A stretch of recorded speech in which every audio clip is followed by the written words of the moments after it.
Let's get headed into gameplay here. Now that I actually have my splits open, we can do a run.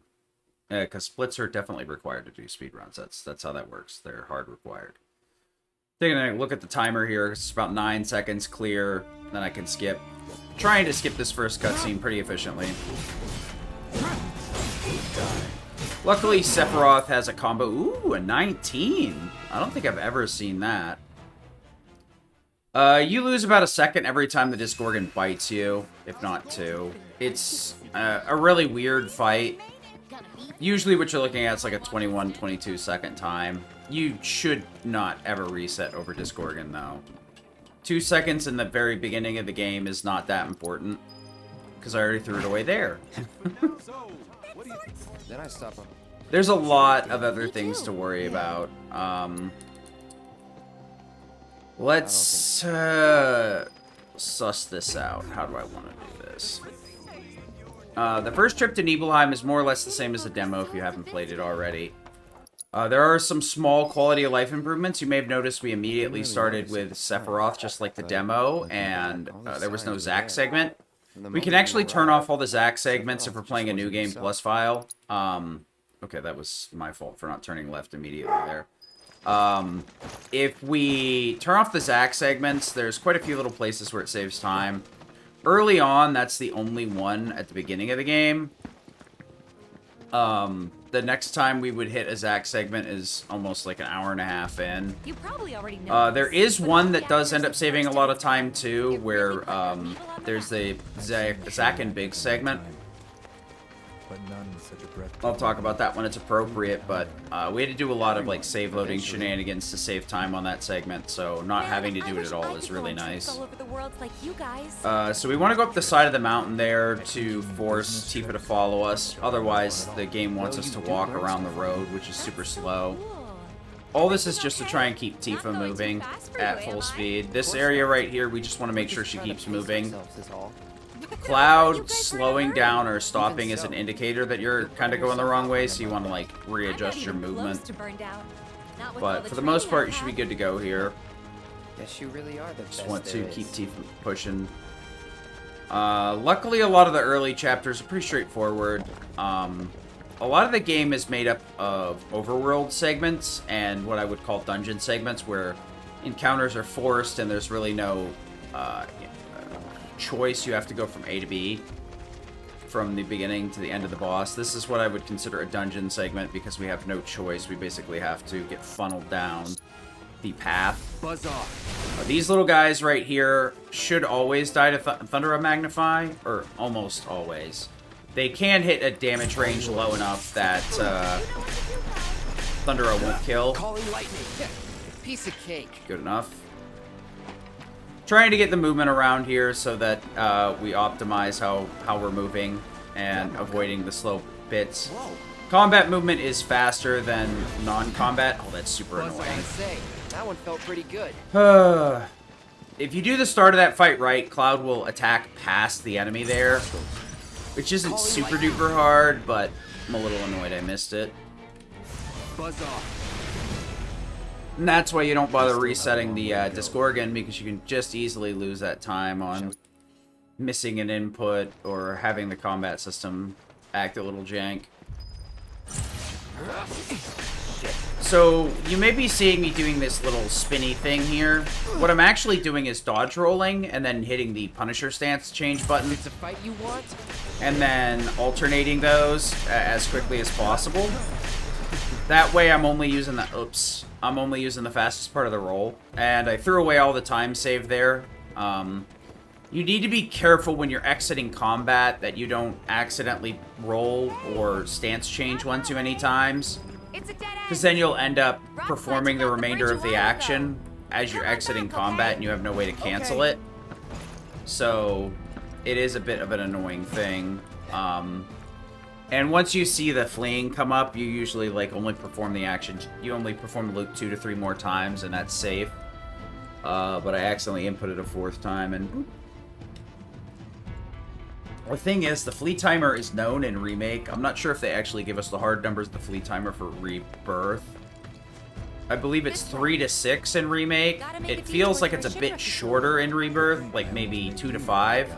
Good thing I reconsidered. Or it might be 3 to 5. It definitely doesn't feel like it does the full 6. Lead on. But it doesn't feel like the bottom number has changed too much. Because the old habit of doing X amount of movements and then discontinuing them seems to always work pretty well. Because I do the same thing with Remake when I did runs of that, and when I would do runs of it in the future. I would only perform like 2 or 3 loops of the speed movement, tech movement, while parry or fleeing was up. Unless it was with Tifa, then I mashed that to the moon because Tifa wasn't the party lead, so it never mattered anyway. Well, actually, it kind of does, but like Tifa's movement in Remake is so fast that it's like you're losing a ton of time if you don't go for the gutso with her. Alright, so this fight right here, the streamer is weak to fire, but we use thunder here for a litany of reasons, which I will explain now. Magic is just as broken, if not more broken, than it was in Remake. Remake, one of the big things is we had damage cap, so 9,999. So a lot of the times we'd gear the spells to tier 2 or raw spells. We'd start upping to Ga spells towards the end of the game because we were having trouble hitting damage cap with tier 2 spells, but they're still very powerful. In Rebirth, however, we have a lot of new accessories, thankfully. We have the Fury Ring, one of which gives us permanent Berserk, for which is 30% buff, taking 30% down, or taking an additional 30%. We also have a Genji Earring, which is 15 instead of 30. The big one, so I don't dance around it too hard, is the Genji Glove. The Genji Glove lets us break damage cap and adds another digit to our damage output. So we can now hit 99,999. And because of that, magic is even more broken. Not only that, but we have more buffs and debuffs. So we could deprotect D-Shell bosses, which would increase the physical magical damage they take. We can also Bravery Faith our party, which will give us a 20% increase to our physical or magical. Berserk, and Cloud also has a Prime mode, which will give him Prime Berserk. So Genji Glove basically makes it so that like Cloud can output 20 to 30, in some cases 40 to 50,000 damage with just 1 or 2 spells. The reason we use Lightning there particularly is because instead of having double Magic Up, we only have Magic Up and 2 Magic Focuses, which require to be linked with a specified materia and can only be used to bump 1 materia at a time. But between Magic Focus, MP Absorb, and a new materia that is the best in the game, Swift Cast, which will at max level completely eliminate cast time, and even at its base level halves cast time, is extremely broken. The only downside of Swift Cast is the AP to master it is absolutely ridiculous. The amount of time they expect you to master, to spend to master Swift Cast is almost a bit insulting. Don't you do it. I cannot believe I didn't get in that fight. I'm gonna be honest. With how close the bar was there, that I probably should have been forced into combat. The problem is that, like, I do have Magnify to kill everything there, quote-unquote. But, sometimes the enemies split up and Magnify won't reach all of them.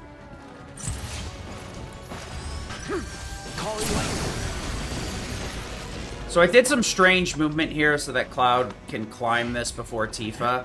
There's no guarantee that I'll actually be able to climb it before Tifa, but it's all a setup to try and let the enemies get a little bit more separated. You could just hard Thundaga there if you really wanted to. I'm really not sure which is faster, but I think it's funnier to climb up before Tifa. So I do it. Heads up. The reason we've upgraded to Thundaga here, despite it taking 2 ATB, is the Twin Brains HP bar is way too big to deal with. And the reason we use Thundaga on those 3 Chimeras rather than Thundera like I did earlier, like I said, Thundera, if it rolls low, it will survive with a little bit of HP. And with 3 of them, there's a decent chance that 2 of them could low roll, which means I'll have to attack them normally. I only do it with the very first set of Chimeras because the chances that both of them survive the Thunderer on a low roll is very low. And worst case scenario, I can just mash attack to kill immediately. This guy right here is weak to lightning, but we don't care. We're just going to hit it hard with big number.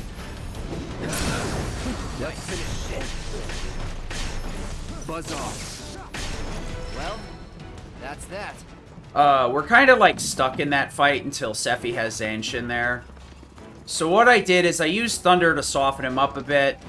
And then I did a normal attack to build a little bit of ATB. I used what's called a Synergy skill, the Void Slash, or Void Shatter, whatever it is. It's a physical-based team attack that reaches out and hits somebody. We have a different version of that through Spellblade, which will give us access, or actually it's Melee Blade.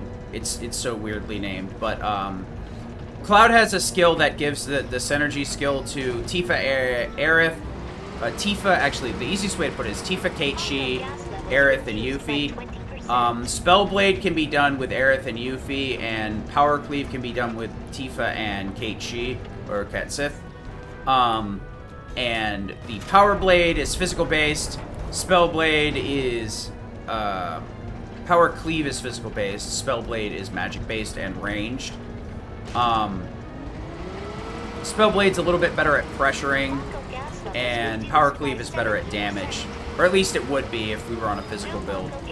Either way, the Synergy skills are very strong, and we want to use those when possible, because they build a lot of ATB really fast. And for both characters involved in the team attack. So we're going to head into Materia Keeper here. We're going to do a couple of counters, and that way I can activate Berserk. And then we're basically going to fire a EXE until this guy's dead. Unfortunately, we're going to have HP caps, so even with the Genji gloves, there's no reason to over boost. Someone should tell us now. Be my guest. Stand back.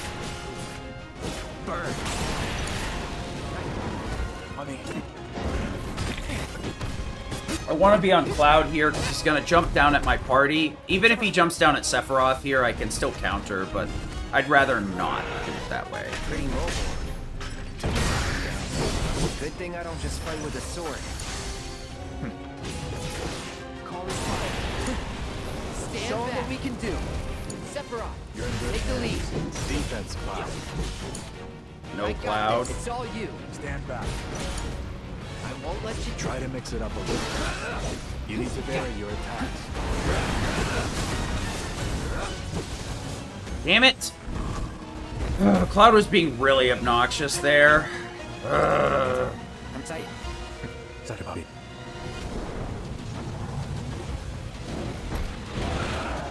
Don't like the looks of this. Stay alert. Sephiroth. I had to build a little bit of ATB there, so The gas. we're gonna get a stagger here too, unfortunately. I needed to build 2 ATB on both characters during that running phase. Unfortunate. Hold still. Burn. Actually, his HP was pretty high. Yeah, that was... the main time loss there is from the stagger animation, because you can't avoid getting that. All systems go. Also having to do a couple of normal attacks before double helix was kind of bad, too. Let me guess. So there's a couple of ways to get through that phase. Of course not. The company really You can fire go with Sephiroth if you failed to do it in the previous phase, then double helix. exactly is the That'll get him down. You can counter fire, which is a really strong counter ability that Cloud has. That's a magical counter attack on ranged attacks. It does hit very hard, and it's very good at pressuring enemies. Not to speak of it. But the animation is quite long, so we really don't want to use it unless we absolutely have to. It's a very good complement to his Punisher stance's physical counters, so that you can use those on countering any ranged attacks, both magical and physical, while his counter stance is good for, or Punisher stance is good for physical counters, and then you can also loop in the counter stance that is just a all counter for pretty much everything. So Cloud's got a very good counter suite. And counter fire is really good since it's magic based, since Cloud's stats are so ridiculously high. I kind of glossed over the materia earlier, but yeah, Swiftcast is extremely broken. In the previous game, we had double magic up, and it still wrote that it was, like, capped at 100%. So, like, if you run a modded file in this game, your magic could be, like, pretty busted. You would have to give up, like, most of your materia slots, but honestly, I think you could actually make a more ridiculous build. And you'd probably be able to run shot one thing. So that was an unfortunate mistake. Didn't want to pop the menu open there. Oopsie. I met several. Busy, I suppose. So yeah, that was a pretty decent materia keeper till I dumped the ATV building and kind of dropped the ball there. But I'd say it was a good fight overall. Materia keeper, a lot of these early game ones aren't necessarily super duper hard, but it can be pretty stressful to do like 20 minutes of nothing, and then a boss fight, and then like 5 to 10 minutes of nothing, and then another boss fight. You're kind of just like going from A to B to boss. And the funny thing is, Rebirth and Remake are roughly the same length now. Glitchless anyway. They're about 4.5 hours each. Took a look around the place. For a good runner. Sephiroth was nowhere to be seen. Actually, Remake is a little bit faster. That's a bit disingenuous. The best runner has got it down to like 420 or something like that. I'd have to double check the time. I can't think of it off the top of my head. But like Rebirth is like around 430, so it's about 10 minutes faster to do Remake. So theoretically, you could do both in the same day, and be fine. Now, would I do that? No.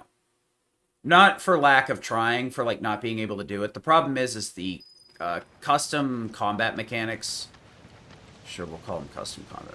The combat mechanics in Remake and Rebirth are very different in such a way where you have to play Rebirth kind of like it's a different game, which isn't very shocking.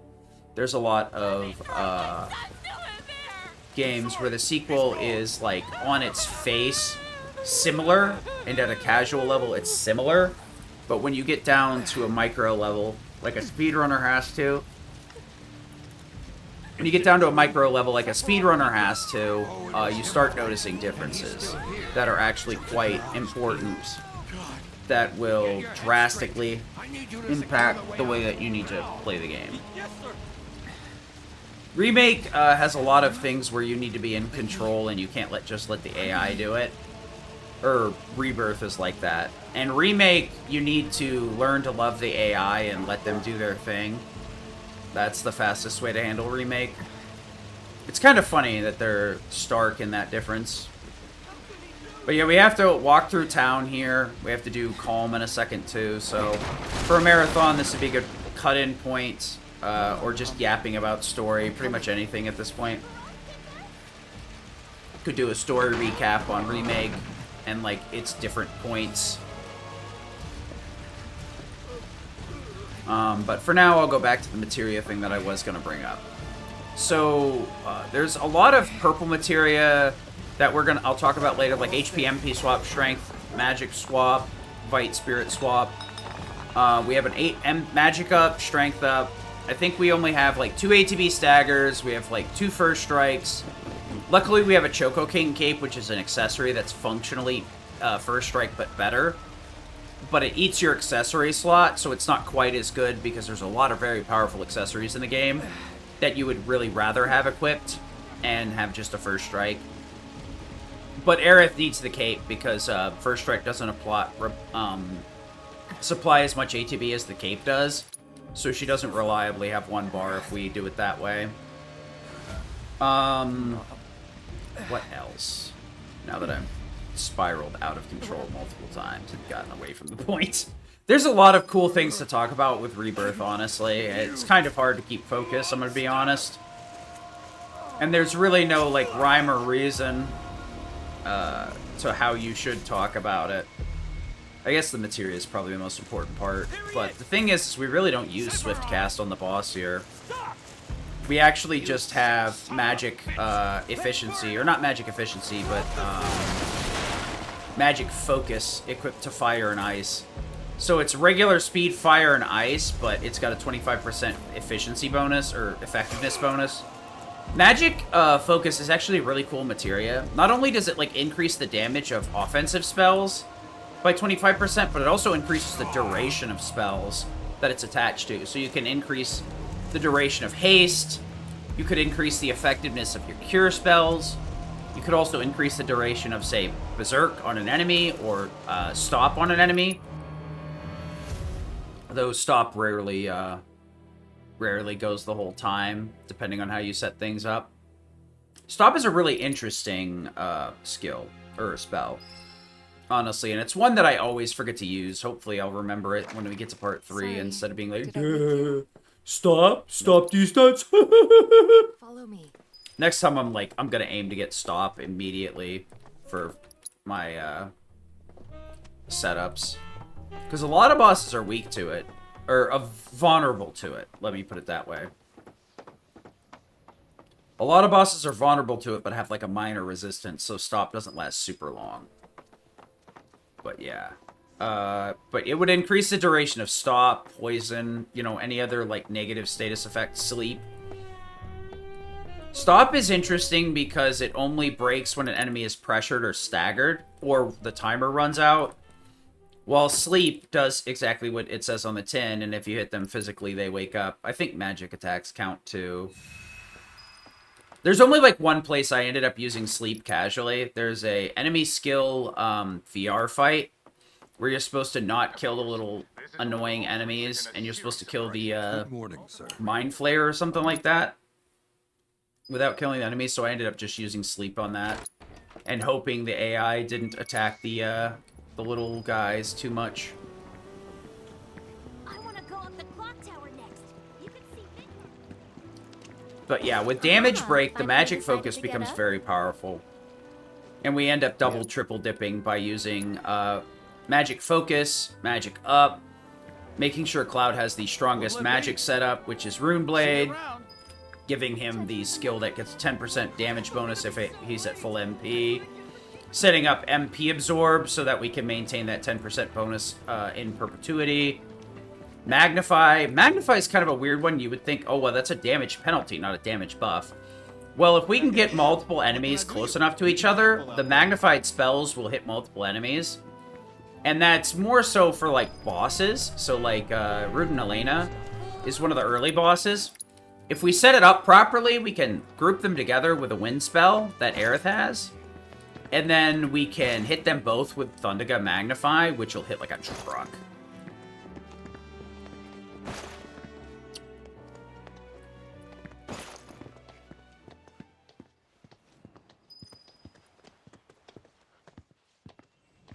I think Midgar's this away. Also, this is a really interesting segment here. The game wants you to look at Midgar here, and normally in my previous experiences, there'd be like a cutscene flag over there, and then as soon as you walk into the right spot, it would make you look at Midgar. That cutscene doesn't trigger unless you look at Midgar. You have to do it, and it's one of the few places where the game is like that. Honestly, like, I was so used to the auto camera shuffling, the auto camera fixing thing, that I was like, did I soft lock? Does this game soft lock here? Turns out I threw away a couple of runs because I'm a big goober. We'll take the back. Alright, thanks, Broden. I do like to try and get that push from Broden, but it's not super easy to get. Honestly, getting that is the right line for it's hard. So you may notice that I'm running most of the time, and every once in a while I'm rolling. There is actually a rhyme or a reason to it. I'm waiting for the character I'm following to stop and stand still, so that I roll then in response to that. For whatever reason, that's actually faster. I'm not sure who timed it out, but to be honest, like, some of the Final Fantasy community I very much trust. Even if they tell me to, like, hop on one foot, there are a few of them I might actually trust on doing that. Like, Vinny or Close to War mentioned that Gastropod, like, runs quicker if you, like, don't attack during Hojo's dialogue and you make sure to keep a distance. I'm assuming the distance is to try and bait out specific attacks that are quicker, like the beam thing. But It seems kind of suspect, like, why would that save time? But, you know, sometimes you gotta have faith in the community. I gotta actually ask Close to War, but, like, do you know why that saves time? Or am I just, like, schizoing out and you never said that? I'm just imagining you said something. So luckily the Calm Plains is going to be much quicker than in a New Game experience. In New Game Plus, same as with New Game, or similar to New Game, we're going to be able to retain our map data. And in New Game, we would start warping later. Once we, like, found things. Like, we have to walk all the way to the swamp in New Game. But when we get done catching Pico, we can just warp back to the swamp and go from there. However, in New Game Plus, we already have all of these warp points, so I don't even need to walk to the swamp. I'm just going to warp to the swamp, trigger the cutscene, and then warp to the ranch. And that's going to be a majority of this segment, is just warping from A to B to C to D. You got to be careful when you walk into stuff. You see that little pop-up there? If I do that too aggressively, the game will force me to back up. And if I do that at the wrong time, when I'm just about to be able to enter whatever area I'm trying to enter, I'll lose a ton of time to Cloud backing up instead of just progressing normally. So you got to be careful about it. Don't try and, like, save, you know, frames and stuff on that. Just, like, wait. Because you lose a couple of seconds getting that backup animation versus the little bit of time you'll save by getting in there immediately. If you absolutely have to, like, force your way through, just tap forward. Eventually, it'll catch, and then you can hold from there. That way you can avoid getting the backup. But the next big thing is Big Snack. I don't like Big Snack. Nobody likes Big Snack. Me and all my homies hate Big Snack. That was weird.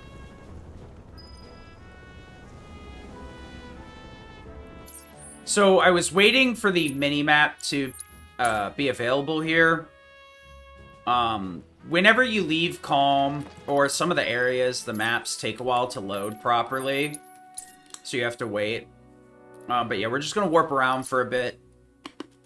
The next big thing is we're going to have to go catch Pico whether we want to or not. So that's what we're doing. But yeah, Big Snack. Midgarzormer, Midgarzolum, Midgarbolum, Pilapolum. Little guy, not so little. He's a little pain in my bum. Also, it says we can fast travel here. That's a kind of a lie. You can fast travel to the ranch, and that's it. Luckily, getting Pico is faster in New Game Plus as well, because you can actually fast travel back. You don't have to walk like they do in New Game. It says you can fast travel, but that's not true. Once you pick up Pico, you're not allowed to. You gotta walk it out. Yeah. But yeah, Midgarzolum is weak to ice, and it's very hard to deal with in normal because ice is so small and it takes a little bit of time to explode. Okay.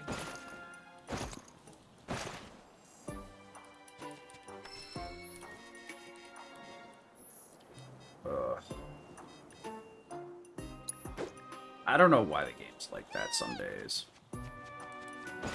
I was trying to throw the rock, and sometimes it just goes, no. So, those of you wearing headphones probably heard it. Those of you not probably didn't. But that little beeping noise was me mashing square going, could you, Cloud, would you kindly throw the rock? Would you kindly throw the rock? Okay, I guess this is not Bioshock. Throw the rock! I don't know what it is. If it's positional or something or other, it's weird. The reason I keep, my little icon keeps going to that top one is it always goes to the point of interest. And the game wants you to go by the normal ranch first, because there's actually a side quest there, then come to the Chocobo Ranch. So for this early area, I got this kind of weird thing going on. But yeah, Midgarzolum is pretty easy, so we actually don't even bother with Swift Cast on ice, we just regular cast it. Oh, that's not a big time loss. Sometimes he gets stuck on the bird there, which is a pretty annoying time loss that you can't avoid. But, all we really need is, we're going to throw down Faith, Berserk, so we get that juicy 20% from Faith, 30% from Berserk, 50% total. That actually takes place before multipliers, so it ends up being a little bit more than that. But for the most part, that's what it is. We're gonna do a little... Remember now. Dang it. If you talk to him while you're whistling, Okay. right after you start whistling, you can avoid grabbing the bird there, or getting on the bird. That was my mistake. I should get good. This one is really weird. It says, do you wish to give up? But that actually lets you just skip the minigame. So you're like, wait, what? Do I want to give up? No. And yes, you do, actually. So we could warp to the edge of the swamp, but we can actually just come over here to the Titan Shrine. And that allows us to run across this broken bridge. We just jump down here, here, and here.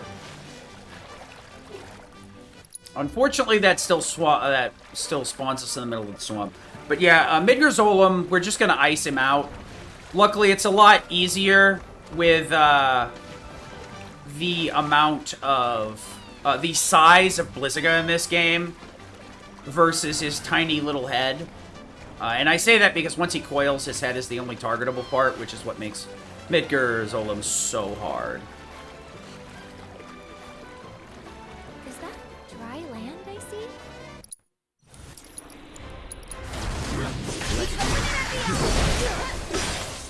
Deal with that. Nice, I got the slip and slide. That'll save a bunch of time, actually. Is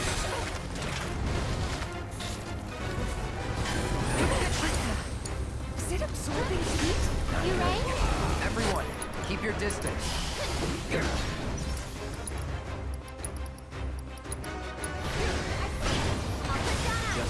for the head, guys! Careful. This thing's already pissed off enough. Oh, shit.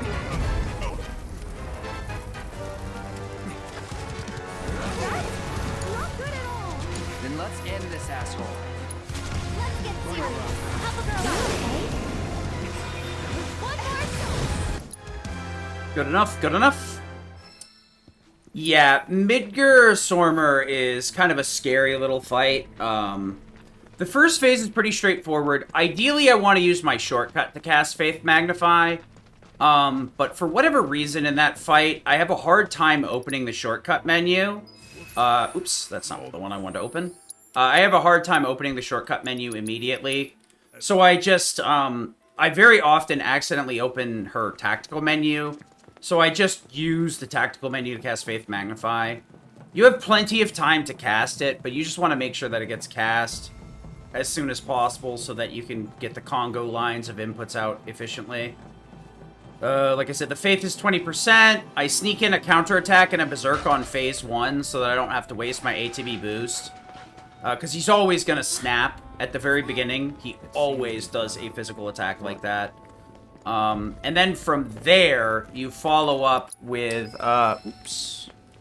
You can follow up with the Blizziga, rather, which should hit. Please don't. Sometimes those snakes are in a bad enough position that you literally can't dodge them, which is the worst. What? That's not what I wanted. Nice climbing experience, doob. Right on. Okay, yeah, we're against averages. That's gonna be fun. Alright.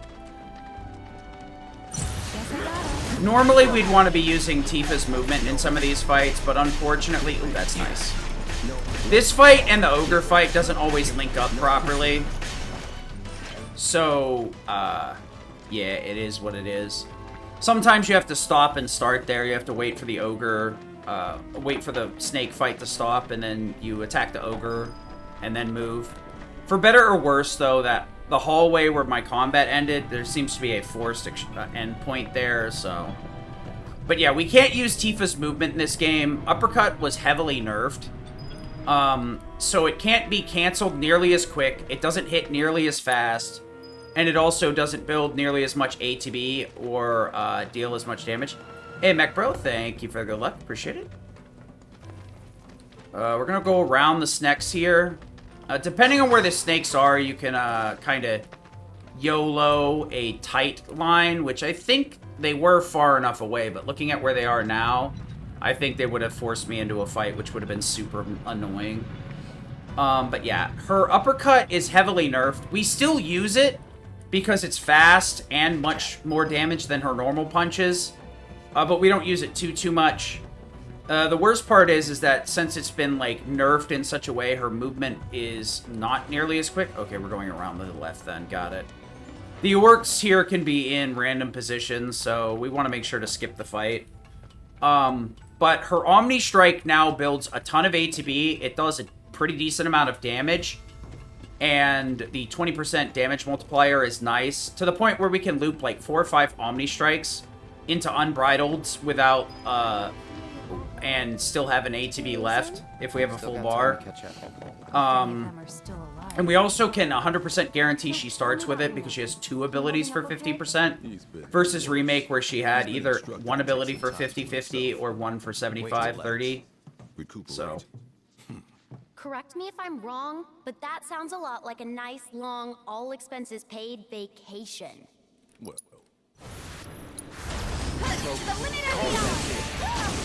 Okay, this will be interesting.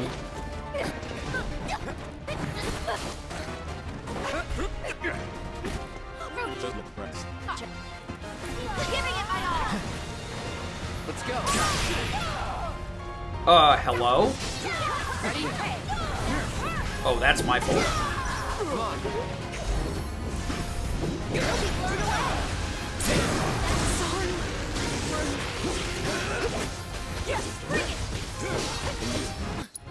I brain farted there and decided Power Cleave was the way to go. I was like, Aerith, what are you doing? Aerith's like, I don't know, man. You're not asking for me. Whoops. Well, that was an interesting way to choke. You normally want a Spellblade there while Tifa's kicking them in the head. Because you want to spam Arrow Magnify to group them together. And then between the Spellblade and the Thundagas, it should clean everything up. That was a very interesting fight. Hey. That's rough. Yesterday I had some fat golds, and today I'm just being fat. I don't know where that... I don't know where that joke was going. I don't think it was funny in the first place. Just being a fathead. There we go. Whee!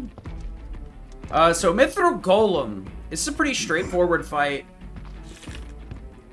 At least it wouldn't be if we didn't have some very particular setups for it. Mithril Golem is a pretty bulky boy. He's weak to lightning normally, which is going to make this a lot easier because then we don't have any delay between spells coming out and hitting the enemy. He's very resistant to physical, which I note because we are set up in a position where... Yeah, sure, game. Thanks for making me think you crashed for a second there. We really can't use our physical damage. So Barrett's bullets are gonna do next to nothing, and even less since Mithril Golem's resistant to physical. Red is also gonna not do too much damage. Though the thing is, Red has the strongest physical move in the game, Reaper's Touch. It does require him to basically be in critical. Reaper's Touch damage is based on how low your HP is compared to your max HP. So we actually go out of our way to give him HP MP swap from the very start. And then we take it off every time we want to use Reaper's Touch.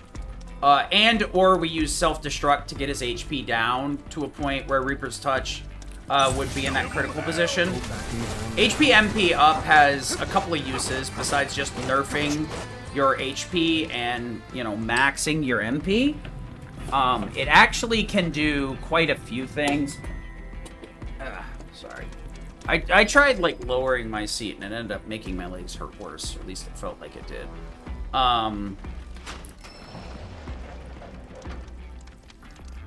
But yeah, Reaper's Touch is really good damage. Unfortunately, because Mithril Golem is resistant to physical, it's going to end up being kind of an afterthought. Barrett, however, has the Strength Magic materia, Strength Magic swap materia. And because of the way that it works, it'll not convert all of his damage into magic, but it'll give him a pretty decent damage buff. We're going to go around the outside. Round the outside, round the outside. But, yeah, so Barrett actually has about 400 magic, which is pretty respectable. The only other, like, fighter that can get higher magic is actually Tifa. If you put her on strength magic swap with a physical build, she actually can do some wild stuff with a physical build. Or a magic swap build. Don't do this to me. Alright, so ideally we want to skip the snake fight and hold it for later when Aerith drops the gate. Okay, good. Interactables will prevent fights from starting, so if they get set up properly, we can avoid starting this fight until after. Then I could show you what Reaper's Touch really does. But yeah, because of that, we can also equip Strength up to Barret, and that will functionally be a magic up that he can take. Hello?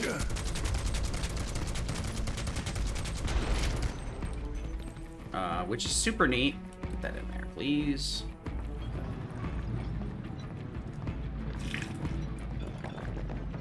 So yeah, we get him up to about 400. And because Mythril Golem is weak to lightning here, the Thunderas will do pretty much enough. Normally, Barret struggles to build ATB, but he has a couple of things in his back pocket that help. Bonus round is really good at helping with that. Please tell me I pushed this far enough. Good. If you don't push it far enough, it'll back the card up instead of push it forward like that. But yeah, it's... bonus round helps with it because it actually fires an additional bullet, which gains a fairly decent amount of ATB. We won't be using bonus round in this fight. We're just going to be using Sonic Boom, which is an enemy skill, to get Bravery and Faith on Barret for 30 seconds, and that'll be enough for the entire fight. And then we're also going to be using Turbulent Spirit, which I think lasts like 10 to 15 seconds. I'm not really sure. I'd have to get the actual numbers. But it lasts for a very short period of time, but it is enough in a lot of these fights. Okay, that's annoying. Luckily, it doesn't really matter here, because we have plenty of time to clear this fight up. But yeah. Turbulent Spirit is going to dope our ATB building so that we can loop spells with ATB Assist to feed ATB back to red. So, let's go.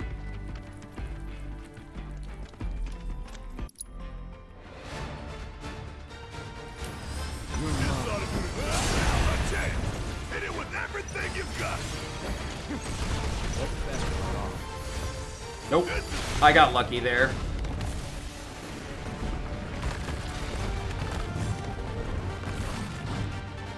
Damn, this sucker died.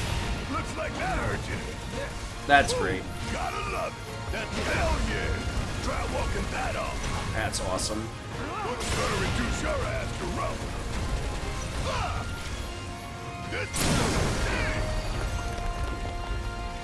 Don't stop now.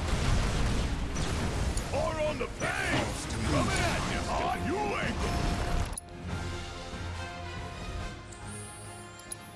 ain't.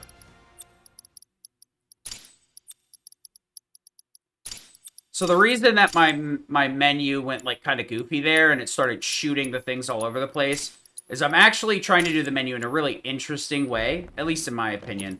What I was trying to do there is if I have to move the cursor a very fair amount of distance.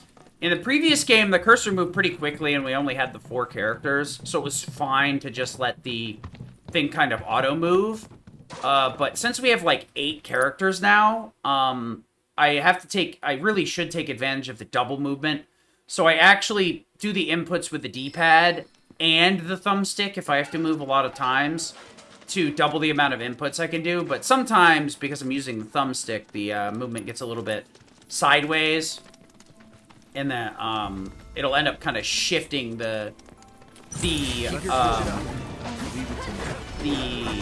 indicator to one side or the other if I flick a little bit too far left or right or whatever. So it'll actually catch a left or a right input. The D-pad, it's much easier to not do that because it's like segmented and pivoted the way that it is. So Cloud dying here is like not even a minor inconvenience. It's 100% expected. His HP gets messed up because we give HP MP swap to him to get first strike on red. Bird. So all of this is Junon? So we're gonna have to do a very unfun segment here. Little more than an impoverished fishing village. with the bird. Shinra's always gotta have someone stumped on. It's their friggin' MO. I need to time going through here without sprinting versus bonking on everything. Dude, trying to get through here without bonking is just a nightmare, as you can tell. But it's faster to take the bird than it is to walk, so... next fight coming up here is Big Sneck 2.0, Flying Water Sneck. Don't care what she said. There's Bottom gotta be Swell something isn't around a here somewhere. big So how we gonna nightmare, find but he's not easy either. We actually do some weird stuff at the start here. Bottom Swell's always going to snap at us twice, so we're going to go for some counterattacks. Normally, you can only Punisher counter, like, once, and then you're kind of vulnerable. Fortunately, we can use the guard button to cancel out our Punisher attack and reset it. So if an enemy does multiple attacks back-to-back, we can actually cancel it over and over again with a Punisher counter. And that will put us in a position where we can get multiple counters off of a single, quote-unquote, attack, even if it has multiple hitboxes. There's a monster attacking. So that's what we're going to be doing. We're also going to be using Thundergun Magnify on purpose to dumb down our damage, or lower our damage, so that Somersault can get both hits in every single time.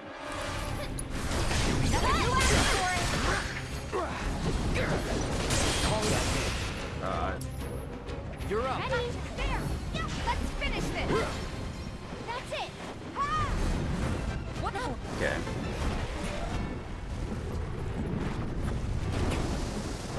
Watch the water. Ah, yes. I love getting my head flicked around.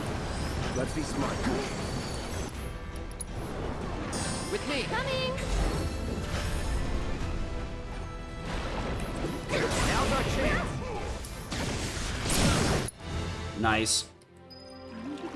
Pretty decent start.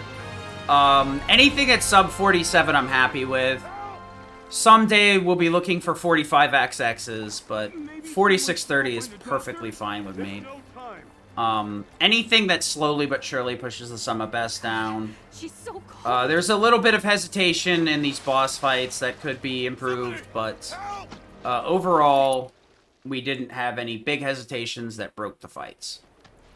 The only thing that was kind of unfun is Reaper's Touch is supposed to break the arm in Mithril Golem, but I timed it a little bit poorly, because what you have to do is you have to, like, hit Mithril Golem with a Thunderbolt, and as it's, like, regaining its stance, it puts the drill arm down, and then you can hit it with Reaper's Touch, but if you don't do the input quickly enough, Reaper's Touch won't hit. Thank you. Or if Red starts it early enough, he'll, like, get it during the fling animation, so he actually can't make contact with it. Gosh, when was the Auto-targeting in the game's pretty decent, but it's not perfect. Nothing really ever is with this game. It's a bunch of, very close to black and white scenarios, but there's a lot of gray in the middle once you realize how tight some of the inputs have to be. Luckily, that's not like a game breaker. It's just a minor annoyance that slows the fight down, because then Barrett has to manually kill the drill with Thunders rather than having Red do it for him. Well, not really once again, I haven't addressed it this run. The dialogue options are actually very important in a new game run. We want to manipulate our affection for not the date, but actually the final boss fight. The final boss fight, Barrett, Tifa, Red, Yuffie have different affection values. Everybody, I believe also Aerith, I think that's it, has affection values as well, and that determines a few things: who you date the first time in Gold Saucer, who you date the second time, and whether or not you get the intimate conclusion, which is an additional cutscene in the Skywheel Square. And then you also, the affection with Barrett, Tifa, Red, and Yuffie will determine who you get in the final boss fight and in what order in the phases where it's applicable. Kate Sith and Aerith are both seated, so they're always in the same spot, so we don't have to worry about their affections. For hard mode, however, we want to either have everybody at 100%, or we want to make sure the affections go, as I kept correcting myself, Barrett, then Tifa, then Red, then Yuffie. Because when you're at 100%, I think the game just defaults to the order they appear in the menu, because that's how they appear from left to right. Alright, so we're going to take the dolphin here. We can save a little bit of time here. I'm going to double check, but I'm fairly certain the skip is right below this one. Yes. There's, you can skip a lot of minigames, but there really is no rhyme or reason to where the skip options are. It's kind of weird, but that's the only time save in this chapter, so I'm going to actually take a standing break. Ugh. There's a lot, and I mean a lot, of break points in this chapter where you can just kind of chill and do anything you want. That doesn't really involve playing the game. The next big time eater is going to be Roche. Roche is a big pain in my butt. I need to get 3 inputs in immediately right off the bat, and if I delay them all, any of them at all, the fight's pretty much over.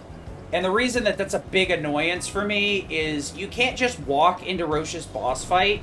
You have to hold triangle to switch a lever, and then you have to watch the game cutscene cloud into the boss fight.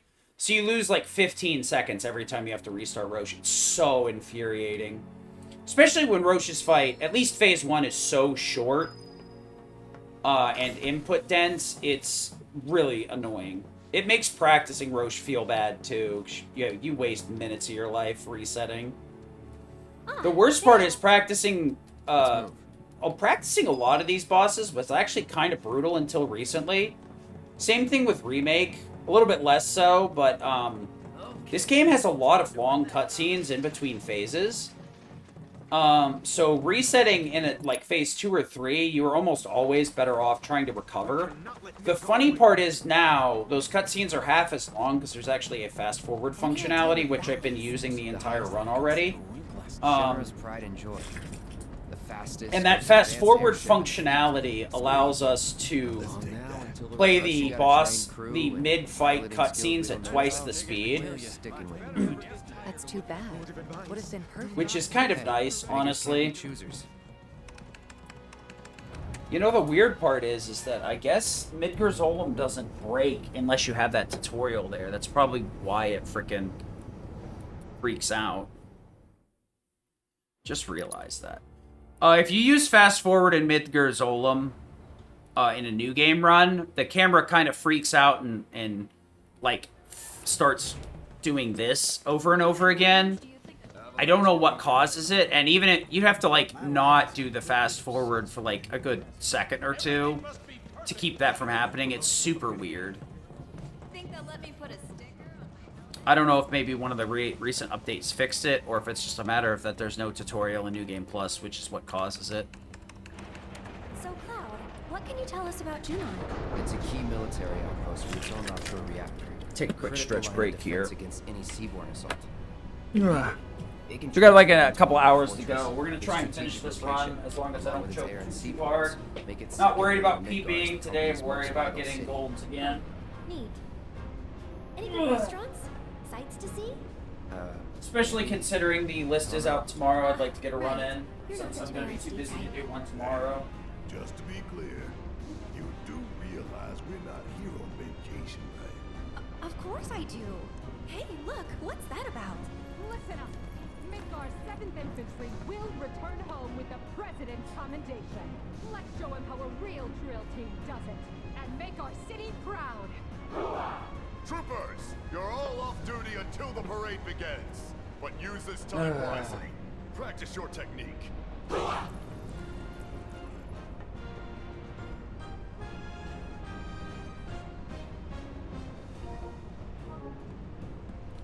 Ah, yes, Automod doing its job. Thank you, Automod.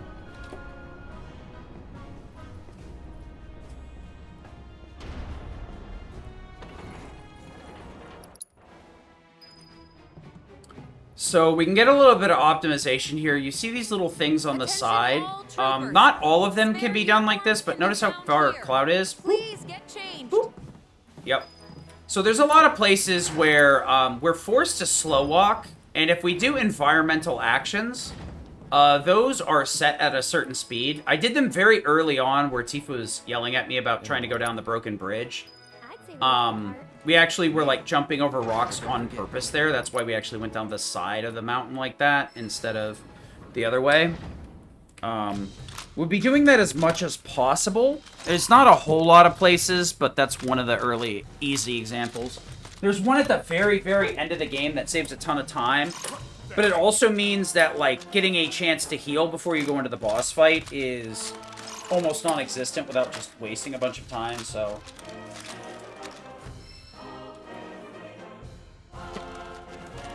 I'm not laughing, troopers. Unfortunately, we can't skip this, so I'm gonna take another standing break here. I gotta be careful because this actually will default to doing the practice again, regardless of how good or bad you do, so I need to make sure to select the no option instead of doing the yes option here. Concentrate.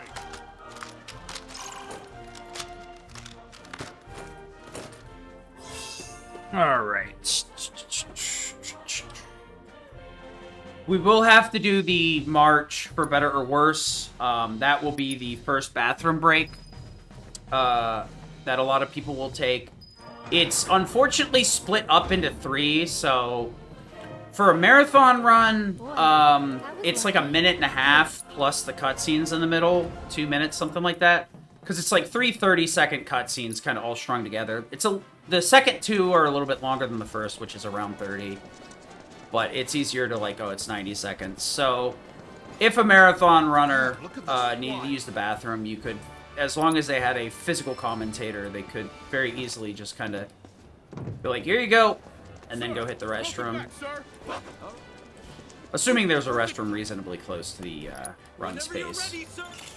But for the most part, if you need to go to the bathroom in the first hour, you've made some very bad life choices, or your body is out to get you, which is unfortunate. So we do have to pick up the troopers here all over the place. It's a bit annoying, but it is what it is. We'll take the same exact normal... these verbal pauses. I'm about to cut my own tongue out if I hear one more time. But I'm going to do it in the next 5 seconds. We pick up all 5 troopers here. And those 5 troopers yield the worst formation. And worst in term of points, not worst in term of actual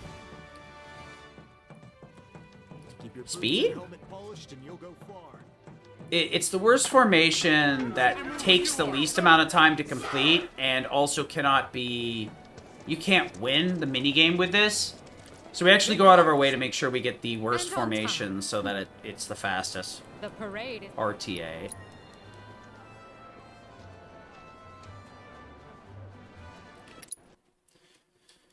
Alright, I'm gonna take a standing break here and then pee on the next one. Face. First sequence. Begin. The captain needs to rally his troops. They're not in step. That's unfortunate.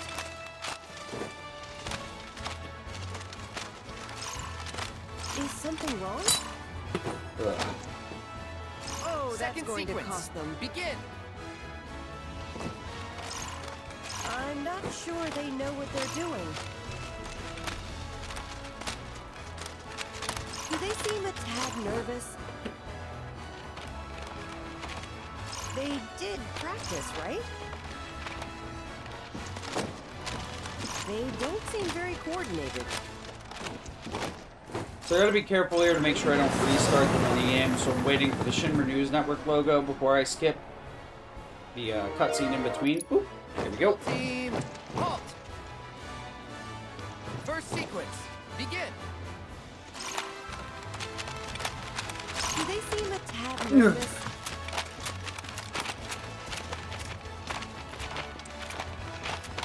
Oh, that's going to cost them.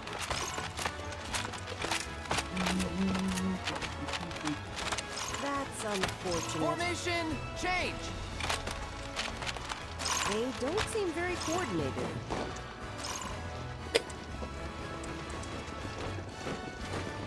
They did practice, right? They're not Final in step. sequence. Begin. They're not in step. I don't know. They look pretty in step to me. Is something wrong? In step mania. The captain needs to rally his troops.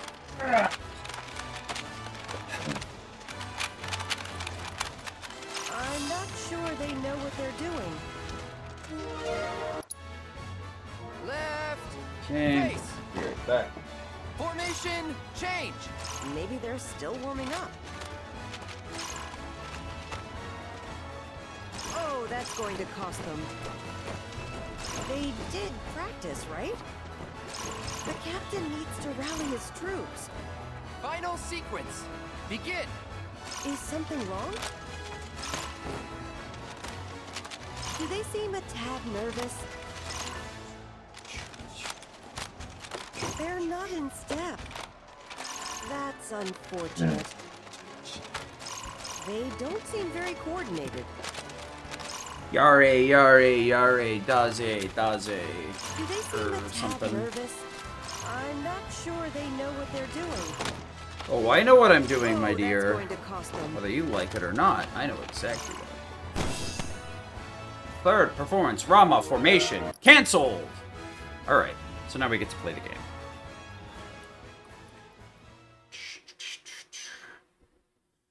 Seems like a good way up.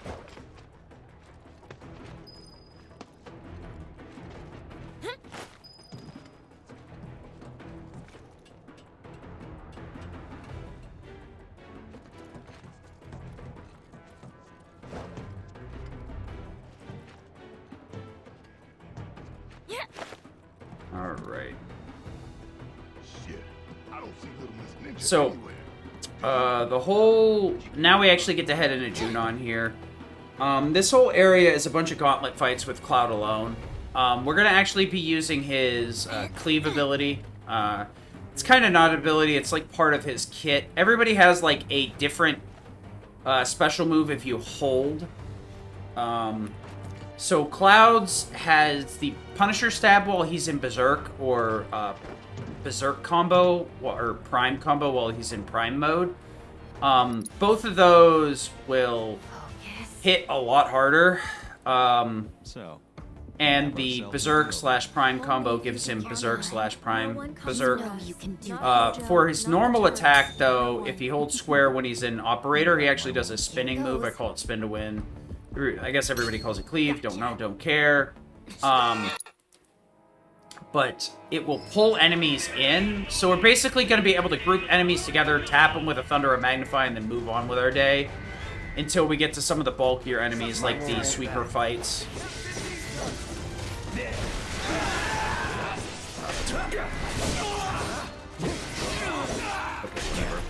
I really overcomplicated that. I accidentally changed stances there. That's what happened. Where are the other units, sir? Up ahead. Come on. Yes, sir.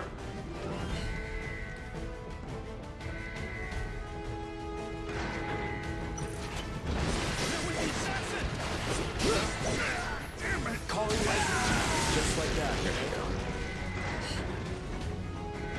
Room was a little bit awkward, but whatever. This fight's super annoying because these flame troopers are super mega ultra bulky.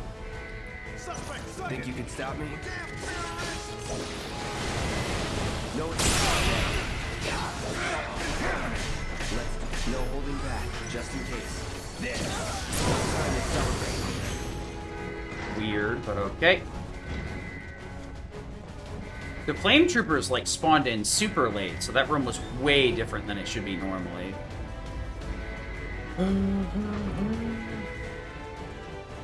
This won't take long. Hands where I can see him. Into Trooper A.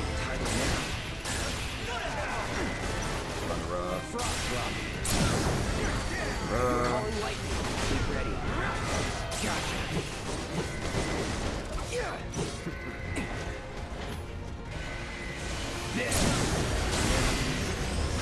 Now you're in for it. Calling lightning. He's never in doubt. Okay.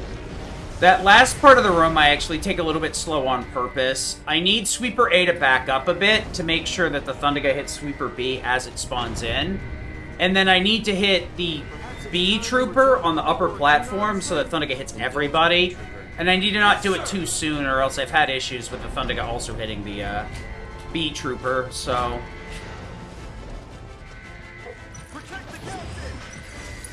Oh, this is gonna stink. That's a very unfortunate position. Alright.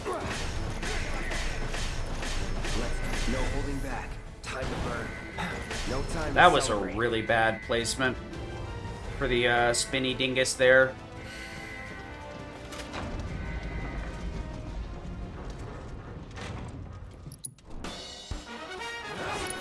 All right. Burn. No holding back. No escape.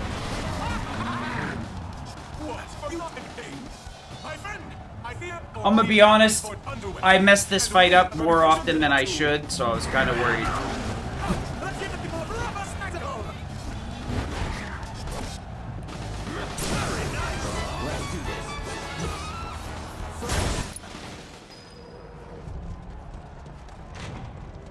You can save a lot. I can save a lot of time here, but the fights are really obnoxious, and to some extent are RNG based. Because, like, the shield troopers, you can hit them with Thundera Magnify, but they're really resistant to it, so Thundera Magnify doesn't normally kill them. And we really can't afford to upgrade to Thundera Magnify, because we still need to deal with the Flame Troopers somehow. So we really got to use Thundera Magnify and hope we get decent enough rolls to kill all of them. But if they all, like, getting them together means all of them are going to get hit by all 3 Thundera Magnify, but even then, you still don't kill them sometimes. So I decided to upgrade to Fire-A, because it does a lot more damage. It is a bit slower, because you have to wait for Fire-A to actually cast. But I find I get a lot closer to killing, more consistently with Fire-A. Plus, it has a bit of a wider AoE, so... If the Flame Troopers are silly enough to get close... Oops. If the Flame Troopers are silly enough to get close, they get tagged by that fire as well, so that means sometimes I take out one of the Flame Troopers. And then in that case, that means if I Thundega Magnify the other Flame Trooper, it cleans up the room pretty nicely. It's a... that room kind of stinks no matter what you do. It's like, honestly, you'd really, like, magnify fire, and that would clean everything up consistently, but... Changing everything up for a single fight and then changing it back right after is a horrific idea. You just gotta make do with what you have, sometimes. Sometimes I wonder if maybe Blade Burst is a better option. Solely as a means to study. I say that purely hypothetically and like in jest. You're pretty good at this. So, Blade Burst is decent, but like the animation's too long, and I don't think its base damage is high enough to kill much anything. Even with it being completely magic focused. So we take the dialogue in a very specific order there, because then that way we can step right in behind Red when he takes up. Gets off the counter. Because if we do the girls second, then we'll have to go around Red, because he'll kind of push us back and out. See with you word ceremony. Simply more than he could handle. Blah, blah, blah, blah, blah. Trying to skip a cutscene that hasn't started yet.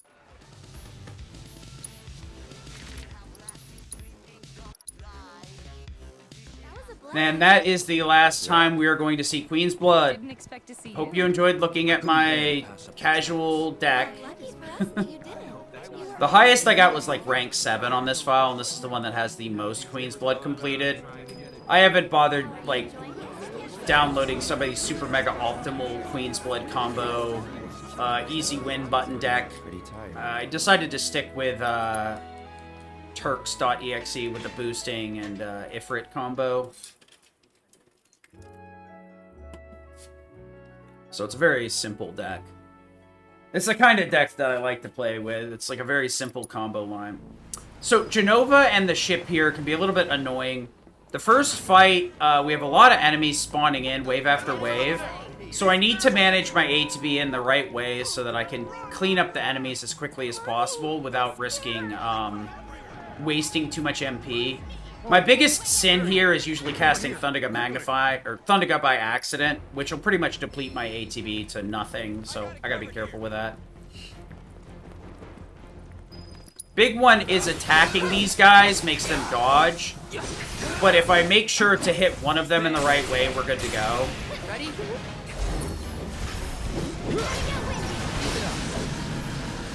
Call it now. With me. You'll be blown away. That's incorrect. Let's be smart. I did not need to start charging that spell blade, but whatever. Good enough. Could have been a little bit better if I had gone straight for the Thunderga instead of the spell blade, but it's fine. The main thing is the Scrutinize are really annoying to kill, so... Quick and clean. That's it. So the whole trick is to make sure we get rid of the Scrutinize as quickly as possible. If you attack them physically, they'll always dodge, but because I wasn't attacking the left one, it got hit, and then I flipped the script. You gotta look at Tifa here, so that's what I was trying to do. We're gonna be casting Faith Magnify in pretty every fight here for that extra 20%. Don't know. He said If things go right at the beginning of this fight, I can just Thunderga Magnify both of them, but there's a chance they don't line up right for me to get double hits. So we're gonna just... Okay, that does not do anywhere. Take the lead. Call it now. Very annoying. Very annoying. Expected. I was hoping maybe the Berserk would give me enough of a push there that the Thunderga would clear both of them, but turns out that is not true. If you get lucky, they'll jump back in such a way where Thunderga will hit both of them. Thunderga can multi-hit enemies, it's just not very common. Because Thunderga, just Thunder in general, has a very narrow, petite, small hitbox. While Ice, Fire, and Wind have a pretty large one. Ice and Fire's is slightly bigger than Wind, but... The thing is, like, it's just harder. Enemies basically have to be stacked on top of each other to get double hits with Ga spells, or Thunderga specifically. But that they hit so fast, and it works out for a lot of these fights that Thunderga is the way to go, mostly. There's also, like, no delay because of the way that it works. Thunderga. Right there, you kind of want to delay until the other guy warps, which he did. Now I need to do a little bit of menuing here. I should probably have her heal herself, yeah? Alright. Into lightning. Down, down. Sure. Up. Down, down. Alright, Tifa lead. Sonic Boom. It's Blizzaga? Yeah, Blizzaga, D-Mag. Then we go into Fyra, and let's see what happens. Ideally, the somersault here will not snap Genova's head. If it does, I'm gonna stop Genova from there and see if I can make this work. When I don't want it to happen, it happens, and when I do, I do. It's so weird. Ah, I did it again. Here I come. Ready? Let me out. It's on you. All set. It's on you. With me. Hey, Take the lead. I got it. I played that a little bit safe.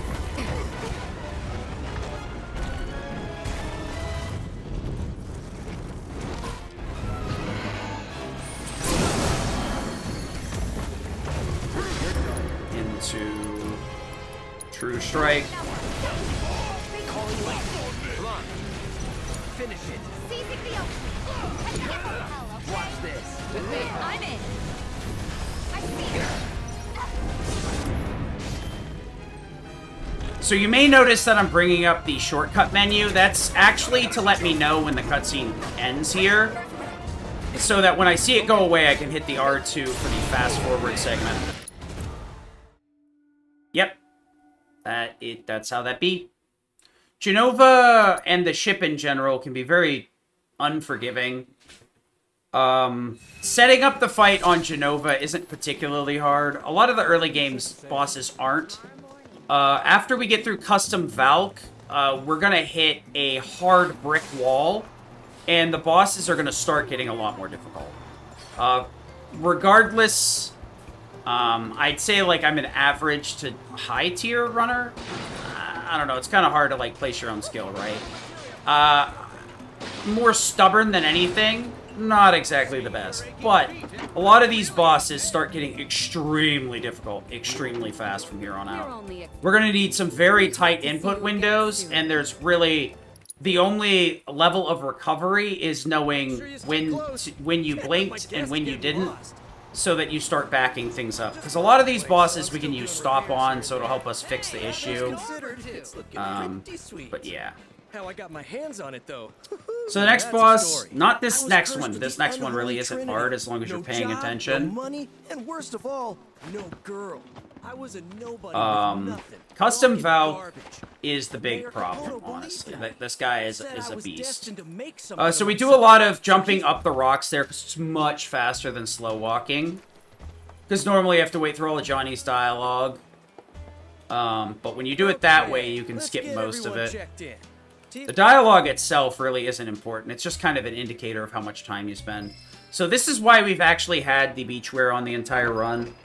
To put the outfits on Cloud, Tifa, and Aerith takes about 40 seconds, and that's assuming you go into the changing booth with all of them, and you get in there immediately somehow without accounting for, like, time loss of getting off the Segway, or going out of your way to do it. Because, like, right now, if I went into the changing booth, I believe Cloud's the only one available.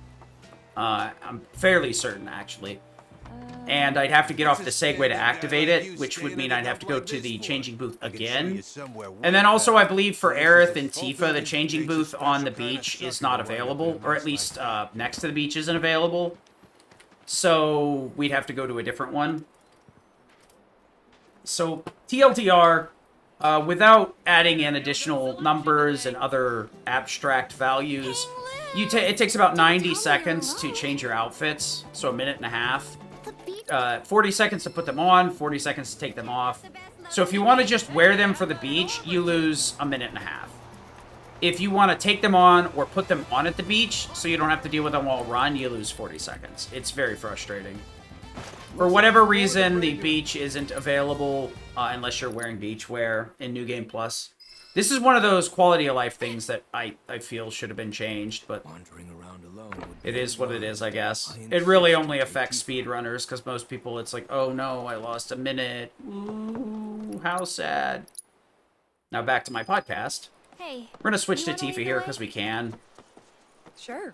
If you face Tifa, you can swap pretty quickly. She actually recovers from jumping down a little bit faster, so it's interesting, but this really isn't going to change much. But yeah, Gastropod is the one I was yapping about earlier, where I was talking about Vinny mentioned this fight works in a weird way. Supposedly, if you don't attack while Hojo is talking, the fight goes faster. And staying further away from Gastropod speeds things up. I don't know exactly how he reached this information. I believe that somewhat it's true. I just don't understand how it's true. Seems very, you know, master all your materia, go get a second Knights of the Round type of revive Aerith nonsense from the OG7. You know, now we just gotta run through the ocean to make that work. Care to join me in the lab?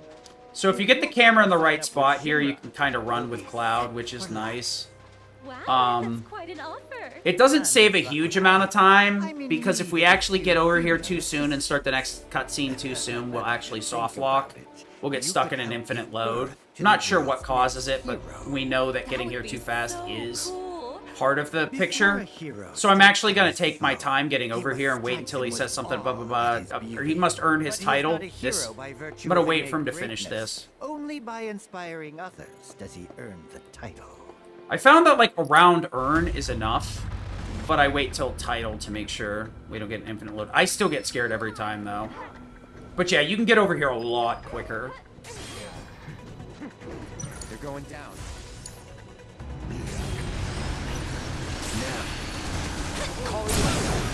Ready? I'm here. That's only Oh, deal with that. That's annoying. Hang back. That's super annoying. your compliance, future specimens, for the sake of the scientific process. Unlike my colleagues, I do desire to pursue fairy tales. My interest in you, Aerith, is purely structural. Cellular, to be precise. And a living sample is preferable. A pity you did not inherit more of your mother's physical characteristics. That woman was gorgeous right down to her genes. You ready?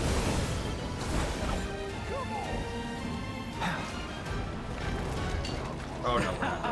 You aren't the specimen I was seeking, but I'm sure the data you provide will be fascinating nonetheless.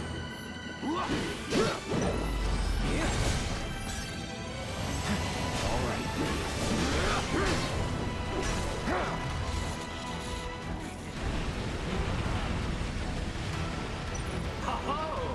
And then there was one.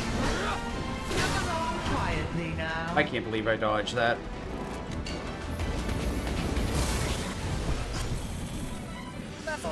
So I proceeded to ignore all of those rules, but we're good. Oh, Tifa. It's not gonna go down easy. I've got an idea. Do me a favor. So the whole setup here is to make sure we have both Prime and Faith going.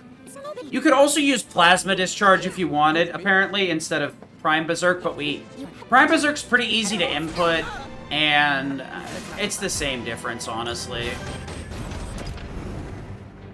The specimens exhibited go on. Pretty good, pretty good. Let me see. Hey, Gotta make sure to say yes here. Otherwise, you walk all the way back down the stairs, which is super slow. Pretty good run, pretty good run. Most likely I get the feeling we're gonna reset on Custom Valk. That is... I'm really having fun opening the menu today. Just gotta check and make sure, you know, or something. Hello? So this is where we first get a hold of Yuffie here. This isn't her normal outfit. I've also set hers. Everybody has a different one. I got Red on Demon Dog. I would have Barret on Demon King, but for some reason we're not allowed to have that because that's too much fun. Cloud, Aerith, and Tifa all have to be on Beachwear. I gotta be careful here with how I start that. If I mash too quickly, I can open the map before fast travel becomes available and or the mountain becomes the next point of progression. So I gotta be careful with how I handle that. Switching my party here because this way I'll have the correct party. So we want to open the map and then use the menu button to zoom out here. That'll allow us to re-warp to this area. That may seem counterintuitive, but that actually warps our party up to the second line of dialogue, which there's actually 2 sets here. That saves quite a bit of time. The first line is actually very, very long, and it takes a really long time to walk up the mountain. So this is much like Mithril Mines, where it just speeds things up quite a bit. You'll be able to get up this side of the mountain. I can get up here before they're done talking, so I'm going to be a little bit careful about this. I got to wait till Barret says something in response to all this. not you two, Tifa. Waiting for the warning to go away here, and then we're going to just jump over, jump over, jump over. And then once we hit that rock, it's going to warp Aerith up here and start the next cutscene. Now we're going to split up our parties here. We're going to have another 2-party dungeon. We're going to go Cloud Red Aerith here by demand. And we're going to have Yuffie, Barret, Tifa on the other side, which is actually a pretty balanced party, surprisingly enough. Don't hold back. So I did say Red's movement is much faster, but that doesn't mean it's always correct. In some of these areas, if I try to do the movement with Red, Cloud doesn't always warp directly to him and ends up warping a little bit further behind. So in some of these spaces, we found it's just faster and more consistent to do it with Cloud. And then other areas, it's faster to do it with Red like this, because Cloud will warp to him properly. So it's a mix of both. This fight right here is a little bit obnoxious. That's nice. Let's be smart. Let's not get ahead of ourselves. Luckily, Cloud's HP is really not that big of a deal. Shouldn't be, anyway. That fight is a bit annoying. You can just triple slash there if you want, but like, no matter what you do, that fight's obnoxious. Because, like, the big thing is you want to get Aerith's Aurora in there immediately, but the enemies can be so annoying. I think I'm just going to switch over to triple slash, honestly. It's super weird. You've become one with the mountain. Say what? Alright, so this one, I'm going to take a really jank camera angle, and somebody asked me about this before. This isn't, like, anything in particular. It's just easier for me to do the movement here if I don't have to move the camera. This is something I did a lot in Remake as well. I'll get the camera in a position that's comfortable, and then do my movement from there. Deal with that. Follow my lead. Red does still have HP MP swap, and that's not going to change. He will get healing at some point, which will turn him into a heal battery. I could have him have it now, but there's really no benefit at this point. There are a few materia that are negotiable. I should have warped on that one. So, the reason I'm talking about I should have warped there... Oh, that's very annoying.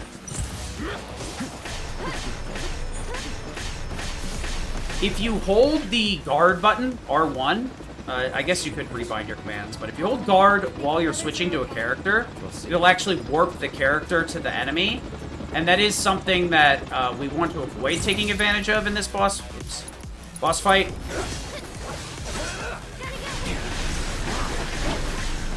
Okay, Come on, let's go. So we've got custom Valk here. Hello? We're going to try and get some Howling Smashes in and then counterfire this first volley of bullets. But it's going to make... The timing is going to be very tight here, so I got to focus.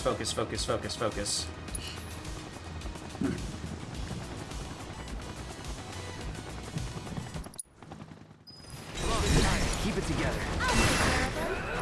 Maybe it's your turn. Let's do this. Get him!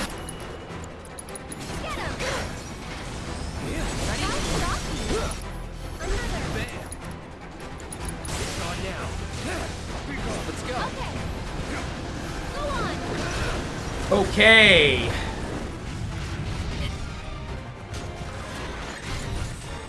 It's aiming at you! Not for long it is. You're mine. There. Good fight. So, yeah, that fight's very tricky.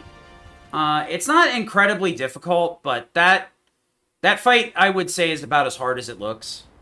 And it's very tense. We need to hit... Howling Smash is normally a 3-hit combo. Howling Smash and Bullet Bounce has a very interesting, like, synergy where you can do 2 hits, 2 hits, 2 hits of both, and cancel them into each other and rapidly just slam out the bullets. Since we don't have Barret in the party, we really can't take advantage of that. So instead, we go for Howling Smash for some ATB building. The counterfire doesn't really give Red much ATB, if at all. So the counterfire is just to make sure that we avoid taking any damage there. In New Game Normal, we would just guard the bullets and build a bunch of ATB off of it. It's super nice. That's it. But in Hard Mode, we really can't afford to take any of those. So we slam out a couple of Howling Smashes, counterfire, and then while that animation is playing out, we switch to Aerith. Just for consistency purposes, throw down an ATB boost, and then we Arcane Ward Cloud with her. The reason we do that is the AI has this weird thing where if you're not in control of a character, they'll hop before they do a command, so it'll delay the Arcane Ward in a really obnoxious way. Then we switch back to Cloud, and because we swapped during the counterfire before we even started getting the counter off, we have a lot more leeway. We smash out a couple more Howling Smashes, and then counterfire again. We could Thundera with Aerith through the shortcuts, but the AI has another weird gimmick where if it's in the middle of a combo, it will ignore your shortcut inputs for spells. So I manually menu it through the tactical menu to make sure it's 100% consistent. And then at that point, it also gives me a chance to reset my brain and start the next part of the combo line. Then from there, we Sonic Boom for the Faith bonus, so that Cloud has an extra 20% damage since we're going to start doing, like, real attacks. We follow up with a couple more Howling Smashes to top off both Cloud and Red's ATB there. We throw Thunderas so that the next the next couple of Thundagas will actually pressure the boss and then stagger subsequently. And we use Arrow with Red to get some extra pressure in as well, because Valk is weak to both wind and lightning. The only downside is Red can sometimes be off the ward there, so you've got to be ready to put in some extra Howling Smashes after the first set of Thundagas. But that is the end of that, fortunately. The fight's super tightly wound. I kind of love it, but I also hate it when I mess it up. It's very scary. So we're headed into the Gigatrace, real name, no gimmicks, wait, what? Of Yuffie.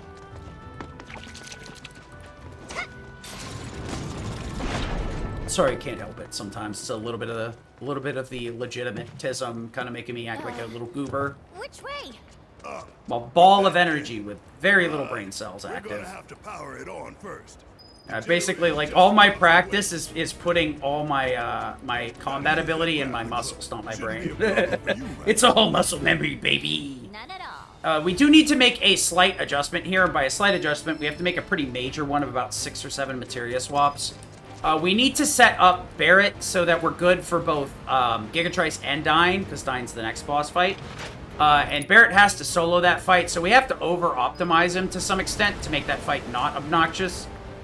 So we're going to be giving him, like, Swift Cast, First Strike, ATB Boost, and a few other things to get him up on, get him going. We also need to make sure he's on Fire Elemental instead of Lightning Elemental, which he's been on until now. You won't regret this. You're gonna feel this one. Weird movement there. Normally, we would just move with Tifa, but once again, she has Omni Strike. So we don't want to bother using Omni Strike, then move with her. It's just faster to do it this way. If I have to. If you mash circle there properly, you can just... Hello? You can just jump on this. I'm not quite sure why the game decided to be very rude about that, but alright. First strike, boost, and then we change his elements. Yeah, I think I remember this. First strike. Boost, change you to fire, boost, enemy skill, stagger, and then swift cast. Yep.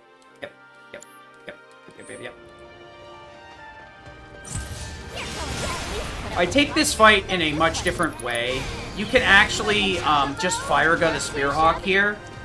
But I want a little bit more MP so I can double Gravera the bomb before the boss fight. That also makes the fight, like, more/less consistent, depending on how you look at it. But using a Firaga here is very unsafe. The Spearhawks can use a move called Zap Talon. And Zap Talon does much what it says on the tin and zaps you, which will give you a short paralysis state, or shocked state, whatever you want to call it, where you can't perform any actions with that character. And it would also cancel my Firaga. So I'd have to reset the fight. So this fight is a bit slower because I gotta go through all those extra commands, but it's more consistent. That's nice. We're having some really good luck with fights linking like they're supposed to. The only unfortunate part there is I didn't get into fleeing as soon as I would have liked, so it took a little bit longer than it should have. Sure. We're gonna have to go around the outside here, unfortunately. I don't trust them, so we're gonna actually exit combat here. So when the red circle is up, You got this? there's 3 different states. Obviously, no circle, red circle, and dim red. The red circle means the characters, or the enemies, are able to see you and can be aggroed to you, so they will try to attack you and start combat on their own in that status. The dimmed state indicates that the enemies are able to see you still, but you're getting away, so they're less likely to attack you or can't attack you in that state.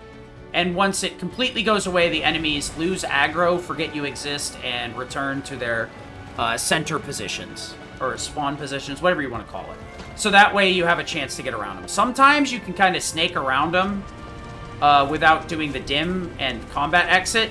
In cases like this, the cockatrices are usually in really bad spots, so you're better off just exiting combat fully and then coming back in, so you don't have to reset the fight over and over again to get them in the right position, or hope that they'll just let you by. It's just one of those things where, you know, you gotta play a bit safe.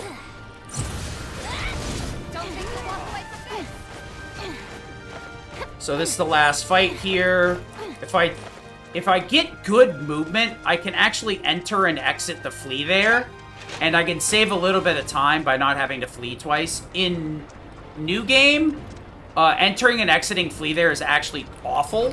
Because Yuffie will warp further back. But because we're doing the movement with Yuffie here, it would actually be optimal because it won't warp her back since I'm actively in control of her. Okay. Oh gosh, that's so annoying.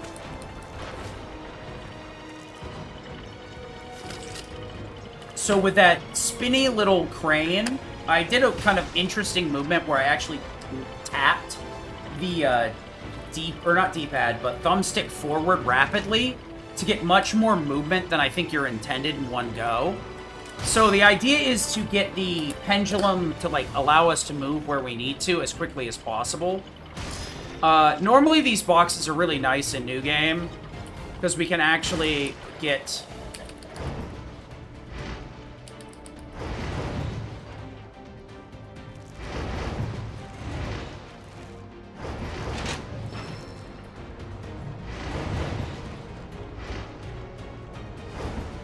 Nice movement, nice movement. Into Quake. Nice. Easy, easy. Fireball these nuts.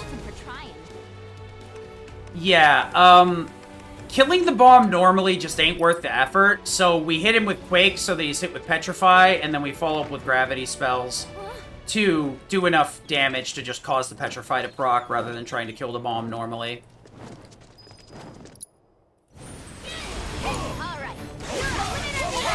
This positioning is bad. Dang it!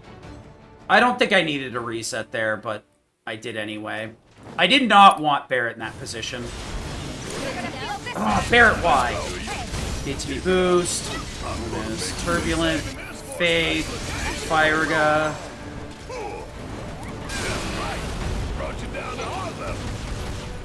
Fire. Into... Oh. Okay, that's a bit annoying, but whatever. Okay, this is very unfortunate. Brain broke. Should be fine, though. Well, we're not saving time here. Unfortunate.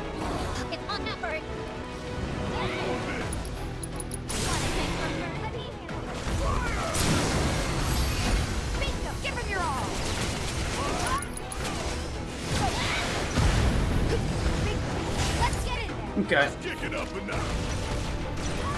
Unfortunate reset off rip there. So normally what you want is Barret to teleport to the back of Gigatrice. Both times, even though I was holding guard, I either did it too late or something prevented him from warping. So he stayed to the side, which is not where you want him. And because of that, we got hit by the stomp on the first try. And then I opted from there to just reset rather than waiting for Barret to get up. And also being short quite a bit of extra HP from the stomp. Sometimes discretion is the better part of valor, especially with a speedrun. You need to know when you're in a very bad position, and you need to decide what the thing is. Honestly, I don't know if you need to reset there. But since it was the very beginning of the fight, and I was not in the positions I wanted to be, because one of the main problems is Gigatrice hits really hard and will cancel Fyra, Bravery, Faith, can all be canceled by Gigatrice's attacks. And I really can't afford to have him cancel Faith or Bravery. And I can't afford to have him cancel the first Fyra. It's too much. I can let him cancel the second one. It's not optimal, but it's fine. Because I really need the A to B assist more than anything, and I need the extra synergy pips. But for the most part, like, you just need to know when the position you're in ain't worth it, right? And it's better to just nope out. Recovery is a very valid and important skill, but especially with the early part of the boss fights, you need to know when to pull the plug and, you know, you're in a bad spot type thing. I'm very annoyed he didn't work the second time, though. I must not have been holding the guard button when I changed to him. Normally, you don't even need to do any attacks with Yuffie there. I do a few to try and make sure the friendly fire hits. Because we actually do a team-up attack with Yuffie, or Aerith. No, Tifa. We do a team-up attack there with Tifa to get her a little bit extra A to B to make sure she gets both Faith Magnify and Bravery Magnify. Because we activate A to B assist twice. But sometimes her A to B is too bad for that to not be enough. I'm going to take a break here. I'll be back.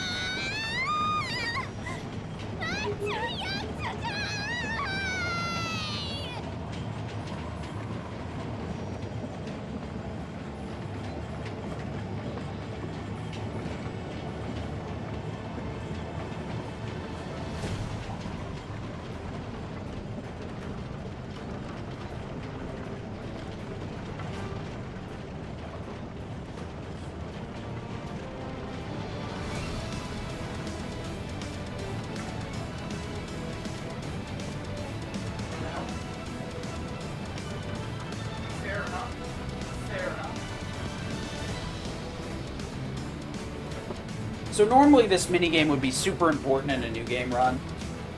Well, good job. Gremlin. Doberman being a Doberman. No, you can't touch me. I am too good for you to touch. Yeah, the small boxes here would give us crafting items. I believe they're crafting items from the next area, or just some of the, like, rarer ones for this area. The big boxes are super important in a new game run. They're important in every category besides hard. The New Game Plus categories, you'd obviously farm items ahead of time. But in Cosmo Canyon, there's a lot of Gi that have a lot of HP. And they're all weak to healing. So you can use X Potions to one-shot them every single time. And there's also Item Economizer as well, which lets you use an item for free each time you enter combat. So in every other category, especially like New Game Plus Dynamic, you actually can just one-shot the enemies in that area for free. But the big boxes would give you X Potions, Turbo Ethers, or Elixirs. It's about 45% for each, and then the remaining 10% I'd say is Elixirs. There's actual numbers to it, but it's more or less a general, like, thing. There's also a big box on this other side if you decide to switch the tracks. So there's 9 total instead of 8. But obviously it takes a long time to do that, and it affects your affection. Depending on which route you take, you'll get more affection with Yuffie or Barrett here. Although, like I said, my affection's already been manipulated, so none of these areas will give me any more affection than I currently have. And if they do, which most of them, if none of them do, it would not affect the party that I get in the endgame, which is the important part. So the next thing is we have some very strong, long segments here where we head through Golden Saucer and the prison, as well as a bit of time here in North Corel. The prison or the Dust Bowl is a lot shorter too. Both Gold Saucer and Dust Bowl are much shorter than their New Game counterparts. In New Game, you need to go to every square in the Golden Saucer, and then to Skywheel, then to the Battle Square to finish it up. In New Game Plus, however, you can go directly to the Skywheel Square. So all we have to do is wait for the announcement to finish playing, and then we can warp over there and head on out. Dust Bowl, you normally have to do 3 of the 6 available side quests so that you can get enough Gishel Greens to save Pico. And in New Game Plus, we've already have those finished. The other 3 will give you additional Gishel Greens. You can trade those in for the Gi equipment, which is a bit weird, but it is what it is. So I head into Gold Saucer. This is going to go pretty quick. The only thing that really is, like, has to be done here is the boxing match with Dio. Luckily, we don't have to do the tutorial, so it's a lot faster. There is a materia on the ground here. That it's a healing materia. If you actually have to grab this materia, you're really down bad. I'm going to be honest. Healing materia is like 300 gil. And that's like 10-15 seconds to grab that materia. It really is, because you gotta go out of your way to grab it and then go back on the path. So, like, if you're grabbing that healing materia, just buy one. Please just buy one. It saves you so much time, and you can get it way earlier, too. 300 gil is not that hard to find. You can open a chest and sell something. There's a lot of, like, weird materia that you start with, like prayer or, like, assess or steel that you can sell for that much. Actually, speaking of materia, there's a really cool HP up that's level 3 in this area. Okay, I guess Steel's going to be winning today.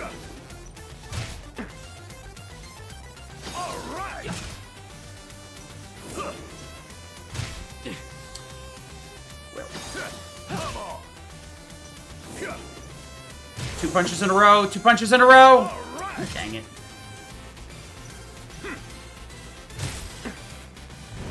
I managed to make that take as long as possible. So sometimes Dio will punch twice in a row. I got too busy yapping there and wasn't paying enough attention. Ideally, it's faster for you to win, but it doesn't matter who wins. I lost a little bit of time by missing that punch. Because obviously I could have won a little bit faster than Dio could have. But it's whatever.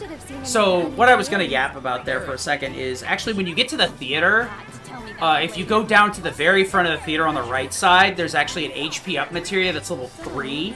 So it's an extra 15%, and that's worth it's like a 30-second time investment, but it's like 3k gil if you absolutely need it. Or the HP up could be nice for a newer runner. In Remake, a lot of times, you'd want to be going for limits, because our damage cap, you know, having that free, like, 10k minimum damage on limits would be really nice, but your limit gain was based on the, like, percentage of HP lost. So HP ups would make it easier to survive, but it would also make it harder, if not impossible, in some fights to get a limit. So HP up materia was, like, just not used at all. In this game, it maxes out at 30 instead of 50, and it can only be used for an additional 30% HP. So, instead of 100 versus the previous game. So HP up materias aren't as busted, but more so, I think it's more of a mathematical thing. There's just more HP in this game compared to the previous one. So, like, cutting it is probably more reasonable. The other thing, too, is they added a bunch of, like, HP abilities to different weapons, so I guess the idea is to, like, make those more useful. Because you can get, like, upwards of, you know, a couple hundred, depending on what abilities you pick up. You can pick up, like, 600 usually on most characters, something like that. I think it's, like, plus 200, plus 300. And you can end up getting, like, plus 1,000 from some of your skills, depending on what you pick up. Honestly, using a weapon skill on HP up, I can understand to some extent for certain weapons, because certain weapons just, all the skills are bad. But mainly what we focus on are ones that either have straight stat bonuses, plus 20 to attack, plus 20 to magic attack, or one that has some tangible benefit, like 10% if at max MP, increased damage when Chi charge is up, so like Tifa gets an extra 5% damage with Omni Strike on. We'll never go up to Rise and Fall unless I accidentally input it. Rise and Fall is nice, but it's just way slower than Omni Strike. Doesn't build enough ATB, it doesn't really do enough damage. By the way, the reason that this is blank is you can get dates with Barrett, Tifa, I think you can get Yuffie at this point, Aerith, and Red. But if you get Barrett here, because he's supposed to be chasing down Dyne, nothing happens. So I actually have the date here set to be with Barrett, because I think it's quicker. Any other character, you end up having to have a little bit of dialogue, then it switches to the cutscene. But with Barrett, he just goes, and then it goes straight to the cutscene. I think Red's probably the second fastest. I could be wrong, though. It might be the reverse. Because, like, you see Red walking away, but there's no dialogue. Go to Skywheel Square here. And then that will trigger the rest. Luckily, Skywheel Square is pretty straight here. And then the game makes this dum-dum proof, which is fantastic. Now we want to go to the Battle Square from here. The other thing is you can only do inputs with a D-pad, so that's why I'm just letting it auto-move rather than, like, mashing, like I do in the menu. I'm sorry, sir, but only authorized personnel are allowed past here. So since we have a person removed from our party, we can't actually change our party right now. I'll change it again later once I get into the next area, but I gotta wait until then. That's we folks. Cloud, Aerith, Red isn't really like an optimal party. I just have it set up so that it's in line with the last area I was going through. Because the funny thing is the game actually sets you up with a Cloud, Aerith, Red party on a new game file. The weird part about it is Aerith and Red are in flipped positions. So when you're going through the mountain in North Corel, Golden Saucer area, Aerith and Red are in the opposite positions they would be in from the party the game normally gives you for some reason. I don't know why those two aren't the same, but I make sure to have a party that's like that so that I am used to doing it. Because the one thing that gets really annoying in New Game is having that party flip-flop and then Red's in different positions. So sometimes you hit left to take Red and you grab Aerith and you're like, ugh. That's actually, I think, why I messed it up earlier. Because I actually did New Game easy for a while. And I was just as bad at that as I'm bad at this. Wait, what? So Dyne's the next big guy. Luckily, he's weak to fire. So he is going to get burned pretty hard. Luckily, we don't have to do any of the minigames here. Like I said, the only thing we gotta wait for is this to load.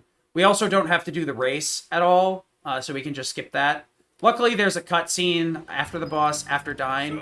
I don't really want to talk about that just yet, just in case people want to get out of here before spoilers. The Dyne fight, I think, is really cool, though. Not in terms of the fight, but like in terms of the story implications. The Dyne fight's really cool. Thank you, Pico, and your butt. Please get out of my face. He's a whole new bird now, though. Might even help Tropical when he Shawl gets is, to like, win. unironically one of the Question best Even the armors fastest of the can't Chocobo. win Jack without the right jockey. We also, in normal, will talk to that seller and buy the Shinra avian there.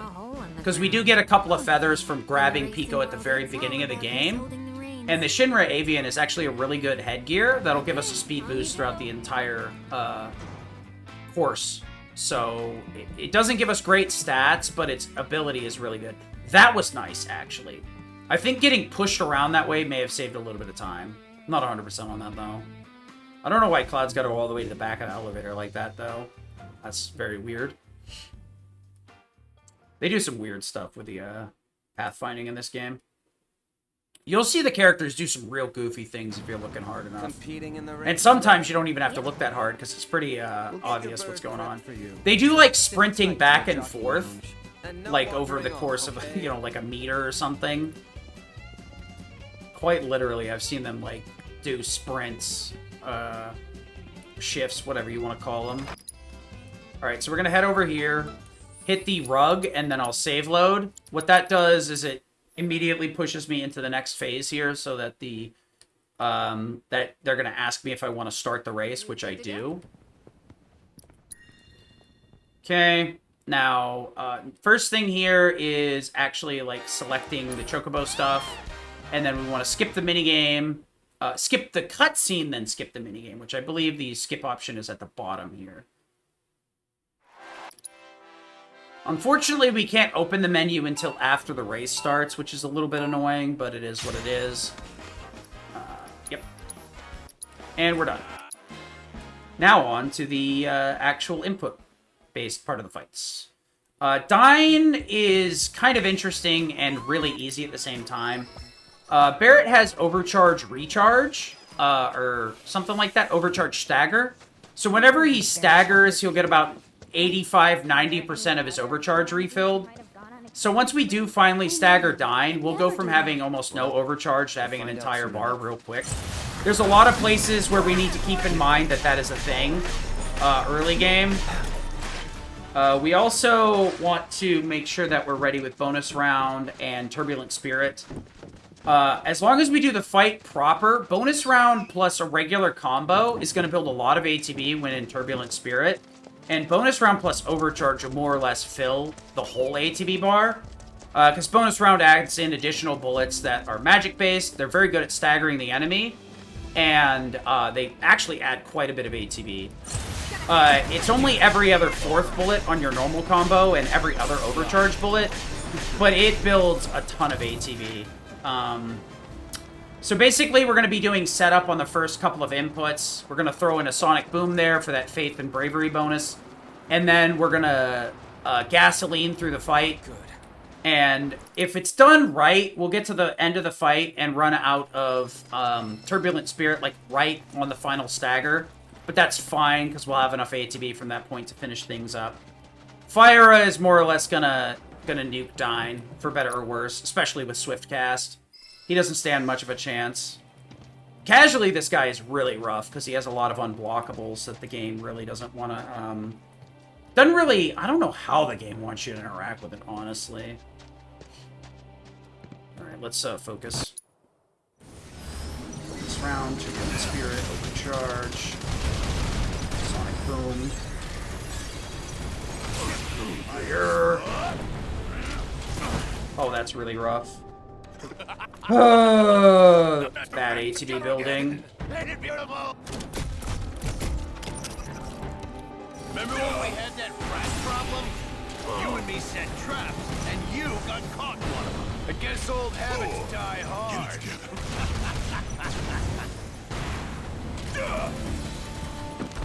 Eleanor, Marlene. You want to make sure you top off your ATB building there. There's no reason to not fire, because you can't stagger due to the HP lock. Now we're just going to fire the arm here and be good to go. And like I said, you see that overcharge refill right there? Sonic Boom, just a little bit quicker, and we're out. Time. Alright, Yuffie. Enemy skills, Swift Cast, ATB stagger. Okay, gimme. Enemy skill. Oh, wait, that's not right. Enemy skill. Swift Cast, and then stagger. Alright, doot. Okay. I needed to double check to make sure, because I screwed up that materia, and if I screw that up, it could lead to a position where I don't have the right thing on at the right time. So it's better to double check.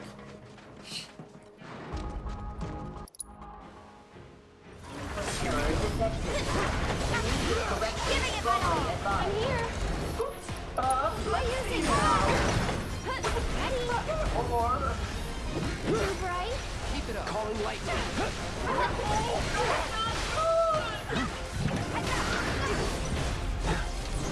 Okay. You want this?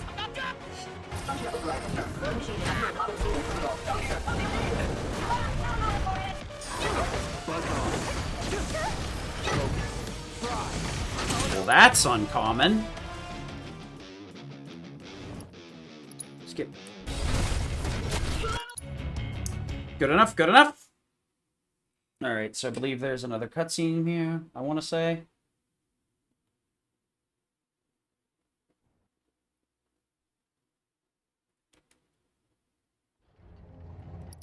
Dude, I got scared there for a minute. I thought I soft locked. I was like, no! Back off, buddy, but we don't know a thing about you. Let's fix that. There's not much to know.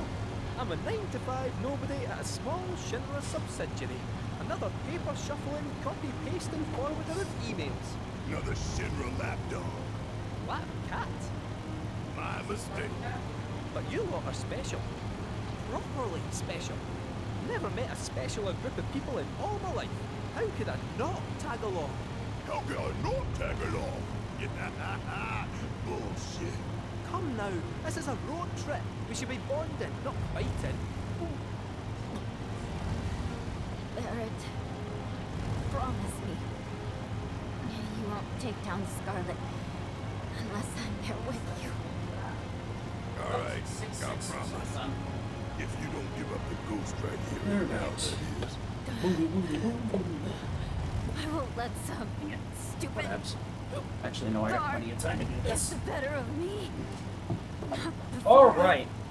So, the next couple of boss fights are pretty straightforward. We have Specimen, who is known for hippity hop, hip hippity hopping on my gribbity grave. Specimen's pretty straightforward, but I do need to be careful about how I deal with it. I need to hard open with a couple of ATB boosts. Skip this as well. But if things go kind of sideways, I can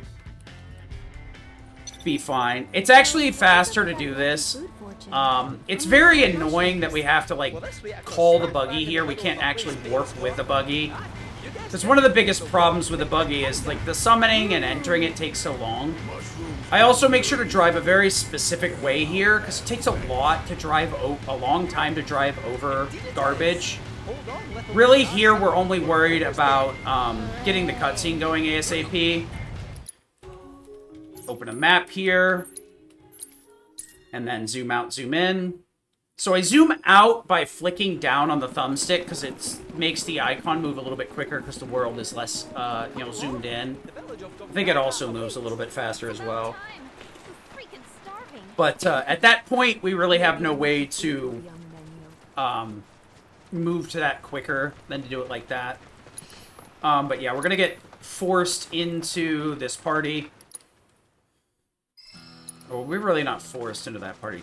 This is the party I'm going to want from here, but I don't want to do that. If I switch to that party, when I switch over to the Cloud Barrett, Kate Shee party the game sets you up with here, I'll actually, Barrett will be turned to party lead, which is a no-go. I gotta be careful about that one. This movement was really bad. You can beat her up here very easily. So you end up at this monument twice, and you got to remember the first time you're still facing the monument, so you want to hold back. The second time you're facing away from the monument, so you want to hold forward. We have to go over here and trigger Aerith's dialogue no matter what. Once again, these dialogues don't matter because I've already selected the highest amount, and or Kate Sith and Aerith's are set. I believe I don't have the best dialogue option here because I did it in a different game playthrough. I have like 3 files that are in hard mode. 2 of them, including this one, that are pretty close. Zoom out, zoom in. Yeah, my second file doesn't have like max party level. I'm not quite sure what I'm missing. But it means I don't have all of the abilities. Fortunately, all of the like folio abilities, the final tier for everybody just does something, builds limit. And there's very few places you actually use limit outside of Tifa's Gotterdammerung somersault nonsense. You actually getting into a position where you use a limit that isn't triggered by Gotterdammerung means you're in one of 2 places. You're either in the final fight, phase 1, or something has gone catastrophically wrong and you should probably relearn the fight. And I'm not gonna pretend that that hasn't happened to me before. Staggering enemies will also give you limit, but you know, if you're using a limit, the reason staggering all those enemies would give you a limit is because you're using magic. So if you have to use a limit, you're either out of MP or you have messed up the fight. So once again, it revolves back to the same thing. So we do normally have to do a menu here, which I will be doing in a second. It's left, left up, left down, left, and Aerith for magnify. So we go left, left up, left down, left, and then I want to swap elemental for magnify. That's correct. All right, and then I want to give you Curiga for the next fight, and Firega magnify. It's something to do with the reactor, isn't it? So, even though we're in New Game Plus here, we can't actually warp to the reactor. Warping is locked. So we're going to have to huff it. This is probably one of the ones I disagree with the most, but I understand the idea as to why it's like this. I just disagree that it's like this. There's a couple of dialogues that happen on the way to the reactor that are somewhat story relevant, but I mean, the first time you play through, you hear it, so I don't know. An arbiter of fate. They appear when destiny is about to be altered and ensure it maintains its intended course. I thought we already changed. Oh, one thing is, Red actually has a two different voices. He will switch to another one after the next area is completed. And the cool thing is, all the optional things, like optional dialogue, I don't know if all of them, but like the side quests, if you go back to the earlier side quests and don't do them for Red, you'll actually get different dialogue with him in that different voice rather than his elder voice that he's doing right now.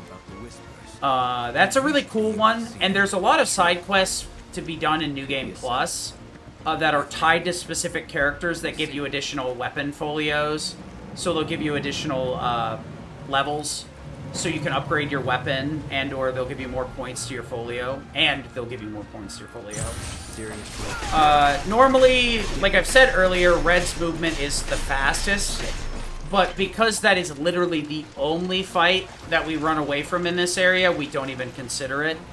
Like I said before, Bullet Bash and Red's Howling Smash can be canceled into one another, but Ket Shi, or Kate Sith, gives us Power Cleave. And that hits like a truck. Even with our magic-based build, it still is going to hit a lot harder, and it's a lot quicker than the bullet mashing. The other problem is with bullet canceling is that Red and Barrett's ATB building is kind of trash. Cloud's is great, but they both don't really get a lot of ATB out of it, so just gonna swim straight here. You normally want to try and stay on the shores if possible, because the walking movement's faster, but getting in and out of the water is really goofy. I'd have to ask one of the other runners if they know which is faster or not. If I remember, I'll actually post that in the Discord. Be like, hey, does anybody know on the way to Gongaga, is it faster to like keep getting in and out of the water? Is it faster to just swim straight? Does anybody know and or has timed it? Because there are a few segments where like you definitely want to get out of the water, but there's a lot of like really short segments where it may not be worth. So we want to toggle out Elemental over to Aerith, mainly so she has Elemental for the boss fight. And then this way Barrett has Fire Magnify for the next area, which we do want. We also gave him Curaga because Gina Talk is vulnerable to healing, like the regular Gi are. And so Curaga is going to be our best route. If we were in any other like file position of New Game, anything but New Game Plus Hard, we could theoretically use potions on Gi, but he's resistant to fixed damage, so potions wouldn't do as much. Of course. Don't overdo it. Have to be such a hang back. Normally you spin there twice, but I decided to see if one works, and apparently that's not the case. I'll stick to doing it twice. So you can plug these in a bit quicker by canceling the plug animation with roll. So it just immediately starts, and because you gotta wait for like the door or whatever to open, the roll animation is fine. Ooh, this is super nice. No, don't do it! It's pretty easy to skip that fight, but the enemies can be in really goofy positions. I've skipped it with them, like, right on top of the exit before, but ideally you just skip that fight.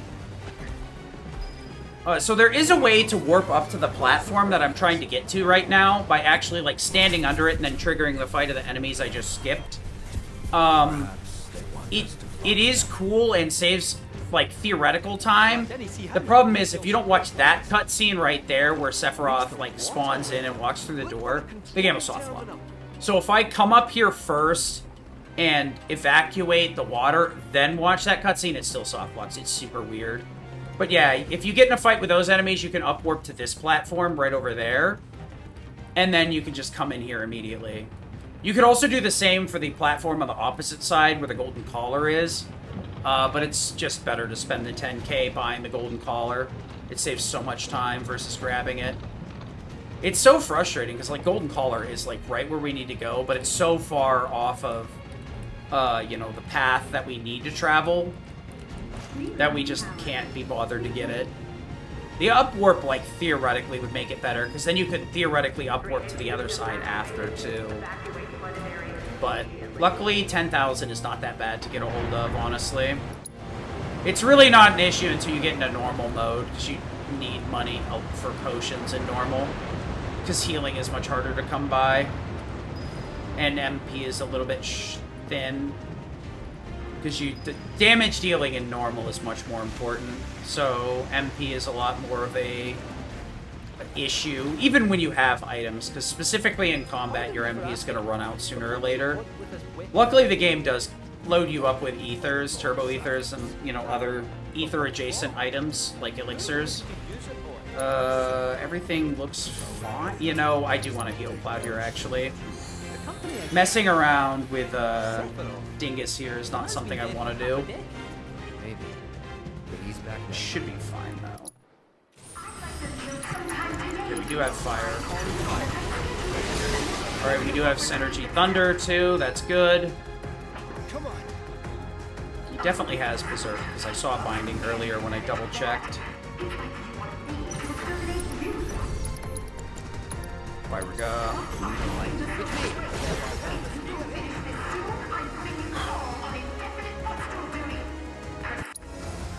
Just in case.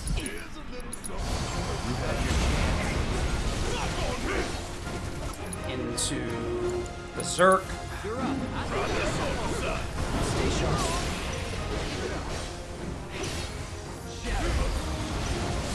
Clean.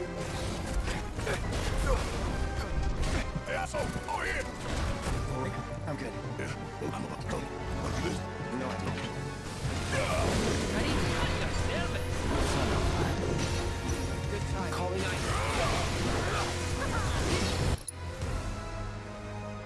Good, good. Cloud. Assist from Barret, and Swift Cast from Cloud. Oh, that's super annoying. Okay, that's incorrect.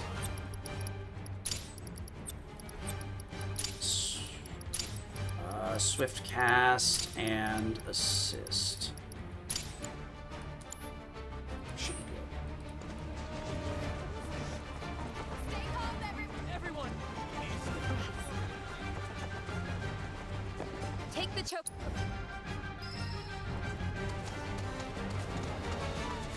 Yeah, we need her to start out with 2 ATB. What am I thinking? I was like, 2 ATB? That seems weird. Thing is, Aerith for like 90% of the game, 99, 95% of the game has Choco King Cape on. Choco King Cape is one of the better accessories. Like I said earlier, it does guarantee that you get pretty much 1 ATB on any character. The ATB is a bit random, to the point where some characters with First Strike will not always start with a full ATB to do a move immediately. Aerith is one of those, unfortunately. So Choco King Cape does give a little bit extra ATB. So more like 98, 99% of the time, 99.9% of the time, she'll start with a full ATB. So we usually give her Choco King Cape at the cost of not having the best accessories in the world. Arrow, ATB boost, Yuffie. So what do we do now? A little bit slow, but we did pretty decent there. So Aerith's MP is somewhat of a non-renewable resource here. We're going to need to min-max quite a bit here. Be careful with our arrow spells and make sure we don't spam too many of them. Luckily, we have more than enough to get through these areas. There are a few fights we'd like to skip, but if we are not able to skip them, we have plenty of ways around that. So we're fine. Okay, nice. Sometimes the enemies can spawn in front of this door in a really obnoxious way with both Tifa, Aerith, and Yuffie, and even worse with Cloud, Barret, and Red, and Kate. There's like a flower in that fight, and if it spawns in front of the door, there's no way to get around it. If the frogs spawn in front of the door, you can wait for them to move if you want to. But if the flower spawns in front of the door, you're boned and you gotta deal with it. Luckily, with the girls, that fight's just all frogs, so you can wait it out if you want.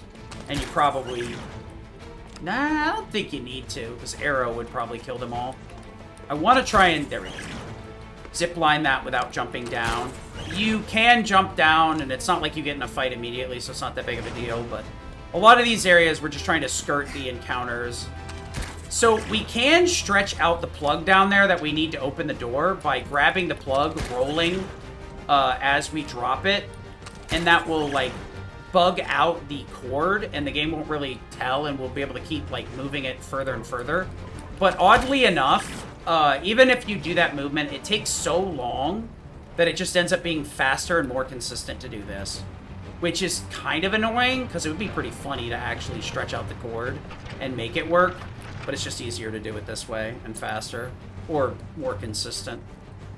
Because I'd imagine if it is faster, you have to, like, hit all the inputs on the first try. You can't afford to mess it up. There's a few places where you can do some goofy stuff, and it's probably not faster.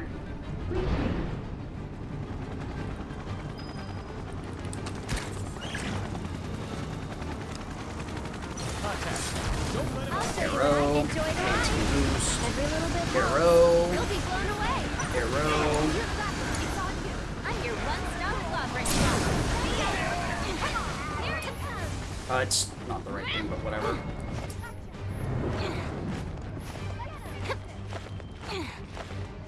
Okay, now you're just being annoying. That was very frustrating. Really? I didn't know that. Alright, then I won't bother bringing it up. I didn't realize you couldn't plug it in. I thought it was just slower because of the amount of time it took. Because Vinny kind of showed it off, but did not mention that portion of it. Luckily, Graviga there really wasn't a problem. It's just slow as heck. Well, that was an unfortunate and very annoying fight. That's like a really weird thing that There's a lot of times where they're like, oh yeah, the devs thought of that, and it's like, thought of what? Thought of what? Alright, so I gotta be careful here. Scarlet's a very tight fight, so I'm gonna be quiet and I'll explain it afterwards.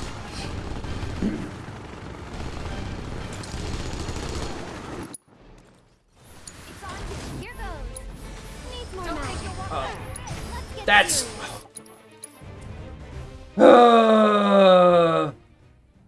There was supposed to be an A to B boost in there, but alright.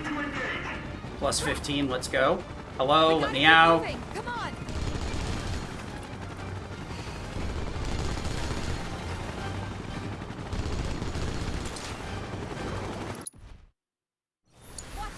I'll show you what I can do. Try using it. This should make you strong. My, aren't we tenacious? How about you show me my Excuse me? Fine.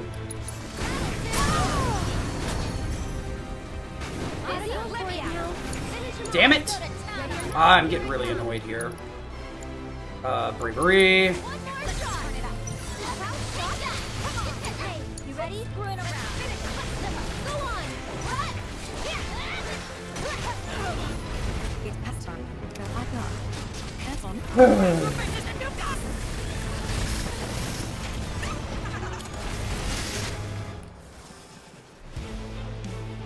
Seriously? Doesn't hurt.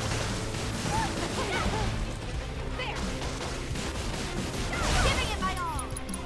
It's on you. Could have saved a little bit of time there, but Scarlet do be like that sometimes. And by Scarlet do be like that sometimes, I mean sometimes my brain just turns off and starts hitting buttons. And then I go, brain, why you do this? And then it goes, but you taught me to be like this. This is your fault, not mine. And I go, damn it, you're right. I hate it. So, what you want to do there at the beginning is you're trying to get A to B assist to activate twice. So you want to Arcane Ward, Boost, Thundera and Arm, Thundera the other arm, then you go from there, Windstorm. Well, actually, that's wrong. You want to make sure the A to B boost gets off immediately because you're trying to Windstorm and then Quakera. And, ideally you want to actually use Quakera on the ward, and that'll get an instant stagger, but I'm too bad for that. So I actually go the safer route and use one Quakera and let the Spellbound, actually stagger. And then it gives me enough time to use the Darkness with, Tifa, then use Bravery with Tifa. Because the second phase is highly resistant to lightning, to any magic. So we're going to need to do it with physical damage, so Tifa basically solos it. The big thing is that, like, I kind of messed up the inputs there. I tried to open up Tifa's menu through the L2, R2, but I hit the wrong one, so I was in the wrong person's menu. And it took me a second to, like, click what was going on and recover in my brain. So the next area we have some time save with the Cosmo segment. There's a segment where Bugenhagen yaps quite a bit. But if we save load or talk to Chadley in that segment, it'll save us quite a bit of time. The live stream? It'll save us quite a bit of time. So there's a menu I want to do to equip Red and Barrett for that area. So I'm going to try and do the equipment menu at the same time I do the save load to put both together. It'll save a little bit of extra time doing both at the same time, but it requires me to remember to do the menu, save load, and then also I need to change my party too, because the party I'm going to switch to that I'll be using after this segment has Barrett as the party lead. The reason that him being the party lead there is an issue is because if he is the party lead, what ends up happening is when I go into the segment with Red and Barrett, after I do the menu, it'll actually make Barrett the party lead for that segment instead of Red. So I'll either have to switch to Red every single freaking fight, or I'll have to go into my menu again and change him to the party lead. Changing him to the party lead in the menu is probably faster, but you can avoid that time loss altogether. So it's something I need to be careful about. But we are in cutscene.exe. Just a lot of yapping, pretty much. We're going to be setting up heal. Actually, we already have heal magic efficiency set up. We could go... I don't even know if it would speed things up. I think healing spells have 0 charge time, or low charge time, so like even swift cast really is not going to help that much. Really, we just need the magic efficiency so that we have enough Kirigas to get through Gina Talk, because Gina Talk is BS. Fighting Gina Talk is just a uphill battle. And because we're going for the Reaper's Touch strats to make Red's damage actually meaningful, we're basically doing that fight at 1 HP. Even if we did like the HP MP swap thing and took it off and he had like 112 HP, he'd still be one hit territory. I think like the only thing he'd survive would be Drain, and it would be like for a half a second. Because I think Drain takes like maybe double digits, so he'd like take 1 or 2 ticks of Drain and then die. So that's really all it does is give you like leeway on Drain. That's it. So we basically have to do it for an efficient fight that doesn't require a lot of hesitating and slowing down. We basically have to perfect the fight with Red. And the big issue is that we're not in control of Red directly. So, because we're trying to use Barrett as an ATB battery with ATB assist and Turbulent Spirit and bonus round and all that other shenanigans that we were doing earlier in the Mithril Golem fight, we want to do the same thing here. So, we're at the mercy of RNG and our own ability to make sure that nothing can actually hit Red. If we do the fight properly, there shouldn't be any openings outside of the first phase for Red to be hit. But that doesn't mean it's 100%. There are some times where you just, like, miss a little bit of this or a little bit of that, and it puts you in a spot where you're just donezo. It's kind of frustrating. The dungeon itself is going to boil down to just using self-destruct on everything, because it doesn't matter if Red's at 1 HP or not. He'll get revived after every fight anyway, and we actually want him in critical, so it works out that way. Gonna exit her house here, and that lets us fast travel to this location. Then we're just going to huff it from here. So we're going to switch over to this party so that I don't have to do it later. Once again, I got to be careful about this to make sure that I switch back after this. You can say that again. The only downside is Red is in slot 2, so I have to like move down once to do his menu, but it's a minor inconvenience at best. Because Red and Aerith are the ones that really need to be close, because he takes a lot of her MP. Or ATB, and that same thing with Cloud. Skip this. We're going to buy the flight here. Good thing I maxed out all those time materia to farm money. Guild Toss is in this game, and it's bad. By the way. I thought it would be too good. I was like, oh no, this is going to be really annoying. No, it's not. It's not at all. Uh-oh. What? Oh yeah, about it when I get back. Lance would be okay, but no.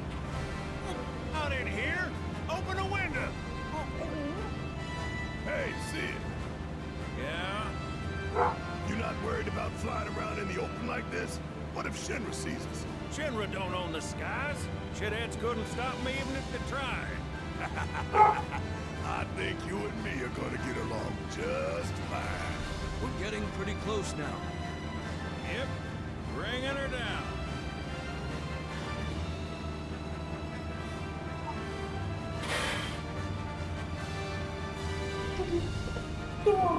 So landing in these first couple of areas, it's actually going to be faster to fast forward and then skip the cutscene. Because of the way that the game is kind of programmed now, the fast forward actually makes the cutscene landing, you know, fast forwarding into the cutscene landing faster than holding the triangle to skip for the first two. Okay, this is just bad chocoboing. Okay. So, the chocobo here, we want to brake slide, because it will try to kick us off the chocobo a little bit sooner than we need to. Yeah, but you see right here where Barrett's leader, that's because of the party that I had equipped. So that's a good example of what I was talking about, because I was on party 2 where Cloud is out of the party and Barrett's the leader. It forces Barrett to be the leader here. And just before you ask, that is a feature of New Game Plus. You can take Cloud out of the party. In New Game, you can't do that, but New Game Plus, you can. So if you're sick of Cloud being in every party, then you can take him out.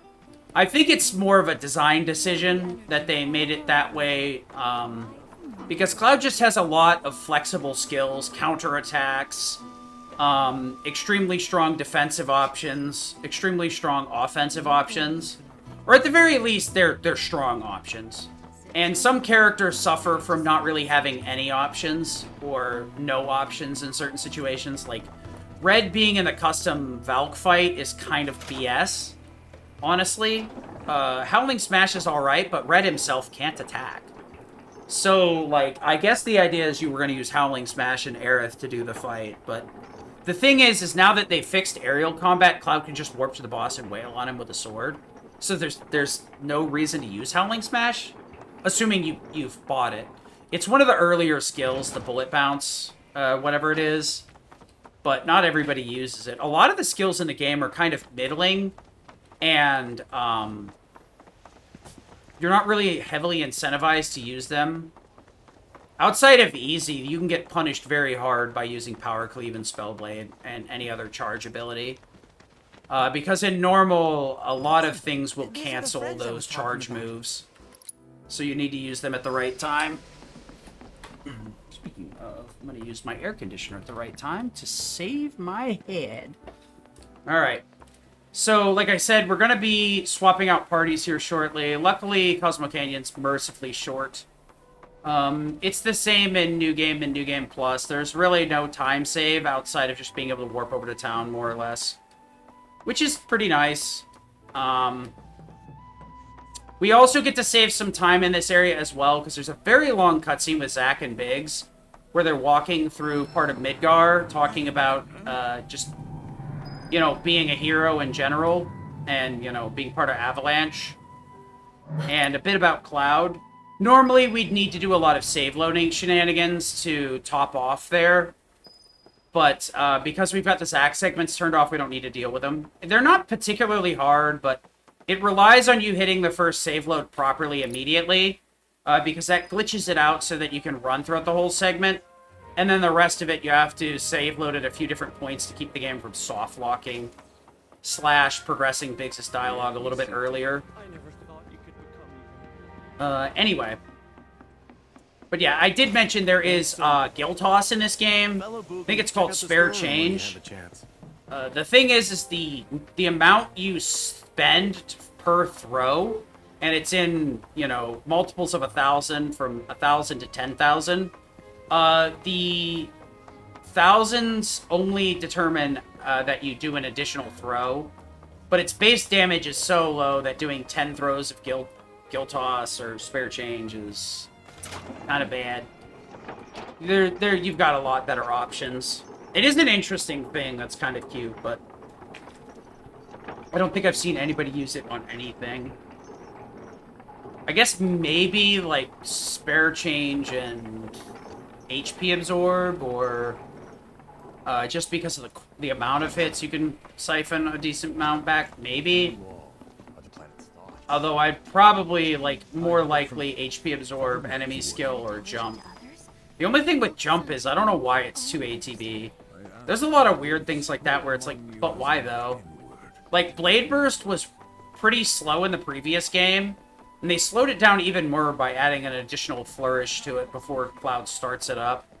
Where he kind of, like, flourishly, you know, fancily puts the sword over his back before he spins to do the attack, rather than just immediately going into it. It's super weird.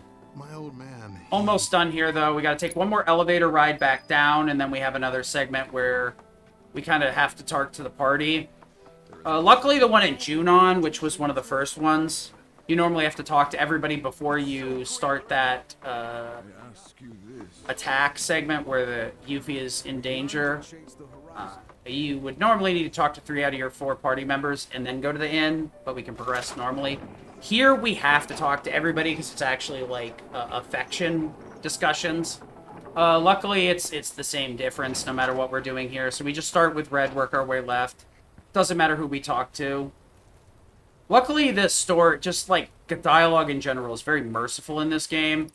Where you talk to a person, they have a line of dialogue, you skip the cutscene, and then select and then skip another cutscene. So a lot of this is just cutscene skips. As long as you're mashing properly. Said it was. What do you... Go over here, talk to Tifa. Tifa was another one we had to be more careful about, because we had to say you did good to manipulate her affection. Fortunately, it doesn't matter anymore, like I said. This one right here is the same. Her affection doesn't matter.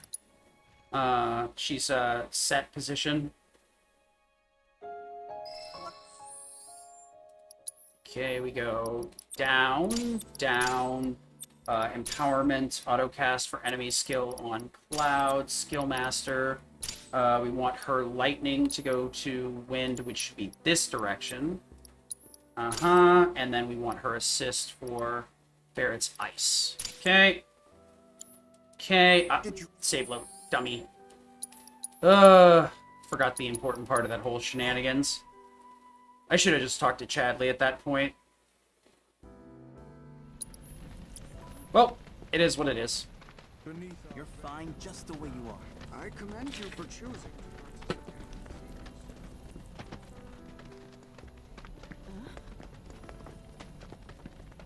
Let me write down that.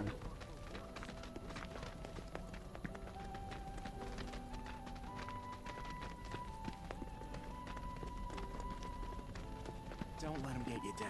I mean, I guess I just, we'll just do this in the elevator when I can fully focus on it. Well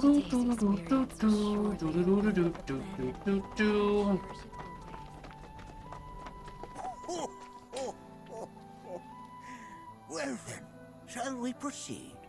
But I thought this door was... Yep, we're gonna do the trial. By the way, I did mention it earlier, but I really didn't get too specific about it.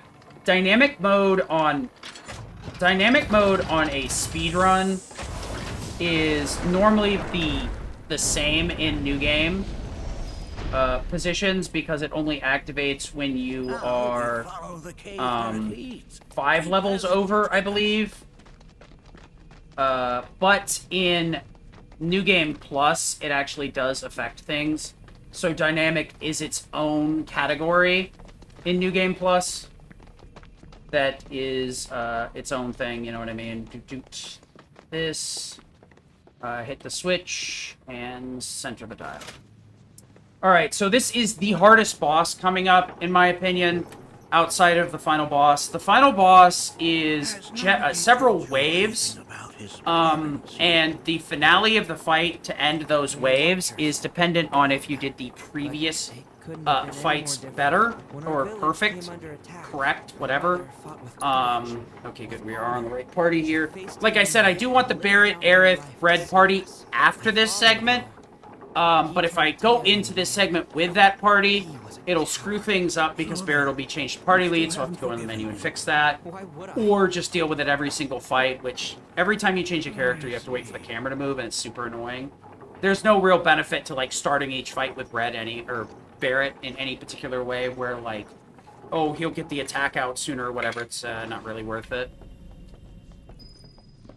But yeah, Guy Natak, the reason I've been yapping about him since, like, before I even got here is he's very difficult.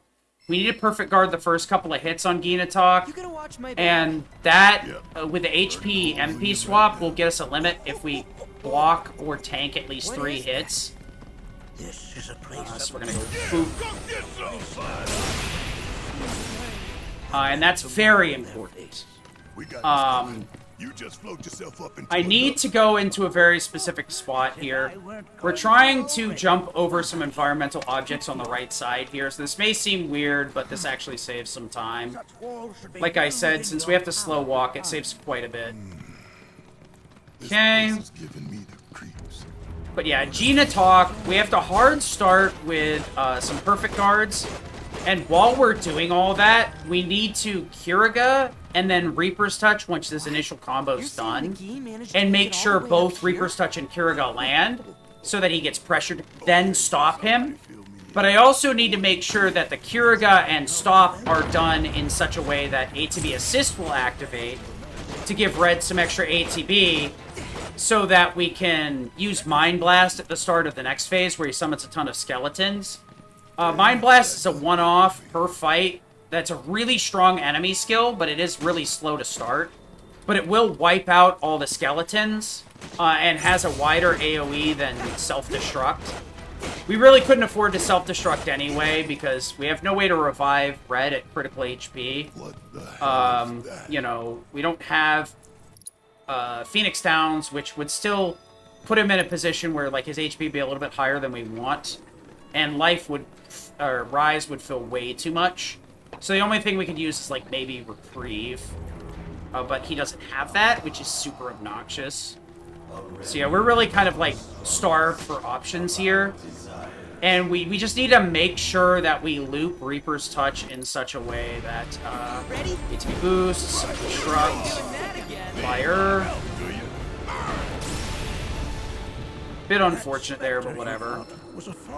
Luckily, Barret starts with Protect and Regen.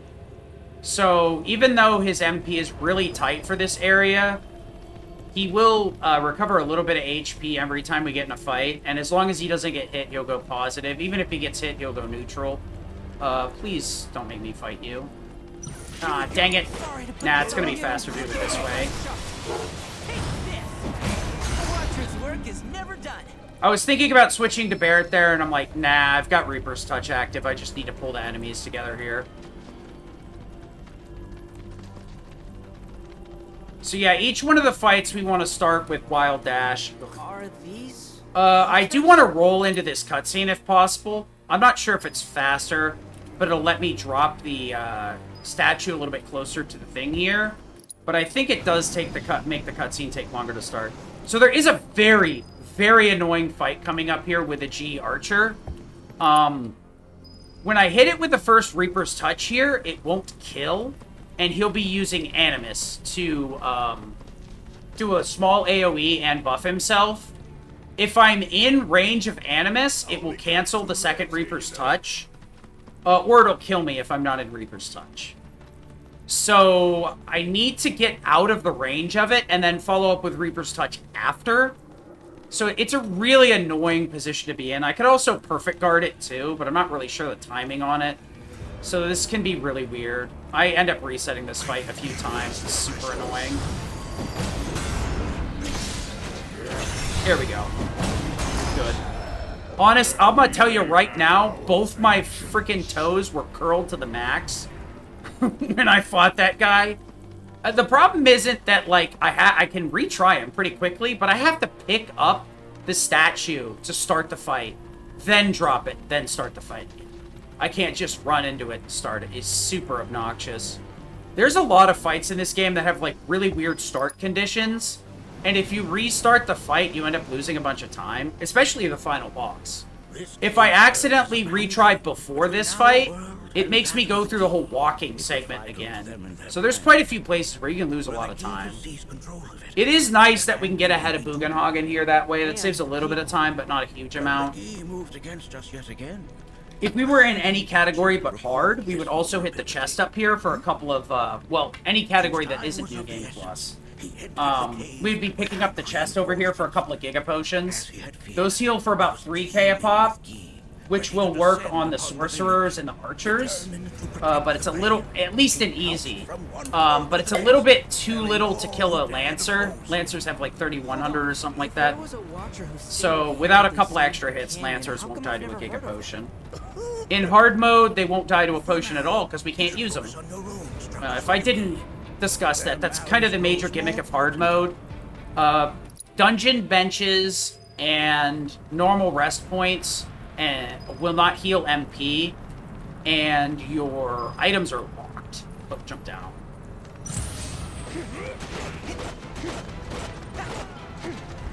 Okay. Gonna want to hit this torch here for a little jumpy jump.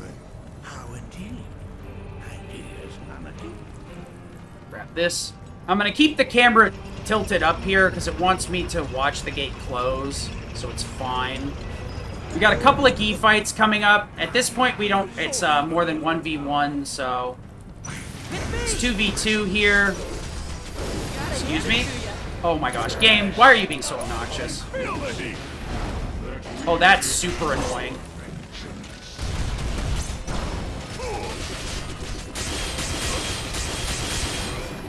Oh! When did I get petrified? That's news to me. Let's do this. Mind if I tag out? So I tried to switch to red there, or tried to switch to Barret, and the game was like, nah, you're not allowed to do that. So I had to wait till red died, and for some reason, hello Barret, and for some seriously, I hate this so much. I'm very annoyed right now. And for some reason, it just wouldn't let me switch to red until after, or Barret until red died in a specific way. The game does some weird stuff like that sometimes. So yeah, that was really awkward. And then the second time, I tried to do my inputs so fast that it ended up, like, eating them. Hello? That was really annoying, too.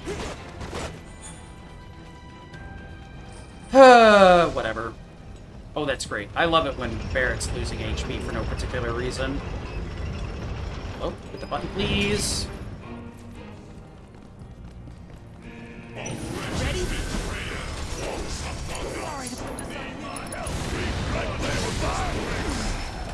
We beat them. Okay. In what sense? They have yet to truly pass on.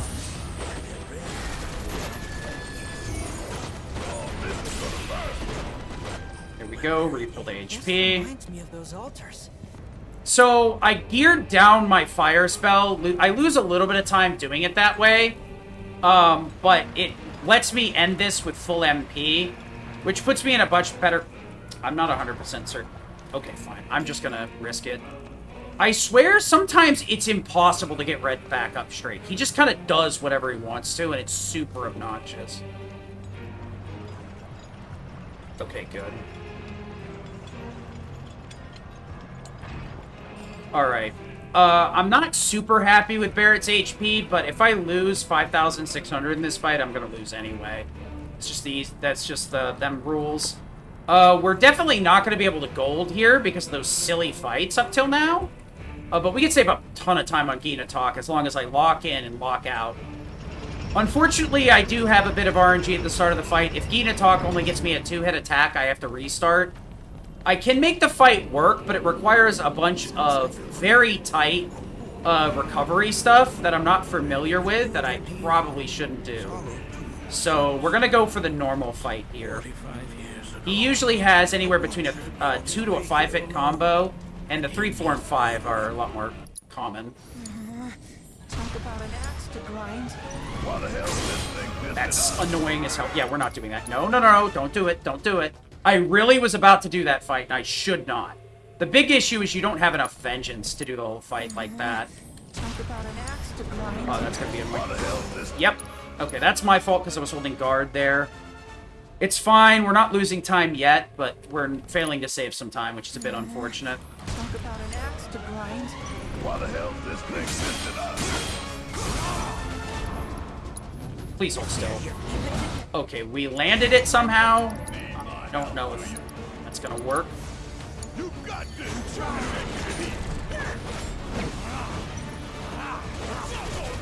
Yeah, we can't make that work. That's unfortunate because he dodged half of my Reaper's Touch there, which is super obnoxious. Oh, he's being really rude right now, and I don't like it. Why the hell is this thing missing us? Can you take the lead? Red, I need, or Barrett, I need you to stop here. Okay, we're good. Fight's on! That's not correct. I don't know if that'll work. Yeah, that's GG. That's such a silly mistake. Talk about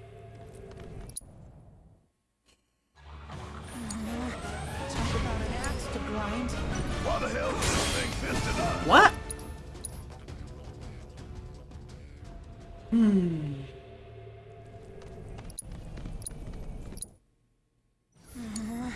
Talk about an axe to grind. Why the hell is this thing missing us?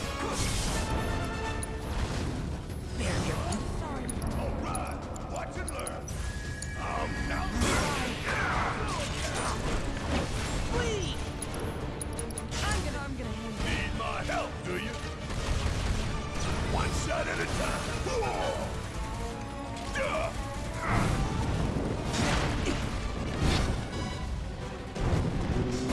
Stagger's not where I'd like it to be either. There's so many. Might die here if the game decides to be really rude about this. That guy. Like playing with fire.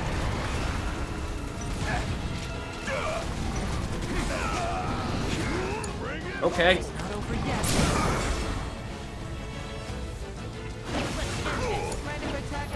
Kiriga.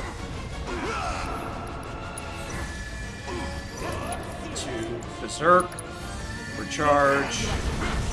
Reaper's Touch. Kiriga. Kiriga.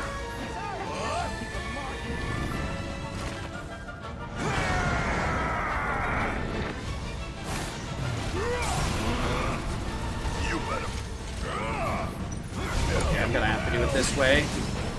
Or not. Dude, just die. I'm not asking, I'm telling.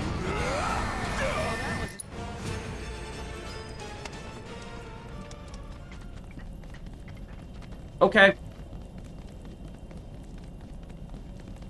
Is it just RNG, you're boned if he warps, or is the warping an issue because I'm just not inputting quickly enough?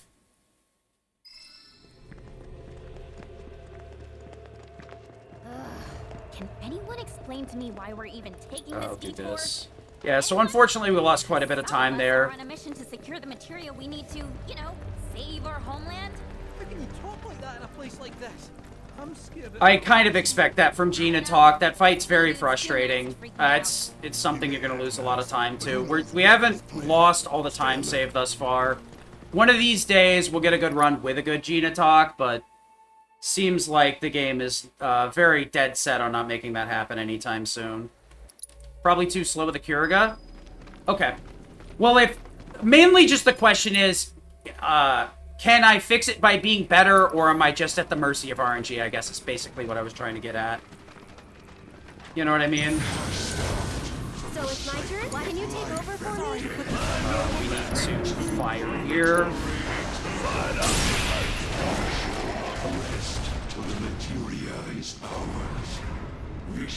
I'll start working on that next time I practice G then.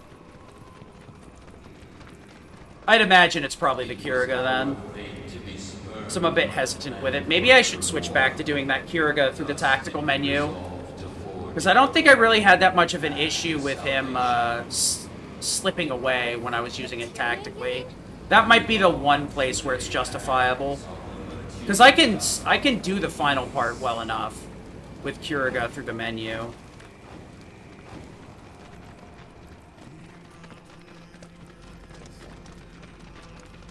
Huh? Okay.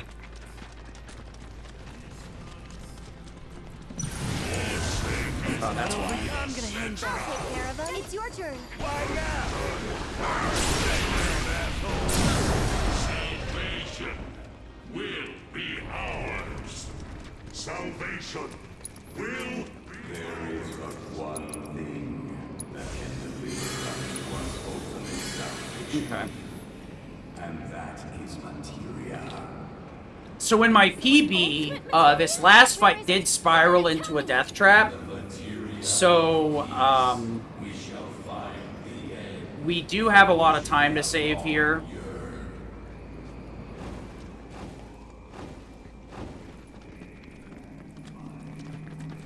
And there was quite a bit of time loss going into the... going up till the Red Dragon, so I have a lot of time to save there as well. Well, actually, no, that's not right. I was going to say, unfortunately, this next plane ride is the last, and that's not true. But we have one more plane ride after that, so I get one more break. Ugh. Is this like a... No, that is just the position that is in, period. Okay.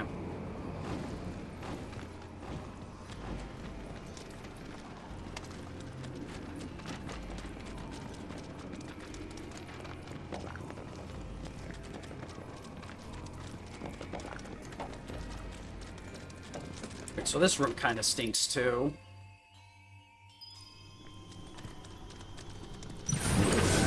Okay, this is gonna be annoying as heck. That's wrong.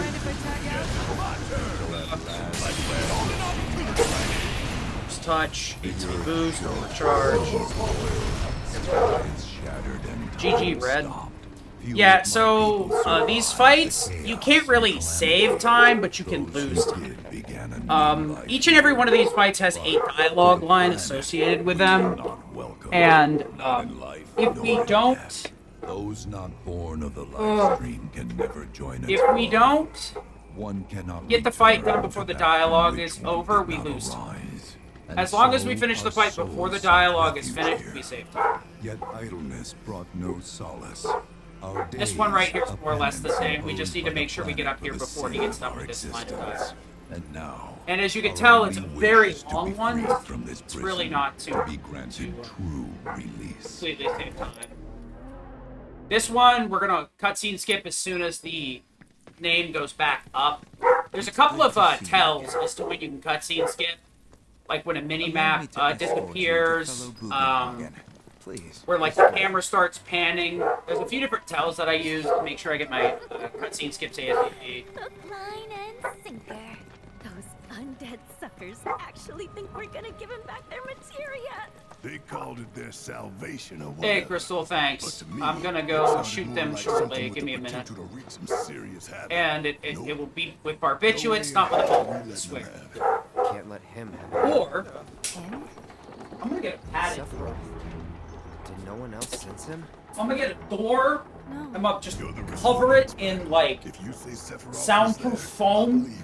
And then my dogs are gonna rip it off, and then you'll still be able to hear them go woo, woo, woo, woo, woo. And then I'm gonna be really annoyed that I wasted all the time doing that. And then, also I should probably do that. Make sure I change back to the normal party. So, Kitsu, I gotta ask. So we're headed into Nibelheim. We're getting to the point where it's boss. So I'm gonna try and explain the bosses ahead of time rather than more general stuff. The first boss in Nibelheim is not really a boss. It is another place I can save time on my PB because I killed the arm for some reason. But it's the boss from... Oh, oopsie. Wrong side. It's the boss from Aerith... Or not Aerith. Yuffie's DLC. The demonic entity or whatever that's in the VR chamber. We are not set up with Cloud, Tifa, Yuffie to really do much of anything. So we're going to just have to force our way through with Spellblade, Berserk, and the... What am I doing? The Götterdämmerung on Tifa. That's... What? Dude, your brain is melted. Thank you. There's some places where you need to zoom out the map for it to move to the place where you want it, and then there's some places where you have to hit R1 to go to the next story progression piece, and sometimes I just kind of zone out and get the wrong one. We have to skip a line of dialogue here, skip a cutscene, then buy our way to Nibelheim.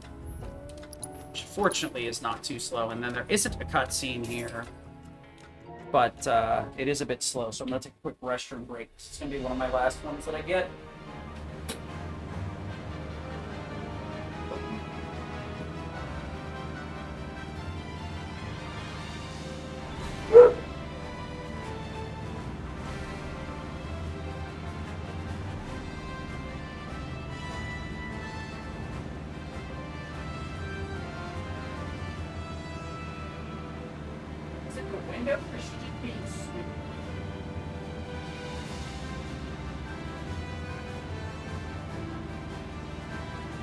Thanks.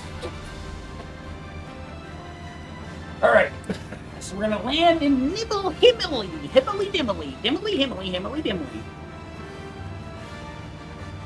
So Nibelheim is the one of the last places in the game, so the difficulty does kind of go up here. We need to deal with the demonic entity, which is not too much of a hard fight. Cloud, Tifa, and Aerith can handle it without really changing things up. We were kind of hyper-focused for that dungeon with Red and Barret, so that we could hopefully not, like, choke our way through that fight. Let's go to town. We're gonna summon the Chocobo here. Funny thing, we get to maintain the Chocobo in most areas. Hello? Hello? Whatever. We can actually summon the Chocobo on the other side of town, too, because that's actually like a mini-quest area. Let's go. Got the double Chocobo here. Nice. It's always funny when I get it. I don't even know if it's optimal or not. But we have to head into town here. There's 2 things we have to do to progress the area. A lot of these areas kind of come in 2s. We have to do like 2 different things and then we can go forward. Here we got to head into the inn and chase down our memories. And then we also got to talk to Aerith and go up the water well. Much like we did as a kid with Tifa. Not really too much special here. Luckily this area is pretty quick. But there's a lot of chances to have dialogue with your parties here as well. This is another area where you can upgrade your affection values with your characters. Yeah. This is like the last chance where you can manipulate who you get for the Golden Saucer, because that's actually the next area we're going to. But yeah, this area we have Demonic Entity, which is pretty easy and not really worth discussing. Then we have not Lost Numbers, we have Yin Yang, which is its own fight because Ketchi has a hard time clearing that on his own. At least until we get to New Game Plus. A lot of the fights in here with Kate Sith or Ketchi are very difficult. And they're still fairly difficult with even in New Game Plus Hard. At least till you route it out for a speed run. Then it's Lost Numbers. That fight is a cacophony of inputs and A to B assist activations that is quite impressive when it's done correctly.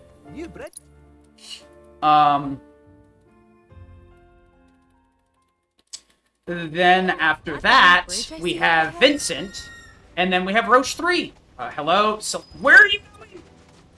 Oh, the bird's more confused than I am. Selene doesn't know. Okay, so we want to slide the bird in there, because as you can tell, it was kicking us off the bird. So you save a little bit of time there. I probably lost the same amount of time the bird saved chasing Selene around like that. The bird will normally follow you when you summon it in, so that's actually what happened there. I took a weird path, so the bird started following that pathfinding, and as you can tell, it kind of spiraled out of control there. Very certifiable Sid moment, as I say. Maybe that'll be the next emote, certified Sid moment. Don't know how I'm going to do that with one thing. Although I hear they're deleting affiliates, so God, I don't know if I get to keep that or not. Alright.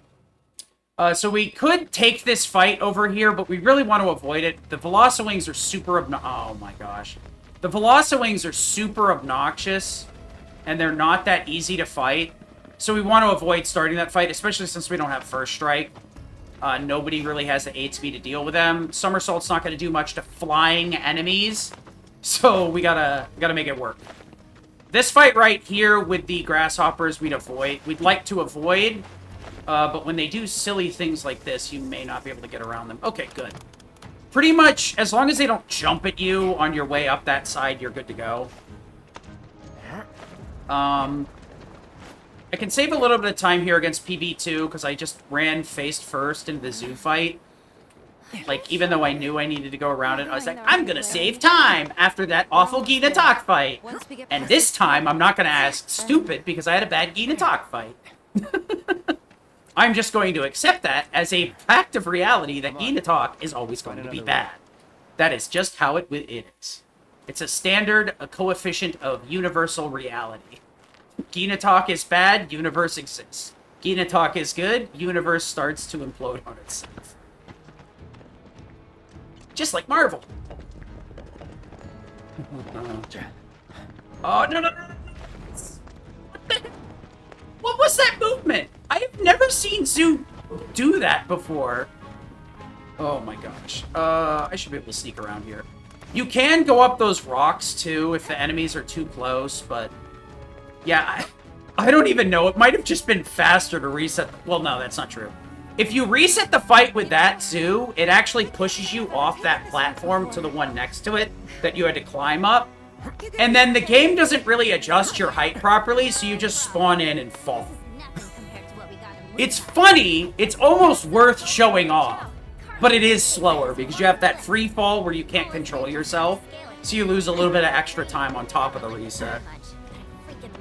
So we do have a very big fight coming up here. There's this really difficult dragon. Even with ice spells, it takes a while to get through his HP. Even with Genji Glove, Faith, a limit, it's going to take a little bit of time, so don't worry about it. I'll show you the easiest way to deal with the dragon. Casually, this will work too. You'll have to set up the material the way that I do. Just give me a second, I'll do it real quick and then explain what happens, or how to do this.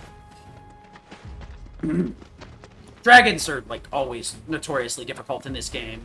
Almost every dragon enemy is very hard to deal with. So we're going to get in the fight here and say no. Yeah. So we can skip this dragon fight, despite the clear intent of the developer to set it up in such a way where you have to clear the dragon to get through that crawl space.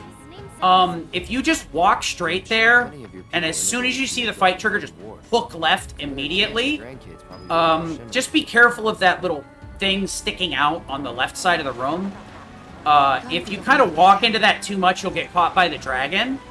And you also want to be careful of the back side of the room there, so that you don't climb on the wall. Because if you climb on the wall, the dragon, you'll end up getting out of the dragon's range. And the dragon will reset to its neutral spot, and then you won't be able to get off the wall without triggering the fight with the dragon.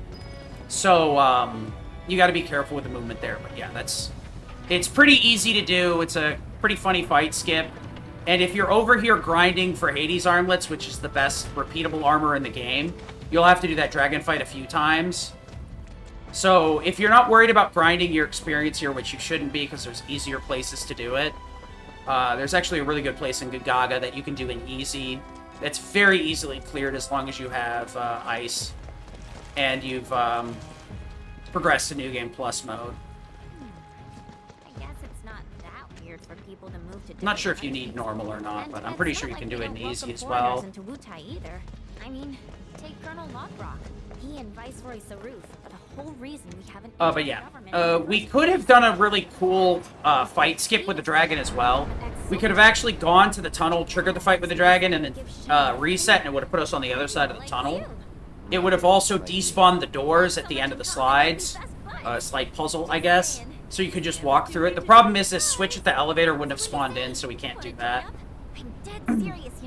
So yeah, we're gonna be dealing with the demonic entity here. It's weak to ice. Luckily, we still have our route still has ice magic focus on. So we're going to trigger Berserk at the very beginning of the fight, throw out a couple of spell blades, and a somersault. The spell blades are both for damage and ATB building. And then once we get enough ATB to cast Blizziga, we're just going to fire it off. Somersault plus the spell blade should be enough to push into phase 2, where he's going to start warping around. But luckily we have enough time to cast Blizziga even without Swift Cast, and still have that kill. So that saves a little bit of time here.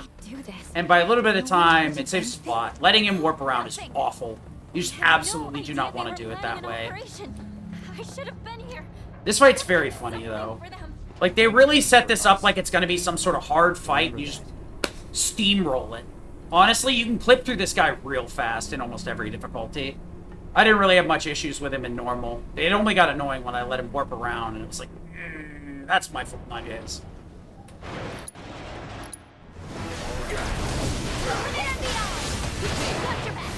Let's finish this. Ready? Let's go.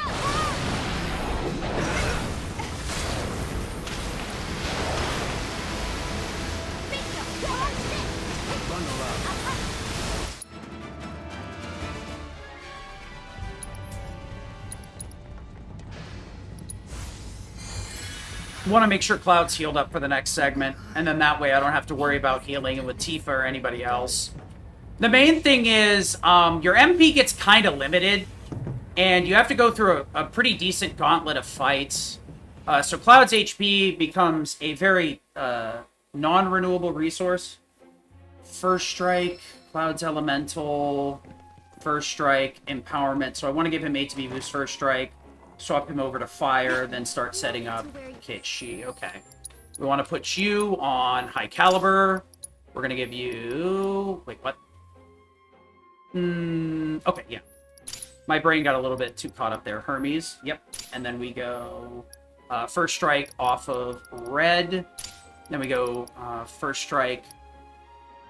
What? Oh, it's Elemental. Derp. That's why. And then we give you first. Then you get Fire. No, Fire to Lightning? Lightning, okay. Then we go Synergy for ATB boost, and then we start setting you up. Then we give you Revival for ATB assist. Yeah. And then we want to go Swift Cast for... no, it's down, and then it's MP Absorb for Swift Block. Yep. Very bad menu, but done correctly. Honestly, the menus get a lot more convoluted in this area, and we have to do 2 very big menus. But if you do not do them correctly, it makes your life way harder than it needs to be. Oh my gosh, it's way harder than it needs to be. I do set up healing on Ketchi, mainly because, if the fight with Vincent goes down a certain route and I end up getting hit a few times, being able to cure with him is kind of nice. Normally you want to use Ice to get Blizziga on lost numbers with Ketchi and use Fire with Barret, but I do a little bit of a sillier strat where I Fire-iga and Focus Shot with Barret. And the reason that I do it that way is specifically to guarantee I both get the stagger and he gets extra MP back. Otherwise, Kitshi runs out of MP before you get into the Vincent fight, and that is very much not fun.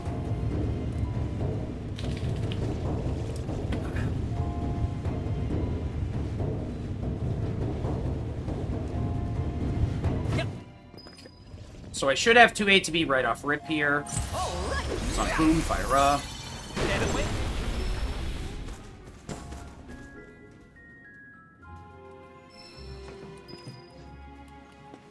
Okay. So the big trick here is making sure that we actually hit the switches. I'm so lucky. Just you leave the problem solving to Alright, me, what do we got here? You're in safe I see one of the bats. Where's the other one? Okay, that's funny. And by funny, I mean F you. Without the N. What? Why is the... Dude, his movement felt so... What the heck? Whatever.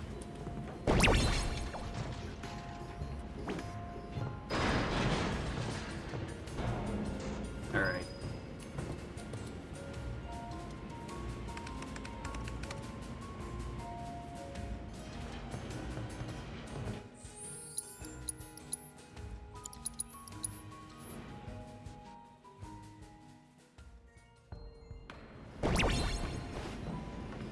I can't get off the Moogle, then open the menu, because it actually delays opening the menu quite a bit. So I get off the Moogle after I open the menu.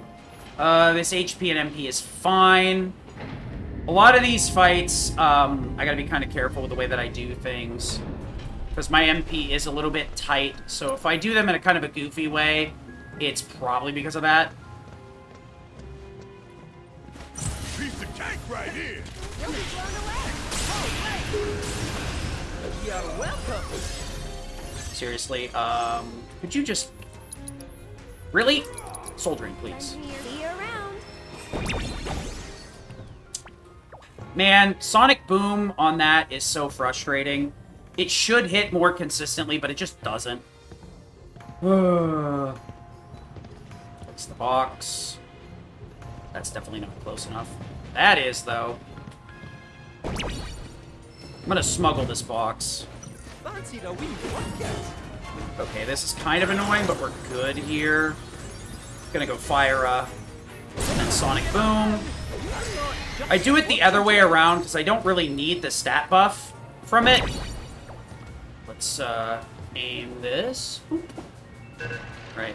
You want to make sure to do that right, because if you hit the knob rather than the stick, sometimes it won't activate properly, because the stick is what actually triggers the valve to open. Oh, what? Oh, dude, that's so rough. Wait, what? Let's go!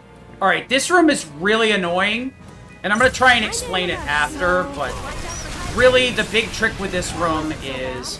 Okay, I definitely need to... Error detected in power generator. Lockdown protocol. Okay, engaged. throw it. Insufficient Mako. Alright, so I'm going to try for the 1.1 cycle. Oh god, I'm not going to hit it. I need to actually stop here.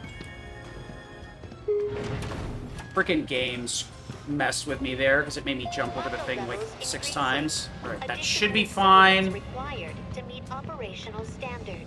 Ooh, let's go! 1.1. You can snake the 2 boxes into that main hopper, but I have a hard time doing it because you have to shoot blind, because if you're looking the opposite direction, what happens is the game... Hello?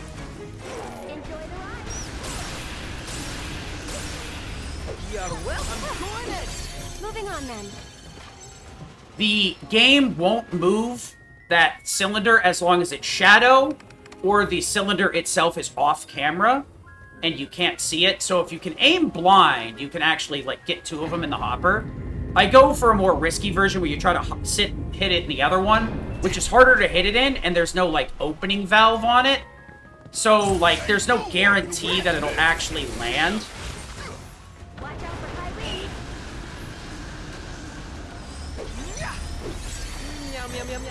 I also do Sonic Booms instead of Fire because I'm not 100% sure I'll recover all the MP, and MP is very tight in this area. So I try to play it as tight as possible. Probably one of my normal biggest sins. My biggest issue is being very greedy with MP in certain spots. Damn it. I was supposed to try and dismount the Moogle as the valve opened, or the vent opened. So this next fight right here, I'm just going to try and shoot down the middle, and it's not going to work. Alright, let's get them both together. I was hoping Sonic Boom would hit both of them. I do hate the vents here, though. The game is just really weird about letting you into them. So we're definitely not going to be fighting the Adjudicators if we can avoid it. Unfortunately, we have to do the 2 Adjudicator fight on the backside here. Luckily, in New Game Plus, it's a little bit easier because we have access to First Strike and their weakness right off. Hey, Katarn, thank you for good luck. Much appreciated. Also, the best armlet in the game over here is the Hades armlet. You know, I wonder, is there a thing we can do here? There's got to be a better way than doing these stupid Adjudicator fights. It's so annoying. Oh, golly gee whiz. Well, that works. Yeah, for some reason, you load onto the upper platform there if you get in that little spot. Okay, what do we got here? Yin? We got Yang. So we Sonic Boom, ATB Boost, Fire-Ga. We gotta see if this crits or not. If it does not...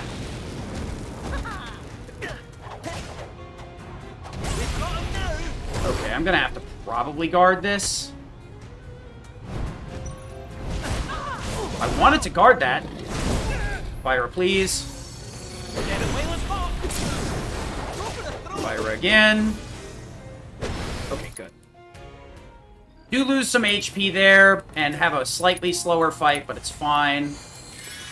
We'll heal on the way up. Oh, yeah, I probably should split, but whatever. Yeah. When I have to actually fight Yang, I need to be focusing. I can't really afford to be fiddling around. We just want to get to the other side of the elevator here. I want to make sure I'm in this corner, because if I'm too far forward, the boxes will hit the Moogle as they fall down, and I'll just lose half the boxes off rip. It's super annoying. I've done it a few too many times to be like, yeah, that's funny, isn't it? Isn't it funny to lose half your throwable objects right off the bat?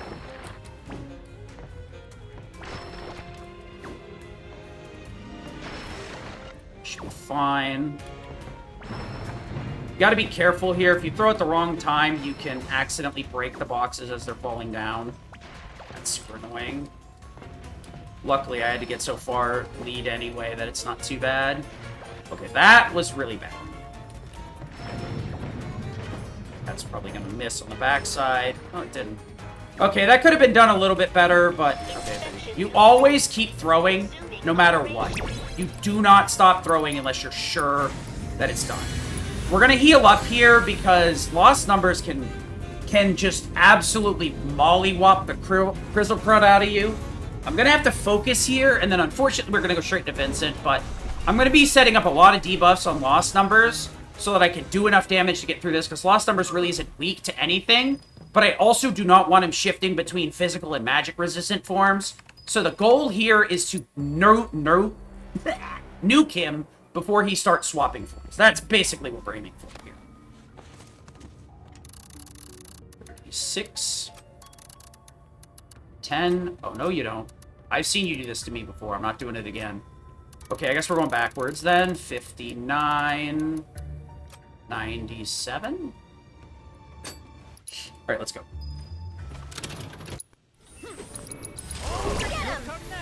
Boost. Transcend. Sleep. Oh, that's... That was my fault. I should have just waited.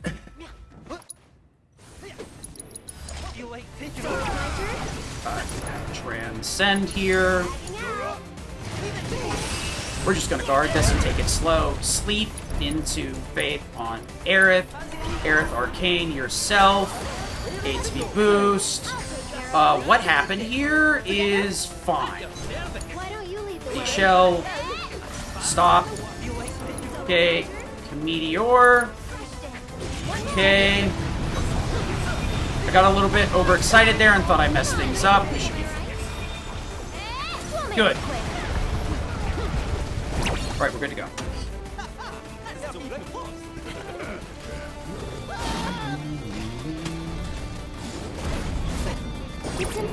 Nope. We need to transcend arm here. Kate Sith, Fyriga arm. I want you to focus shot tentacle. Board over. Meteor body. Okay. Spellbound blast whenever he's ready. Nice. Cleared, and we're good to go. Barrett, can you heal up Ketchi here, please? Good, good, good, good, good. We do need to do a menu here shortly. Red from Ketchi. Red from Aerith. And then we do autocast. Gotta get First Strike on Cloud. Toggle him over to Fire. Toggle him over to E-Skill. And then we want to move Skill Master to Cloud as well. ATB Assist to Aerith. Nope. This one's super weird, because if you try to skip the cutscene too soon, you get in a really weird position. Take Red's thing. Take Red's thing. Then we want to get everything from you. Switch you to Fire. Fire. Down, down. Assist to Aerith. Wind. And then I believe Swift Cast goes to MP Absorb. Swift Cast. Then we want to do Strength up. And First Strike. No, that's correct. I was overthinking it again. Set this. This needs to be Fire Ga, Fire Mag, Fire Ga Mag. Doesn't matter. Focus Shot and Thunder Ga. Switch characters, and we can go do the thing. Let's go. Vincent's a fast boy, so we're basically gonna counter with a Punisher and then do an action. We're gonna fire off 3 of those, and then from there we should be able to loop him with magic. If my HP gets too low, I'm gonna heal with Kate Shi in between phase 1 and 2. If I hit around 3k. If this goes correctly, ideally we will not have that issue. But Vincent takes like 40 seconds to practice. This is 40 seconds of nonsense. We're gonna use a Fire, a Magnify, because the damage deficit won't matter. We're really looking for stagger at the end of the day. And then Aerith is gonna Arcane Ward us and use an Aurora for additional stagger. And then should be good from there.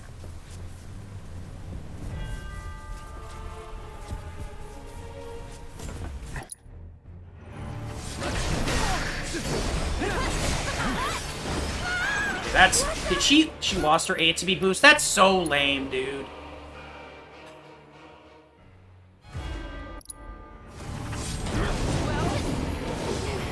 Okay, that's fine, actually. Get ready.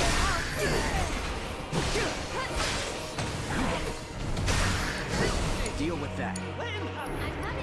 Cloud. Arrow. Kiriga, Cloud. Hang back.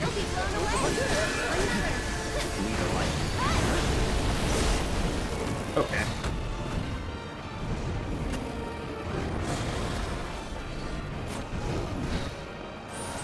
No holding back. See you later, buddy. Let's finish this. Let's be smart. Time to talk. Honestly, that first reset was completely out of my control. The fact that he decided to target Aerith in that position was something that's unexpected, and she was completely vulnerable because I was busy trying to get her to ATB boost. So there really wasn't much I could have done about that, outside of predict the future. Normally, you're looking for counters on Cloud, so that's not a common position to have to be in.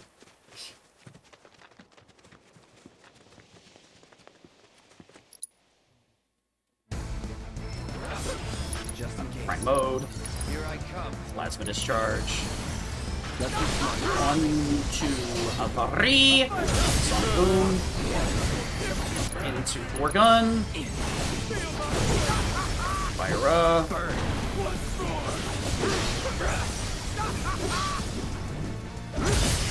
up.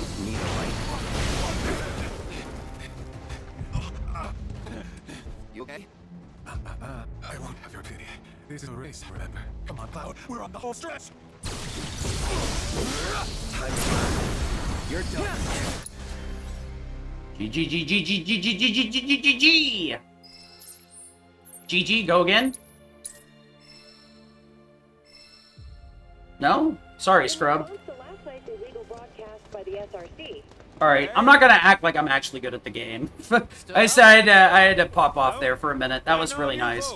We can save quite a bit of time here with Abzu and friends. This is a pretty rough gauntlet of fights. They're not necessarily difficult, but they're not really easy either.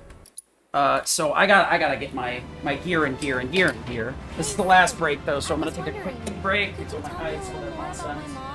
Sure. I was greener than Mako when I met her fauna. She took my heart for a spin. Not you, Sid. Aerith, Yeah? what happened to your mother? She get sick? Doctors always said she had a weak constitution, and trying to escape didn't help. I think she just pushed herself too hard, all so that I could be free.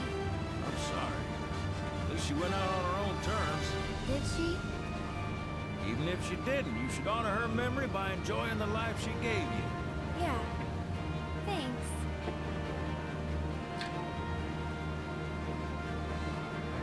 Hey, don't know if y'all heard. Wutai's finally made a move against Shinra. Might be war. And as Midgar's been bombed to hell and back, Shinra's gotta be on the ropes. Good. War isn't worth celebrating. Ever. Exactly. This'll affect everyone. For the worse. It's like when Sephiroth shows up. Nobody wins. On a related note, if war is officially declared, it will be long before borders start closing.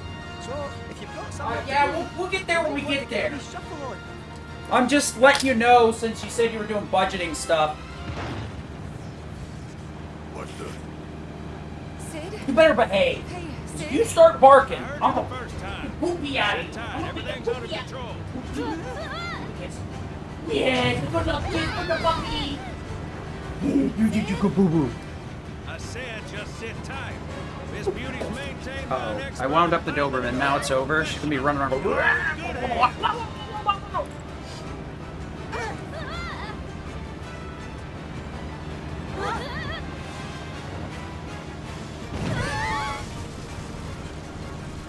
sure? Because I think that was the end. Get off my ass and sit tight like I told you to. What was it? Altitude? Oh man, we're screwed! We ain't screwed, people. Hey! Alright, Dude, we got the sum of best down to 437. Alright, so we want to skip this one with triangle. It's actually faster to do it that way. We could fast forward, then cutscene skip like I did with the other ones, but, it's not... Okay. I want to be careful with the movement here, too. This is one of those spots where you can save quite a bit of time by just being careful with your movement. You may notice that, like, if I do too sharp of a movement, I kind of lose a little bit of speed with the ship here. Or the plane. I don't know how you want to put it. So I got to try and do this with very tight little taps.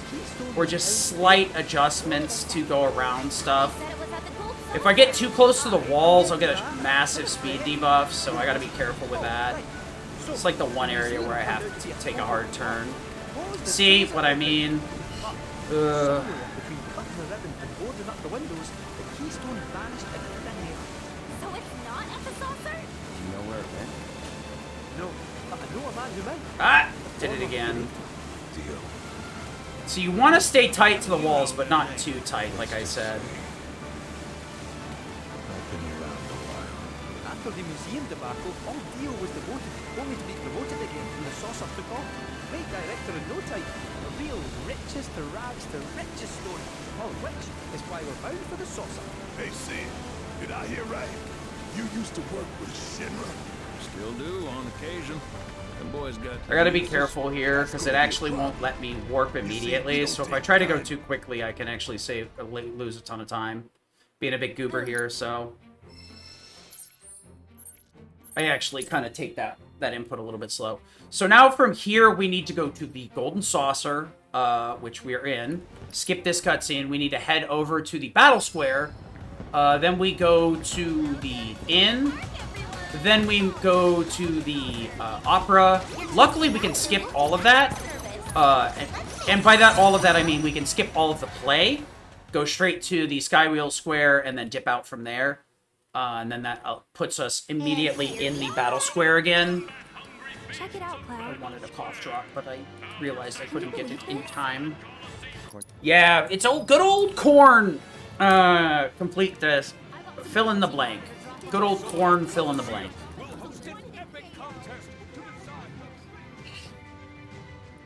So, the Golden Saucer is pretty rough. In terms of, like, tension. There's a few places where, like, you have just back-to-back-to-back-to-back inputs you have to deal with. And, okay, I should be doing this, and then this. And with this one, we need to deal with a couple of Corneo's thugs.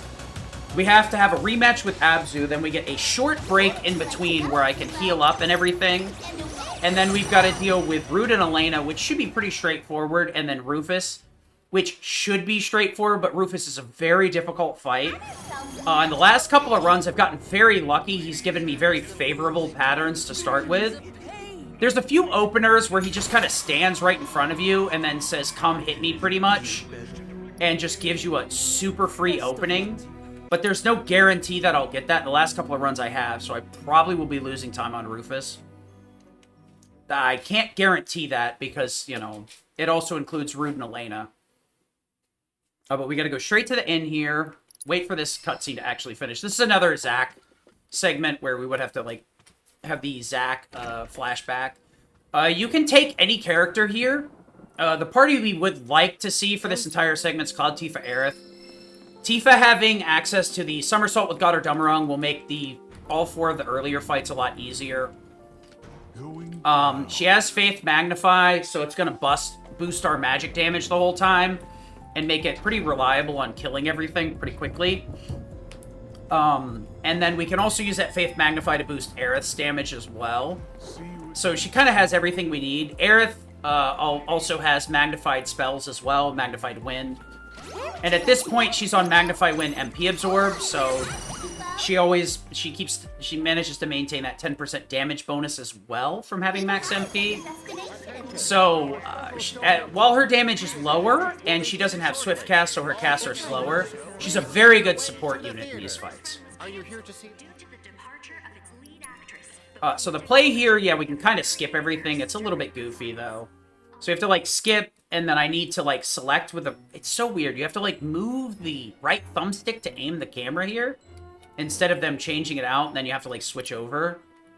Doesn't matter which one we take, we just have to skip this, and then it's, skip. Okay. Rosa, what are you doing? Literally no Rosa. Okay, I guess we just decided not to load in Rosa's model today. That's fine. The thing is that Rosa is normally Aerith, unless you have Tifa or Yuffie, and then Tifa or Yuffie is, Rosa. If you do, that date, I'm assuming what it did is it, like, deleted Aerith's model and tried to put in Tifa's and then missed the load window, so she just kind of wasn't there. Would have been funny to watch the actual play. I'm not sure if it would have been an in-game cutscene or a cutscene. I think it's a regular cutscene, so it wouldn't have mattered. She wouldn't have been invisible in those, but I could be wrong. If it wasn't as good a pace as it is, I would have been like, oh, let's fuck around and find. Let's play stupid games and win stupid prizes. So I specifically take Tifa, not because I know, like, her date is faster or something, but it's mainly because I just want to maintain the same Cloud Tifa Aerith order, rather than taking Aerith or any other character. As a donation incentive, I could take whatever character I kind of want, but, you know. We still have a few tickets left. Alright, we're gonna participate in the match here. A lot of these fights are pretty straightforward. I just need a Faith, Fire, done. Just focus on the ones in front of you. Fire.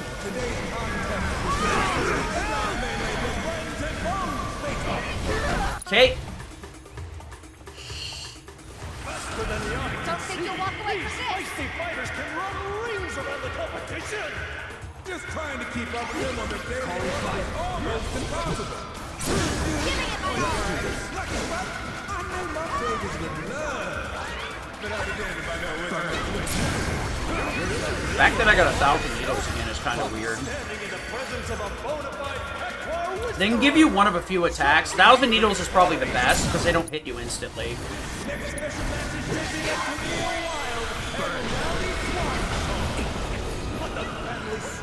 Tifa!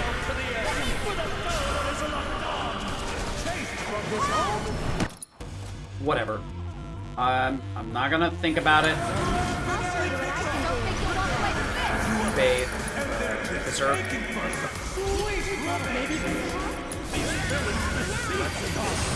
Oh, that's super cool.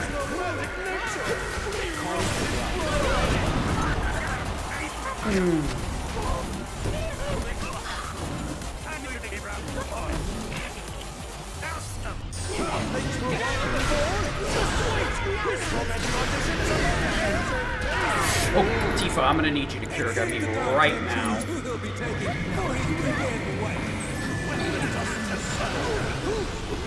Fine, it's whatever. Tifa, you're killing me here. That's GG. Thanks, Tifa. Stupid ass AI. I'm just gonna run into the wall. Woo! 10 out of 10, as expected. Faith magnify everybody. Berserk.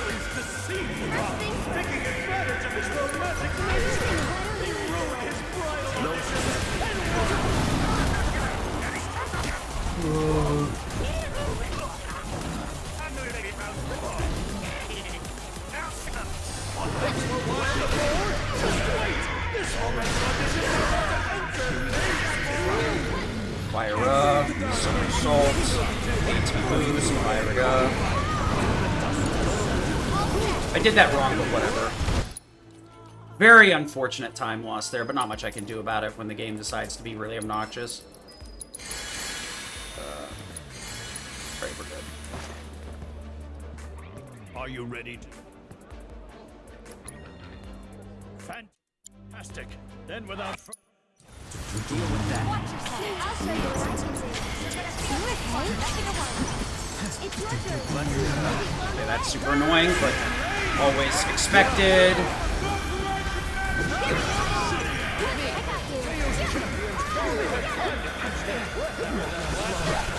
Oh my god. I don't even know if the Cloud can survive this. What is...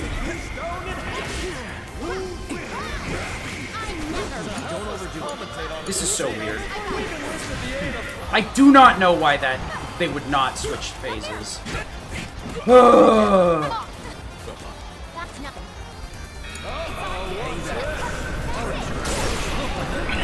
Great, the frickin' audio's glitched again. My favorite glitch.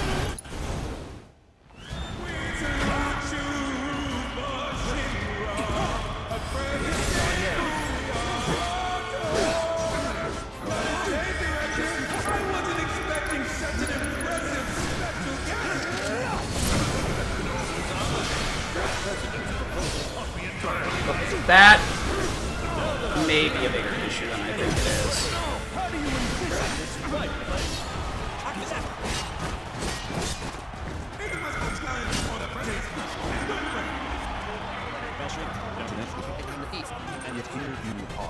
Really, though. Okay, I got fucking lucky there that worked. The audio is glitched out, so I have an autosave, yeah? I'm not sure, though, so we'll do this. I'm gonna do something that I would do for a marathon's sake, in a PB pace. So, normally I would not do this in a actual run, but the audio glitched out there, and it's going to persist, and it's super obnoxious. So we're gonna just reload here. I could have reloaded off the autosave, too, but decided it's just best to do it this way. Yeah, unfortunately, Rude and Elena just decided to tank everything. I think I must have only gotten a single somersault hit with the way that worked out. But yeah, the audio glitch is such a weird one. I don't know if it like fixed itself or not, because it should have been glitching out the audio in Rufus as well, but whatever. That fire gun magnify could have killed me too. I think I crit off of it, which is the only reason I was able to do enough damage.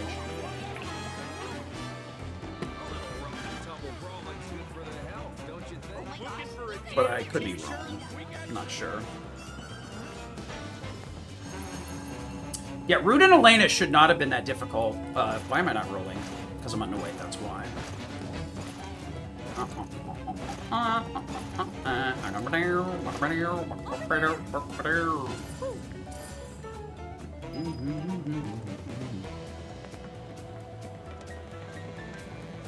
But I would expect to see like another 450 here, which is kind of nice. Nope, ruined your picture. Photobombed! Da-da-da-da-da-da. I used to work at a theme park. That shit was so annoying. Rarely ever got asked to take a picture, though, because I usually work, like, event security for, like, when people buy out the park. So they're not really too concerned with taking pictures. They're more concerned with, like, enjoying the rides and then going home, because it's usually after the park closed or closing off a segment of it later at night for, like, businesses and such. Oh, boy. Wow, wow, wow, wow, wow.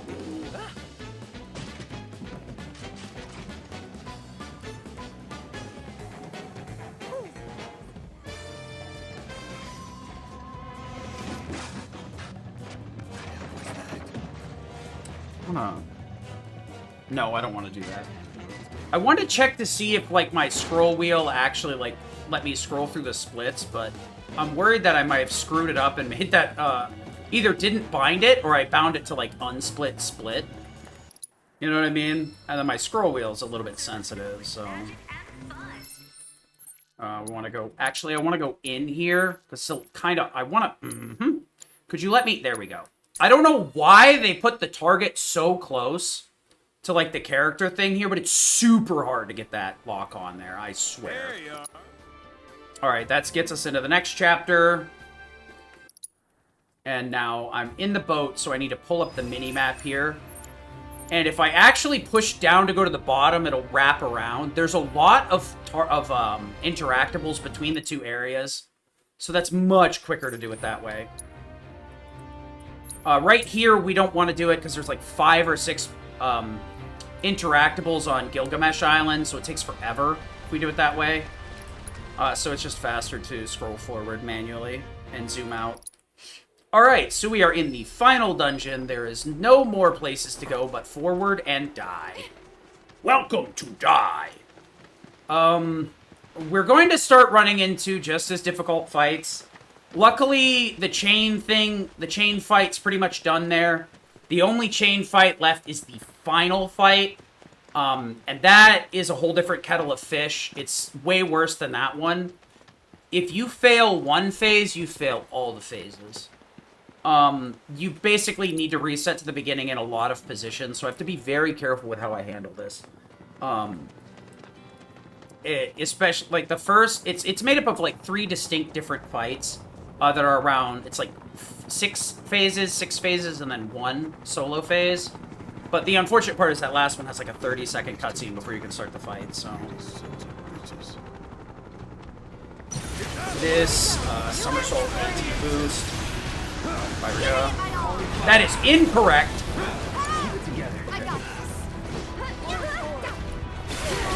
Oh my god, yeah, we're fucked. That's so bad. I don't know how that somersault got mistargeted there. Era, somersault. That's so unfortunate. I did not realize what was happening until it was too late. Yeah, you want to arrow those ones right next to Aerith, and it'll pull them all in, and then somersault to make sure everything's dead. But without the somersault, that third-class soldier can survive. So you end up in this weird situation where it's like you're probably thinking, why didn't you just finish the fight? But the observant of you may have noticed that something didn't happen that was supposed to happen there.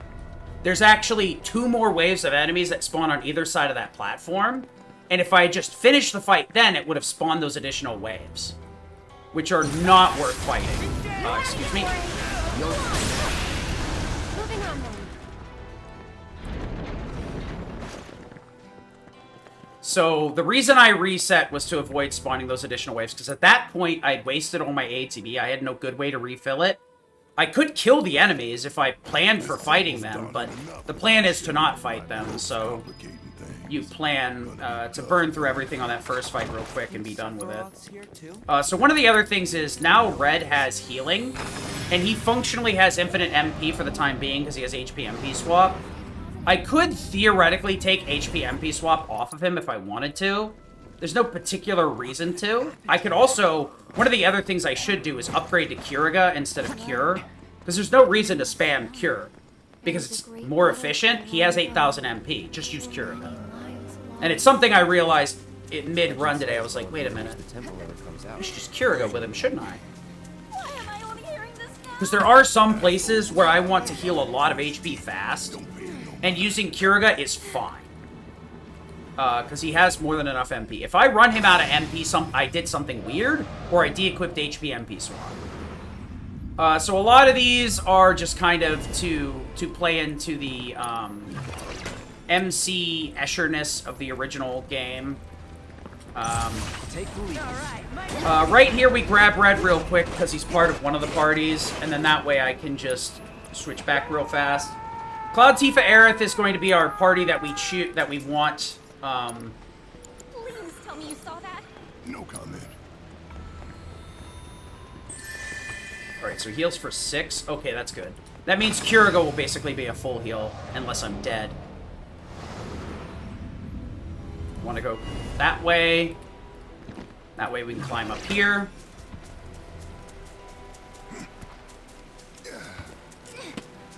Alright, so we got another set of enemies here.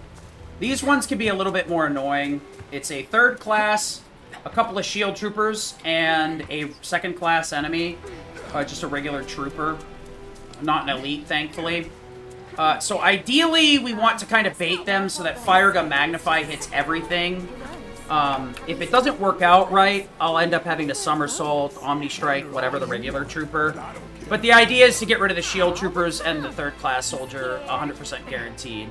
Ideally, the 3rd class comes after Cloud here because he's the party leader, and then I can get everything in one go. Should be good. Yep. Nice.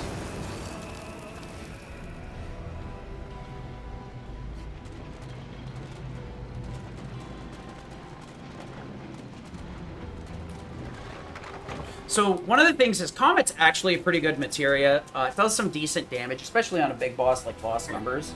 The big problem is there's only one, so it's either Magic Focus to increase its damage output, which a lot of it's split between the Comets, so Magic Focus would actually be kind of nice. Swift Cast to make it cast immediately, which is probably going to be the choice you should always take. Also, you could put it on Synergy, which is an interesting choice, but it does take a while for that to hit. So, Synergy is an interesting one. Hello? Red? Did I glitch him out at the top or something? I think I did. Interesting. There he is.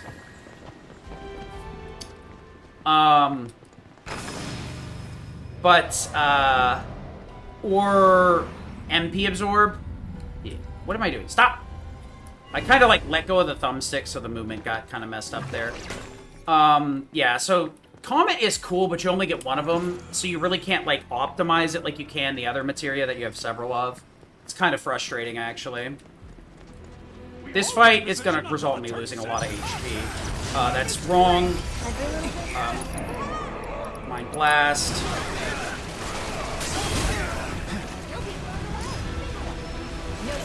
Okay, red.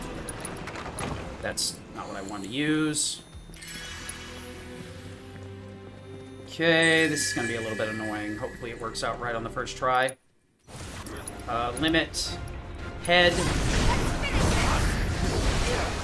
Sonic Boom. Izuka. Keep it together.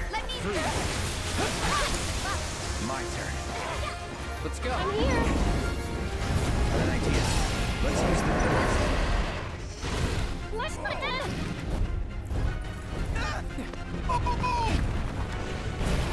Run!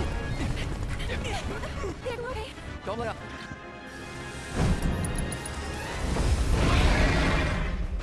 Maybe this will be. Let's get serious. Take the lead. I got this.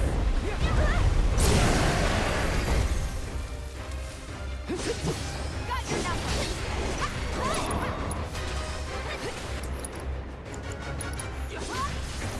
Bundle up. Dragonoved. Nice.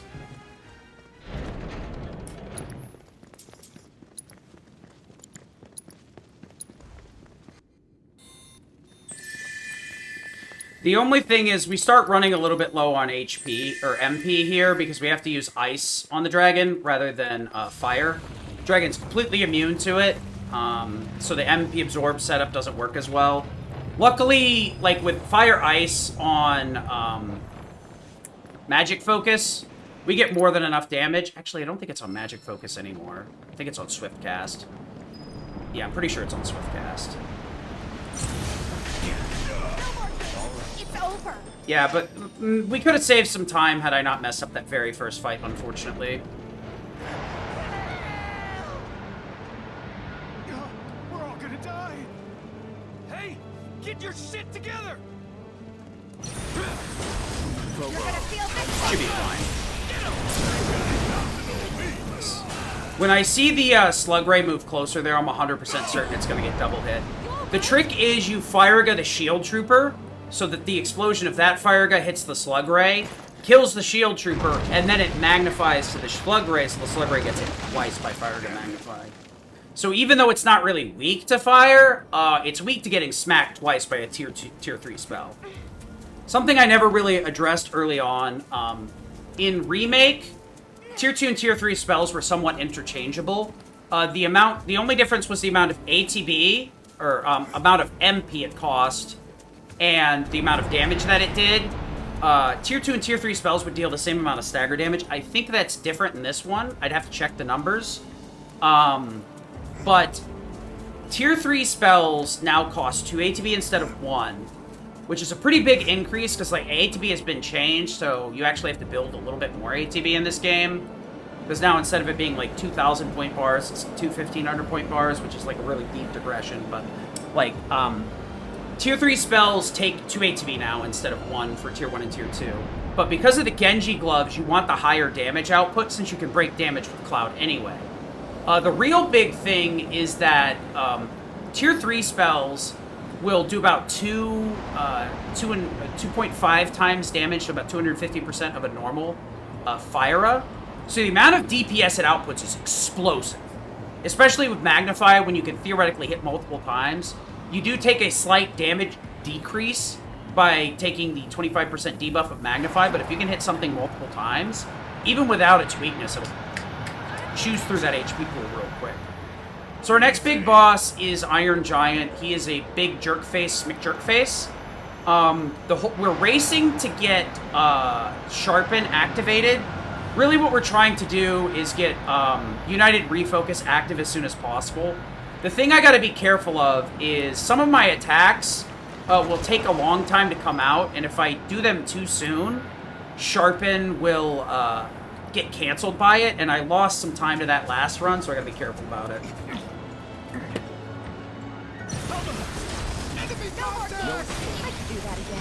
Nice. Again with the fire gun nonsense.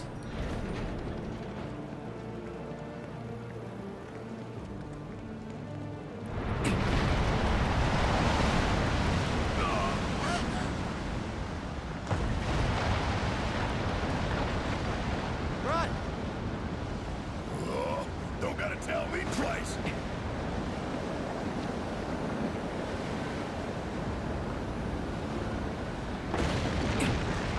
I'm gonna take this fight a little bit safer and try and save some HP here. We're just gonna ATB boost into Fire Gun. I could also attack and cast Fire, but because of Swift Cast, the charge time is the same. So the only extra animation I play is instead of attacking, I'm ATB boosting. But it always kills. So we do have to put up with the party swap here. I guess I can cycle this way. This load does take a while for some reason. Not quite sure why. But yeah, we're never going to run red out of MP here. Like, even if I'm, like, casting Curaga to heal 1 HP, we're fine. So the next area of big importance is we're going to be doing Iron Giant and then rematches with Rude and Reno. And then Elena and Sung. Both of those fights are a little bit difficult. Elena and Sung is very tight input-wise, and we're trying to min-max damage with Magnify with Aerith. Because one of the things we do have to still consider is that Aerith is never going to be able to get Genji Glove. So that is a time save. Hey, thank you, Hare. Thanks for the good luck. I appreciate it. Hope you're having a good one. Matter of fact, I hope everybody's having a good day. We're going to ATB boost here, Era, Windstorm, Era, Windstorm. Okay. I think I overdid that a little bit, but it's fine. Let me double check and make sure my MP is maxed out. Okay, yeah, good. Last run, or like the run before last, I messed up and did not get MP Absorb on Wind, which was catastrophic failure levels of bad. One of the things here is we're going to be picking up Lifestream to open up new areas. The way that this segment works is they want you to pick up Lifestream to get bonuses, and then you have to sacrifice it to have access to the next area. Clearing out the backlog. Good. Glad to hear it. Every day I'm like, I need to play that old game, and I never play it. One of the ones I want to go back to is actually Popolo Croix. I talked about it last night with a friend of mine. I got that on the PSP. I loved that game. I loved it. So good. Long as heck, but very fun. Been a while since I played it, though, so I can't really remember the system mechanics, but I remember it being enjoyable. Wasn't a very, like... the story itself wasn't, like, really killer, but I remember, like, going to GameStop, being like, you guys got, like, an RPG you can recommend? And the guy's like, Popolo Croix for the PSP? Because he asked, like, what console? I was like, PSP? And I gotta say, that's one of the best things that's ever happened to me in a GameStop. That recommendation was really good. This chest over here does have an elixir, but once again, New Game Plus, or Hard specifically, locks your items. Of note, if you're casually playing New Game Plus and you've already cleared the game, do keep in mind that benches that use cushions will actually recover your MP. So world map benches will actually refill your MP. So don't be afraid to use spells while you're doing exploration and world traveling. You don't need to restart the chapter either to get your MP back. Just use a cushion. I have 99 on this save file. It never comes up in a speedrun, but it is a thing to keep in mind. The thing is, like, we don't do really anything on the world map, and the dungeon ones don't do the same, so... Hang back.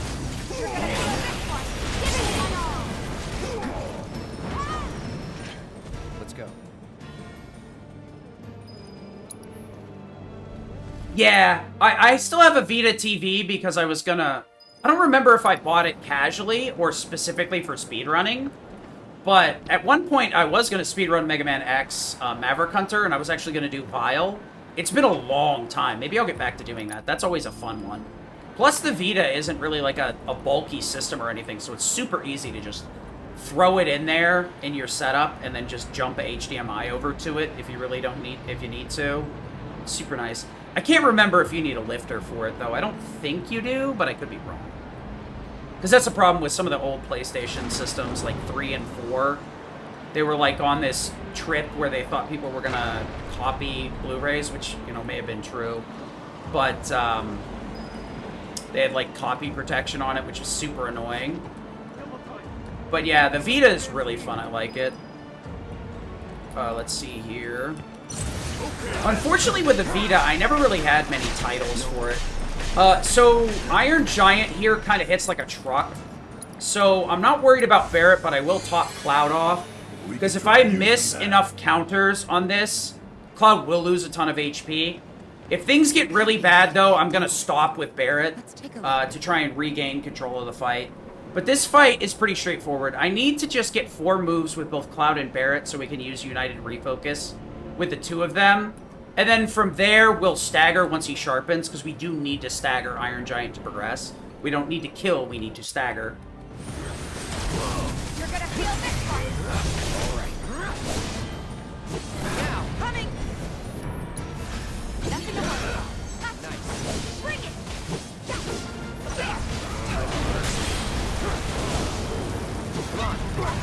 Nope. Oh, excuse me. I need to cast fire right here. Need my help, do you? Ooh, I've got something just wrong. Yeah.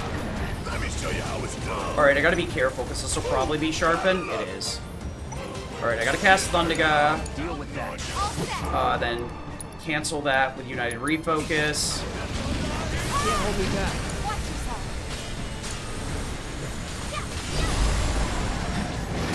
That's so toxic! Oh my gosh, I don't even know what to do here. Keep it together. I think Arise Barret here. Oh, that's really bad. Focus. HP boost. Focus. I don't think this is winnable, actually. Yeah, that's unfortunate. That's very unfortunate. That's so rude. I United refocused on Cloud instead of Barrett, so it warped him to them, and then he just condemns them. That was so RNG. So unfair. No holding back. Do it! Hey. We can do it. Yeah, bring it. Calling fire. And it's at the end of the day, it was my fault though. Okay, we're gonna do this one right, I guess. Bonus round. Turbulent Spirit. That's not gonna be sharpened, so it's fine. Barrett, United refocus.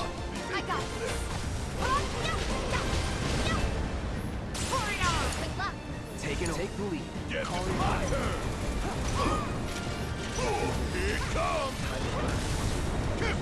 This is what this fight should look like. I should have reset early on into that attempt. It is what it is. He's kind of a jerk.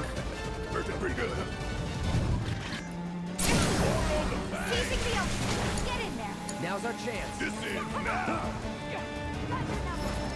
That's what? Cloud, why would you roll like that? So yeah, we could have saved a lot of time. Yeah, so the way that Barrett works out, his ATB is usually very hard to build. But when you add bonus round in, he gets additional bullets, and they actually build a decent amount of ATB. We also have haste boots on him as well, so that's building a lot extra. And we're also topping, actually, My turn. we're topping that off as well with, so if, like, Cloud had been the one that died in that scenario, it actually would have been better, because Barrett could have got the focus shots off, and I would have been able to stagger the Iron Giant. So, unfortunately, if it had been reversed, we'd have been fine. But he also has Turbulent Spirit, which is another ability that he actually gets in this dungeon from his final weapon that massively increases his ATB building. So he can build a lot of ATB fast. If given the proper setup, which is what we're doing there. And the reason I couldn't just revive Barrett was because his ATB was also... Oh, that's not how you're supposed to do this. Why did I switch to Tifa? Whatever. But not having United Refocus would have halved the effectiveness of Focus Shot. So that was unfortunate. Excuse me. Into... no. Oh, yeah, it's, Snow Flurry, Frog C, Icy Impulse, Frog B. There we go. There we go. Fire up. Alright. Okay, whatever.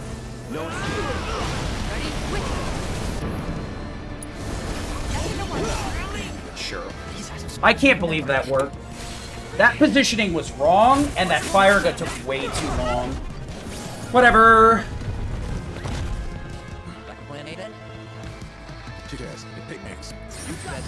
Fire up. That's actually wrong. That's right. It's on you. Deal with that.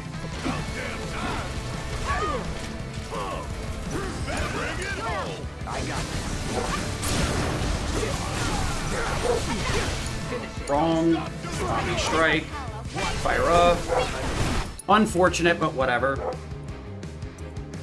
Probably can't PB. But we can have a decent run here, which I'm gonna be happy with. We want to steal Tifa's first strike. Then we want to give first strike to you, and then I want to give swift cast to Aerith here over the MP. All right, let's go.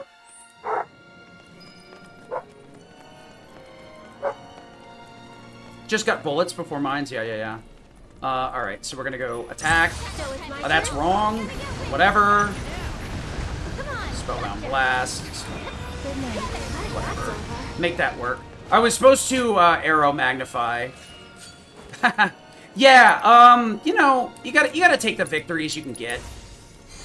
Because honestly, like, we've gotten a lot of gold splits here. I'm not sure if they're average golds or just straight golds. true golds. But my sum of best is down to 437, which is very nice. That's a lot more where I'd like to see it. Ideally, that's my current goal is, you know, sub 440. I think like 448 is the current PB, so I mean, I could be on PvPs. I don't know, and I really would rather not. Because the other thing too is my like final splits are a bit goofy because most of those fights kind of go bad. Yeah, it's a speedrunning curse, right? Enjoying the game? Huh? How does that happen? People enjoy video games? I think I'm actually going to do myself a favor here and turn averages off and just go to no comparison. Okay, so be aware, there will be a loud pop here when I go to kill these flies in 5 seconds. So if your like sound hurts your ear, it's a good time to take your headphones off or whatever, or mute. Unfortunate. I don't know why, but it staggers the sound effect there for whatever reason. I gotta start giving that warning before I go through the door, because there needs to be more of a headlamp for that one. All right, so these two guys, one of them will, these two little suckers, one of them will disappear. So I want to breach the one that's staying here, which is that one. Thank you. Thundera. Thundera. Then I want to breach that guy. HP boost. Thundera. Okay. That fight went extremely well. I'm super happy about that. Yeah.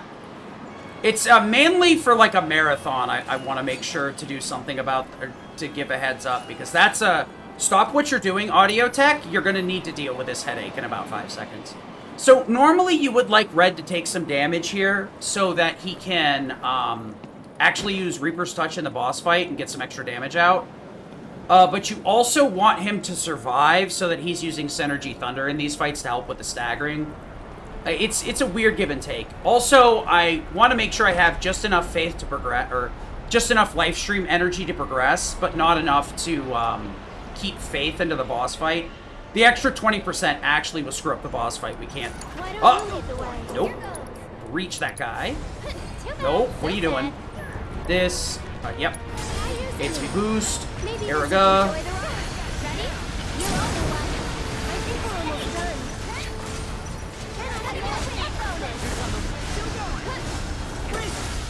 Okay. I decided to go with Erora there to top off my MP. Everybody's at full HP. Alright, well, that's awkward. You don't normally make it through here without getting no-touched, honestly. This area, you end up getting mauled pretty hard. So I gotta be careful here with Sung and Elena. I need to pressure Sung right off the bat, or else he'll be a problem. And to do that, I'm actually gonna hit Elena with a lightning so she gets pressured, which will let me pressure Sung.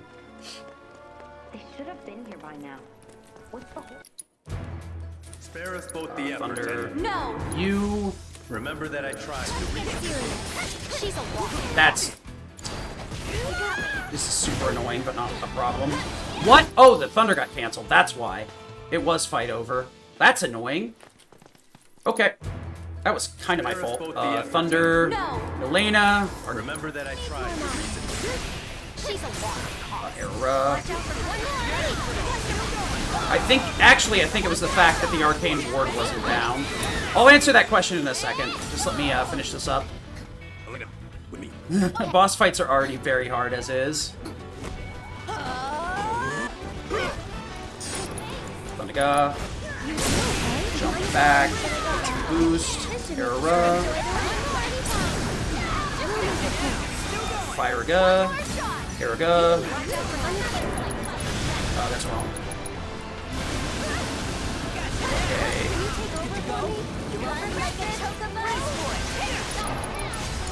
Okay, this is super annoying. Okay, I should have just... Okay, that was very bad, unfortunately. Yeah, so Red has HP MP swap right now. That's part of his efficiency in a lot of these areas. I'm gonna have him heal Tifa after we do these cutscenes so I can upgrade him to Doesn't matter. We're just gonna do this now. What? Okay, it's eating my inputs. First strike, and then swift cast for MP up. There we go. So, yeah, the thing is, the HP MP swap here, we use it in 3 different places.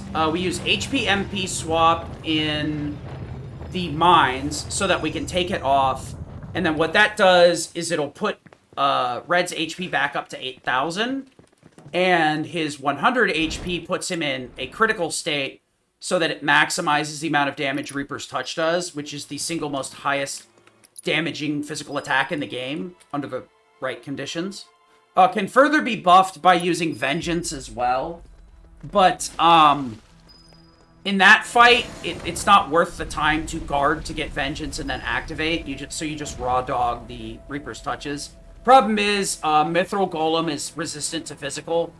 So, like, doing the Vengeance nonsense just not worth it. What is the later segment, we have it for Gina Talk and Cosmo Canyon. And in that case, we actually leave it on. We just self-destruct to get him to 1 HP, which is also something you can do. And then at that point, the HP MP swap is left on because... Not because we need 8,000 MP, but because if we guard while having, 100 hit points and perfect block, we're immune to damage, but the game doesn't differentiate between that taking the damage and being immune to it. So if I perfect guard 3 attacks, I get a limit. You can alternatively use Reaper's Touch, which makes you invincible, but it's easily canceled. You can also use Vengeance. If you change into Vengeance mode, you're also invincible while doing that. So, give me a second here.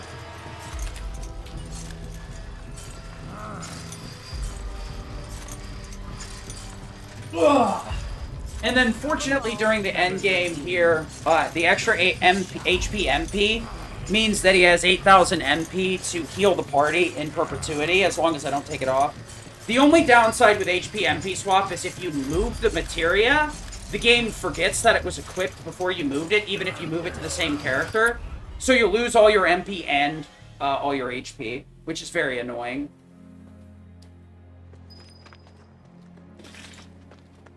But in this case, it allows me to turn him into a healed cannon.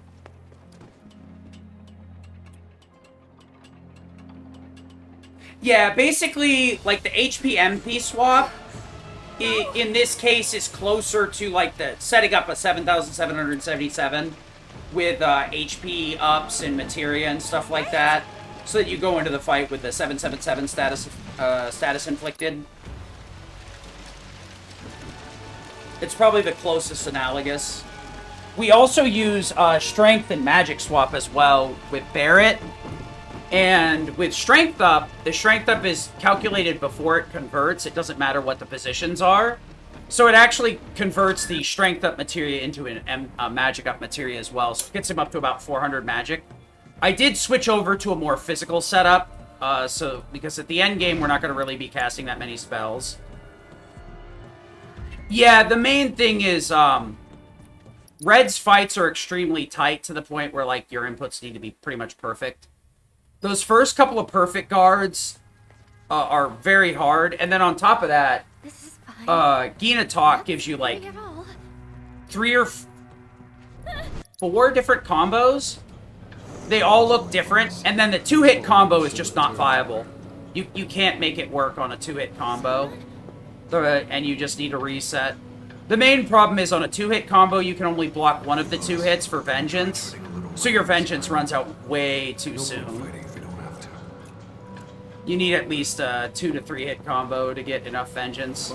Because you need Vengeance to buff the Reaper's Touch, or else your damage drops off a cliff as well. But yeah, Gina Talk is the main reason. Anything else? We do a lot of... The main one is A to B assist. In Remake, we could get the AI to trigger A to B assist pretty consistently. But now, the AI always dodge rolls in between inputs outside of very specific, narrow circumstances. So to trigger A to B assist, you pretty much have to be in control of the character. And keep in mind, ATB assist isn't written very well, but you have to do 2 actions back to back. It's not, there cannot be a huge gap. Either has to be like, Sonic Boom, attack, max 1 full combo, fire, Sonic Boom, ATB boost, fire. I want to say you can, like, do a synergy skill, so you can, like, Sonic Boom, Spellblade, fire. Sonic Boom might be a bad example, because it leaves you, like, kind of airborne, so I don't know if it can link properly, but, you have to link them together, kind of like a fighting game combo to get ATB assist to activate properly. Yeah, the thing is, like, Remake had a very limited materia system, so we had to be very inventive to the point where, like, we ended up using a setup that lets you survive the instant death of self-destruct. You actually go self-destruct, or enemy skill, HP absorb. You have reprieve from whatever weapon. It's usually Iron Blade. You go warding, subversion, so you're immune to instant death, so now self-destruct does damage instead of instant death. And reprieve can activate from damage, where it can't activate from instant death. And then you use magic bonus to increase the damage, and you use Fury Ring as well to increase the damage you take, because Fury Ring inflicts Berserk, which does 30% more damage, but also makes you take 30% more. And because your limit gain is based off percentage of HP loss, you don't put on an HP ups, and you get about a half a limit, 3/4 of a limit out of that. It's super cool. Self-destruct strats in Remake are super fun. I think you can still do them in Rebirth, but it's just not as potent, because there's very few characters who actually have Revive attached to them. What if we went on an adventure? Yeah, it can be used in this game too, but the problem is like, the other option was using Angel Earrings, but not having Berserk is really rough. Because that 30% damage output bonus and the 30% inward bonus makes getting the limit more consistent and makes the limit hit harder. So not having that kind of stinks. You can get around it with Cloud, but the problem is like, he doesn't naturally have anything that gives him reprieve. So you'd have to do it with Rune Blade and like Angel Earrings. And I think Angel Earrings have a really long animation. Meanwhile, with reprieve, you just get back up with 1 hit point. With Angel Earrings, you, like, die, and then you have to, like, stand up, and it does this big, long, like, re-raise animation. It's super obnoxious.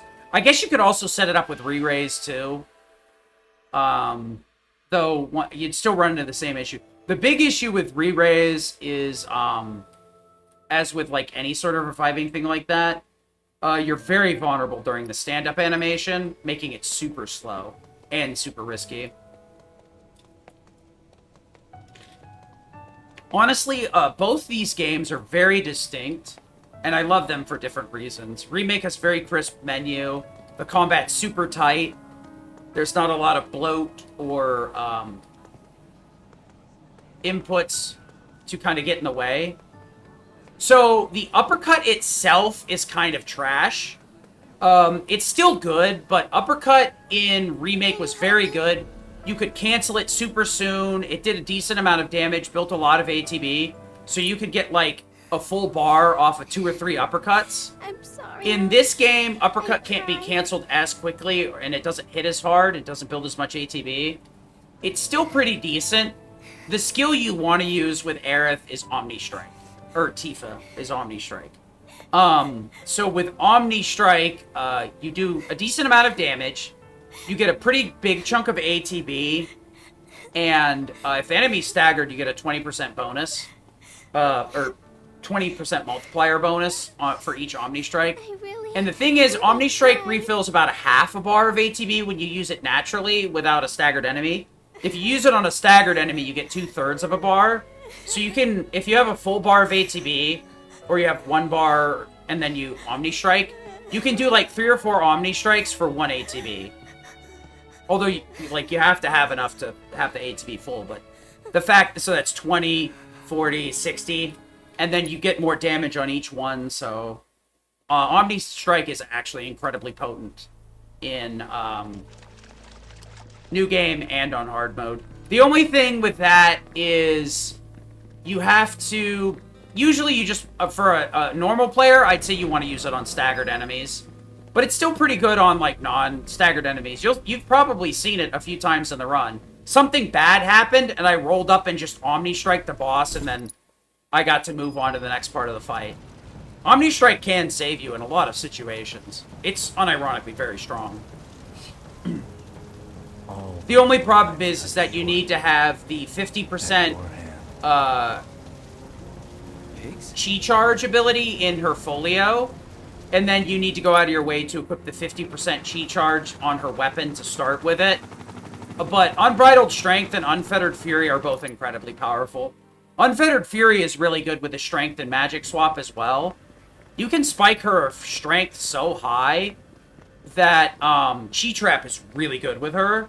And Unfettered Fury is basically Unbridled Strength, but it uses magic damage instead.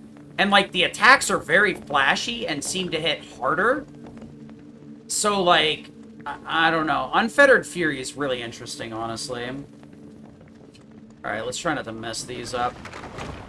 HP boost, Fire Ga, Erica. I'm so lucky that that arrow got hit when it did.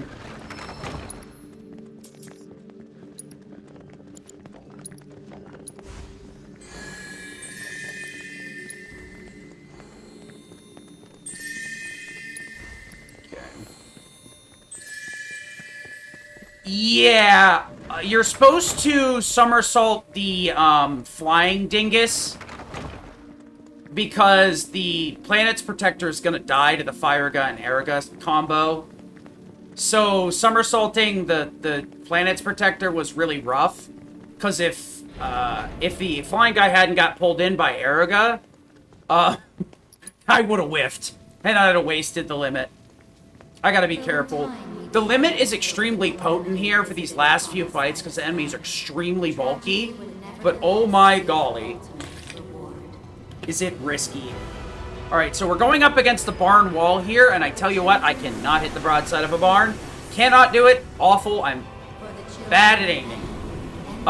We're gonna have to do some very specific setups with the with Demon Wall here. So I need to be very careful about how I do every input. And really, like, getting to the next phase with enough HP and enough A to B is incredibly important, so I might have to restart a few times if I play sloppy.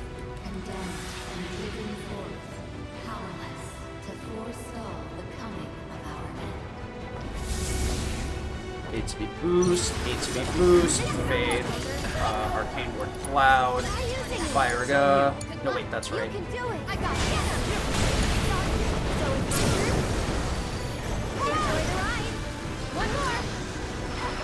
Good enough.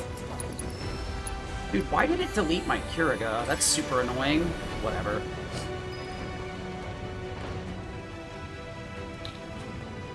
Sonic Boom, boost, attack twice, Spell Blade, swap to Aerith,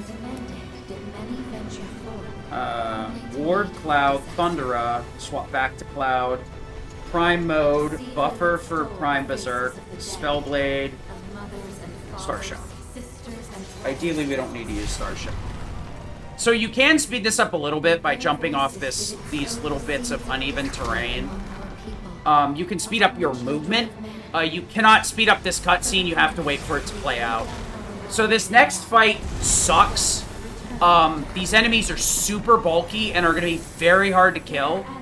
And if I have MP Absorb on fire, but if I kill the Adamantoise with Cloud, MP Absorb doesn't activate here. So I want to get the stagger with Cloud and then kill with Tifa. So that way I go into the next fight with full MP. So that I don't have to worry about missing out on my 10% max MP buff, which I absolutely need for Demon Wall. Because damage is super tight and inputs are super tight on this one. Tight like a toy gun. HP boost, HP boost, Faith Magnify, Arcane Ward Cloud, Fire. Orc. Okay, Fire Ga. stop It's now. your turn now. Let's do this. Damn it, get in there. Leave it to me. Okay, I'm gonna have to... no, we're not gonna do it that way. Actually, I know exactly what I'm gonna do here. Let's go. Okay, that's super annoying. Okay, red, Kiriga, both. Okay, let's go. Nope, no. Get down there. Thank you. Whew. Yeah, so for a speed run, especially since I like to do marathons a lot, I try to be very explanatory about what I'm doing, especially when I'm doing practice commentary, because I did submit this to RPG Limit Break, so hopefully it gets in, but we'll see. Tomorrow they'll announce the schedule. HP boost, 1, 2, Sonic into Cloud, Thundera, Climb mode. That's super annoying.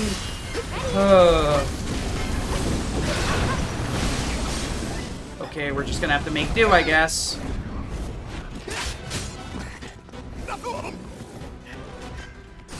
I want to somersault. Whatever, we're gonna just deal with it. Fire-Ga, Air Rip, Forward Over, HP Boost, Fire-Ga, Thundera. Okay. That's gonna be my problem.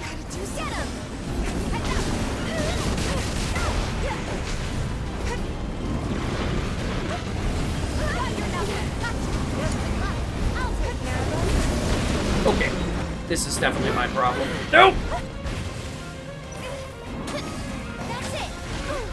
Okay.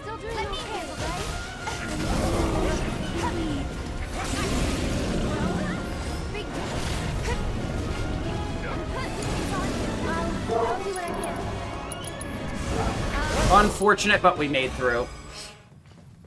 So ideally what happens is I get Prime Berserk, not regular Berserk. The problem is regular Berserk is only 30%, and because I missed the middle hit of Berserk, I didn't activate Prime Berserk. So the way that it works is Prime Berserk is made up of 4 hits, and you need to get 2 successive hits. The first 2 don't count, so it has to be hit 2 to 3 or 3 to 4 that you successfully hit, and then it'll go Berserk, Prime Berserk. Because I missed, because his head was flailing around on the 3rd one, I couldn't get Berserk. Ideally, what you're looking for is you want to land Berserk, Spellblade, and then you Fire-Ga the other head, and that rips through all of its HP. But because I didn't have Prime Berserk, I missed out on 20% damage bonus. So I ended up having to do it in a very awkward way. What I should have been doing was playing more defensive, because Counter Fire will counter pretty much every one of the boss's moves there. It is a bit slow, but it's high damage, you're invincible doing it, and it's magic-based.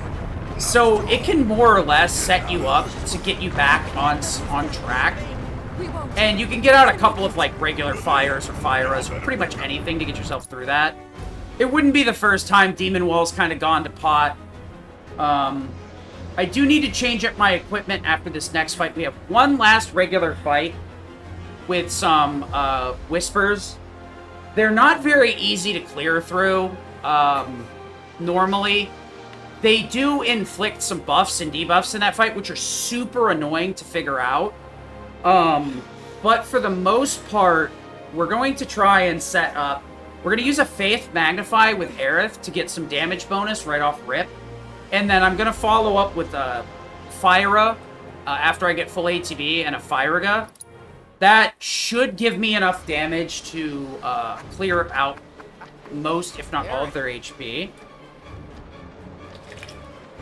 Let's talk. Yeah.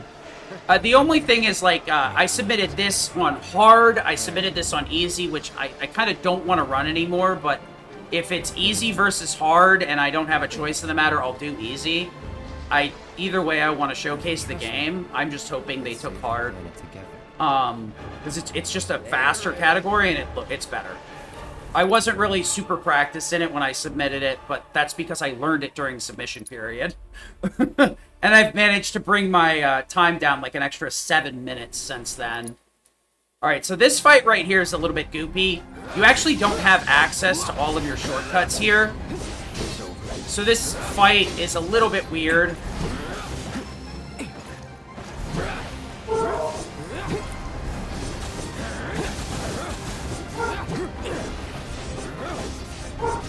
Aerial combat actually does decent damage here.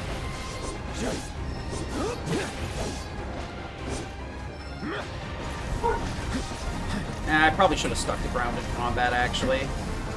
The spin to win is so... What the heck? That's not the right way, dude. You had, like, 1 more inch to go. Oops. Dum-dum. Yeah, Limit Break is going to be fun. Unfortunately, I'd like to do a run tomorrow, but I did help set up a showcase with the Suikoden runners, so I need to be there for that. We also have a technical coordination meeting for our tech crews tomorrow, so I'm going to be incredibly busy. If I got up at ass o'clock in the morning, I could probably do a run. But, a one and done is very uncommon for me. I could probably do it if I wake up at like 5, I might try to do a run just because I'm that crazy, but I should have skipped that sooner. The moment that the R2 icon goes away there, it's, you can skip that. Also, there's normally one last, vignette here with Aerith, where you, will go around town picking up some items. But that's actually part of the Zack thing, so you don't have to worry about that anymore. Once you get into New Game Plus, you can actually auto-equip, or auto-pick up items. You can set both of your dates. You can set whether your date is an intimate conclusion or not. And what I mean by that is there's an additional cutscene that's flagged as an intimate conclusion that you get only if you have high enough affection with the character. You can also turn off the Zack cutscenes. And then there's another setting that supposedly reduces the time slow in the tactical menu. But, no, I mean, I normally get up that early. Sometimes it depends. 5 a.m. is not really like a crazy... The reason I say that is 5 a.m. really isn't that unreasonable for me. There's been days where that's happened. It just depends. Hey, Clark. How, like, tired I am. Because, like, the last couple of days, I've gone to bed late and woke up a bit early, so... If I go to bed early tonight, I'll probably wake up early tomorrow. But I may end up waking up late tomorrow if I go to bed late again. My sleep schedule is a bit different. I go to bed early-ish and usually get up earlier. Alright, so this next fight's a little bit weird. There's 4 Whispers here, and Magnify can only hit 3 targets. Magnify has 3 restrictions, and only one of them is stated. In the menu, it tells you that you have a damage penalty or an effectiveness penalty, depending on what you attach to it. At max level, it's 25 debuff, 25% debuff to either effectiveness, duration, or damage. So, like, your healing would be less effective, your buff would be shorter, and your damage is lower.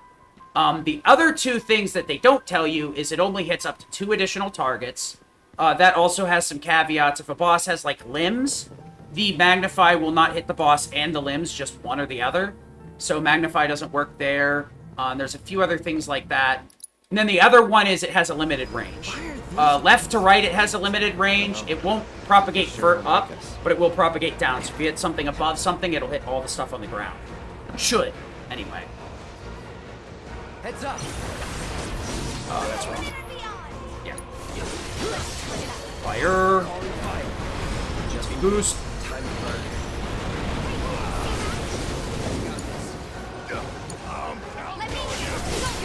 Don't overdo Nope. it. Let's do this.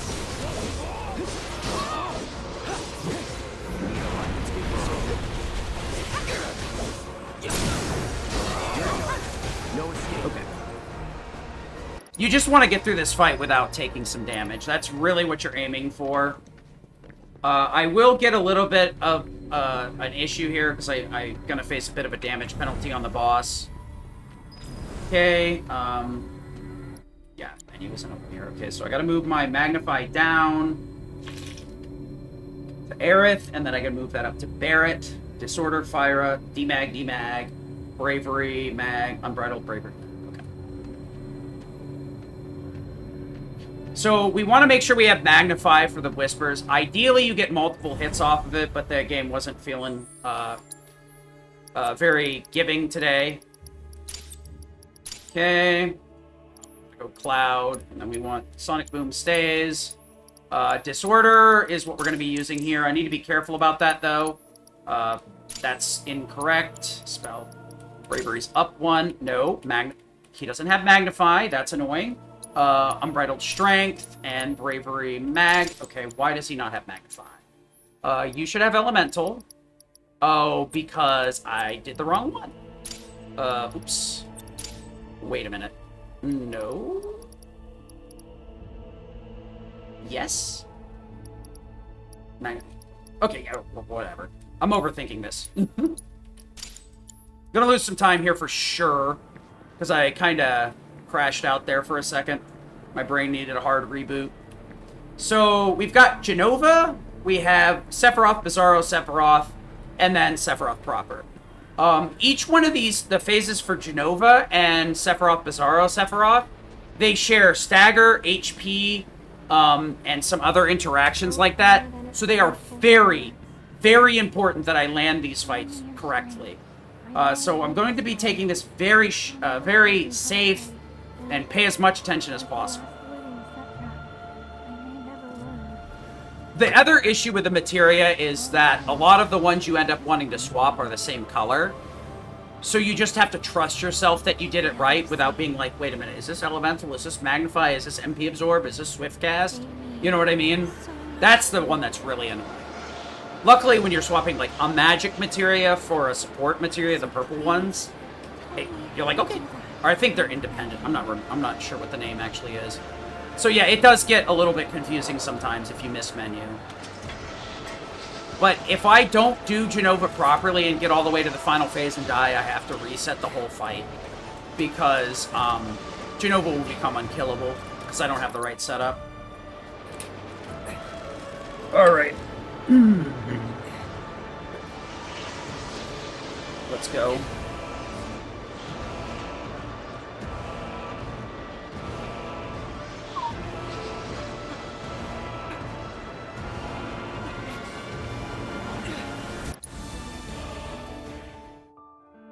A little bit of berserk action. Oh, that's wrong. That's right.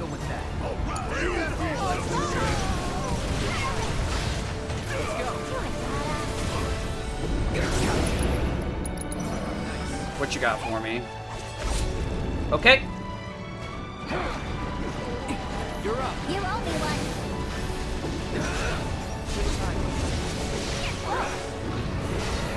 That's... Oh, that's... Oh. That breaks the whole cycle here, so I have to restart, unfortunately. That was good luck, and I kind of threw it away. Unfortunate.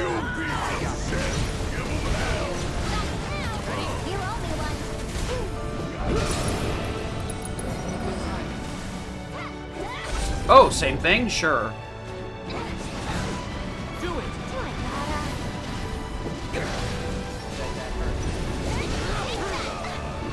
Sonic Boom. You've done it before. Do it again. There we go. All right.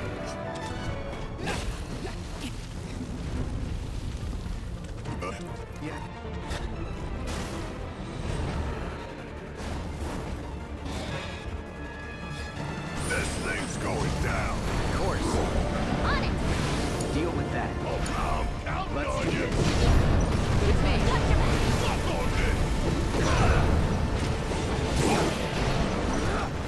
Okay. Unfortunate time loss on that first phase. You good?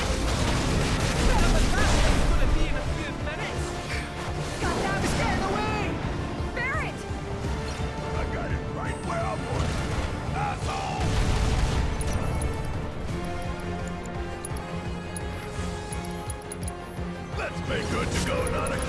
Yeah, let's get this show on the road. Goodness sake. Watch out, you guys! It's coming your way, Yuffie. Been waiting for this. Do it! Let's go! You got it, Finn. It's been awesome having me on the team, right? What? Why did that not trigger? You can say that again. It's been a real trick. This is bad.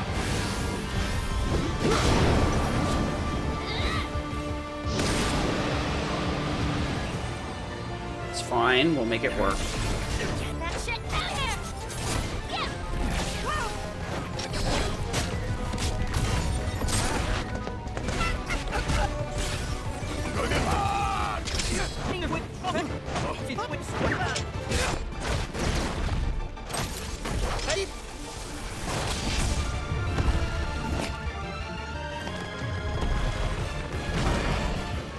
You're ready to close it out this time.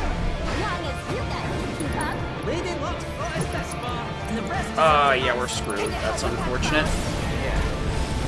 Let's finish this.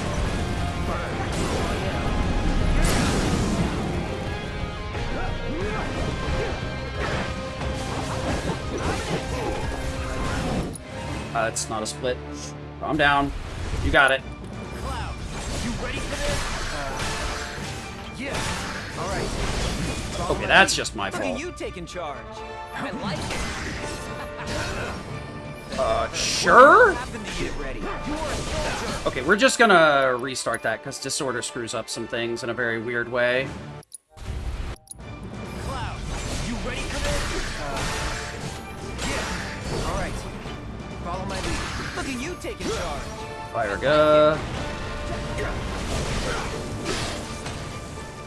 What the hell happened to you?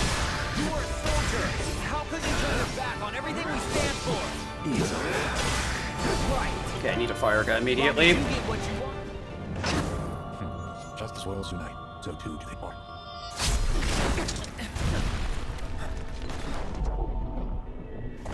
Save her.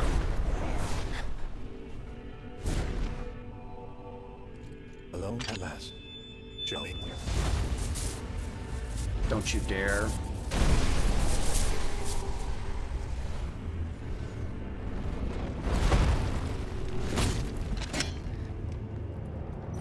Okay, good. Fire up. I absolutely had to do it that way, despite the fact that it... I need that Berserk to be active when I cast fire there, or it will not kill. I had a second of Berserk left, so I opted to go into the menu to actually make sure that the fire got off with Berserk, rather than doing it through the shortcuts, which I should have, because I wasn't sure if it would take the input. As long as I start the spell cast while the icon is still up, I get the bonus. It does not matter when it actually gets, you know, finishes up.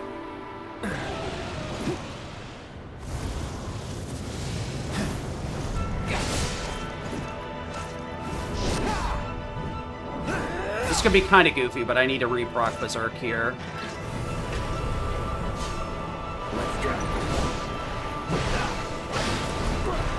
Okay. Not looking good. Calling fire. Focus. Need a light. Thank you. Yeah, it is a good game. I love it. This game is, man, whew. It's a really good one. Inside. You think they took him somewhere? This ATB is actually really nice. Whew.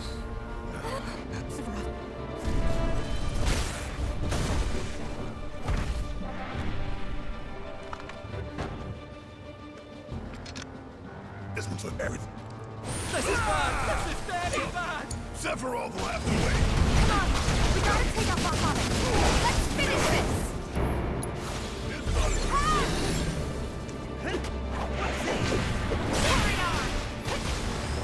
Okay. Should be fine here. The wings are healing it. Oh, that's super annoying. Watch yourself. You like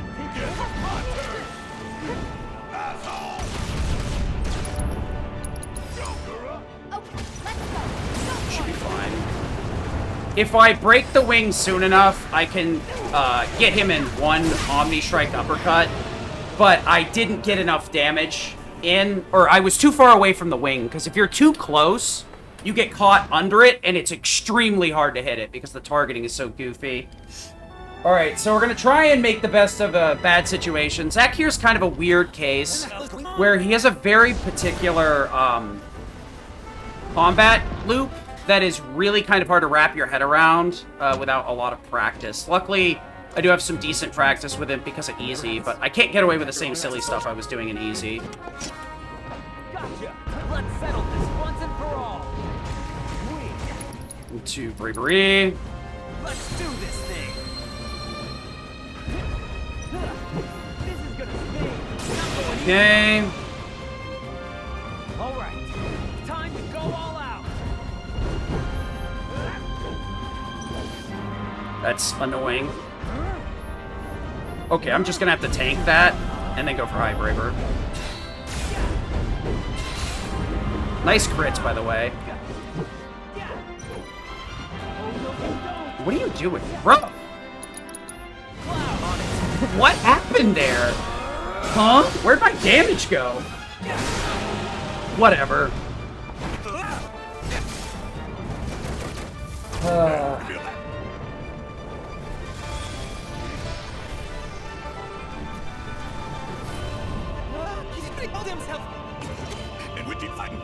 Hey, that head here's looking pretty banged up. Call me crazy, but it feels like someone's helping us. Do you think it's...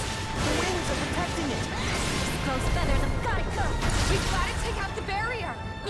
It's those stupid wings. Hey there, jerk. Nothing's gonna stop us. Come on, we're shifting this. Okay.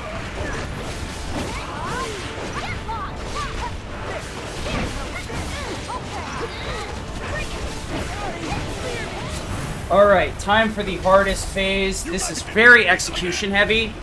We're gonna layer a bunch of words here so we can spam spells. But if I don't do this right, I'm gonna be in a really bad spot. No matter what, he'll always hit you with Fallen Angel, so you enter this phase with 1 HP every time. Luckily, when Aerith shows up here to save us, she gives us a nice refill. In Hard, it's only HP. In MP, you get MP as well in Standard, any new game category. I think you may also get it in Dynamic as well.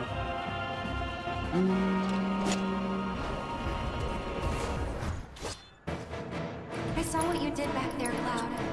Thank you. Take me later. This ain't over.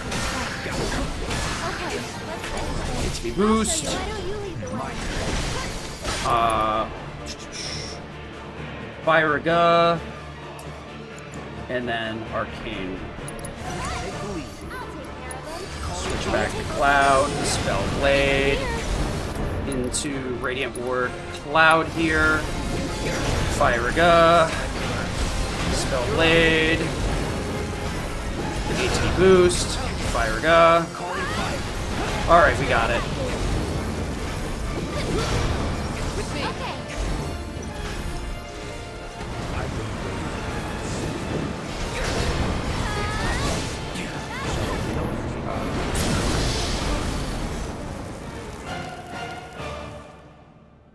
I just PB again. Hey, Wolverine.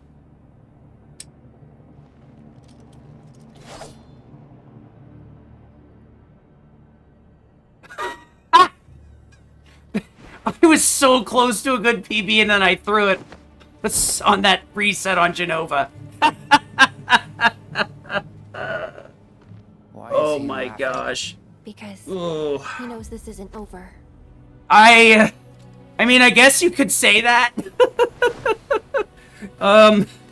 This game is quite difficult. With like the month I've had with it so far, I'm pretty happy with what I'm accomplishing. Yeah, don't worry about it. I got you. I got you. Let me skip out of this so I don't spoil the ending for anybody here. Whew. Yeah, I did pause in that fight. Because once I hit the Zerk stab, I kind of like blanked on which direction I needed to go, and I'm like, if I don't just pause and read my notes, I'm gonna throw this fight, and then I'm gonna have to because it costs like 40 seconds to reset that fight. It literally takes a long time to restart that one. Let me see if somebody else is doing a run. I'll take my 20-second PB. What I'm more happy about is getting my sum of best down again. That is YouTube, not Twitch. I think I might do YouTube streams in the near future, because honestly, it's just like, yeah. Blech. All right, what do we got? Let me look at my actual following list instead of whatever YouTube thinks I want to do. Let's see here.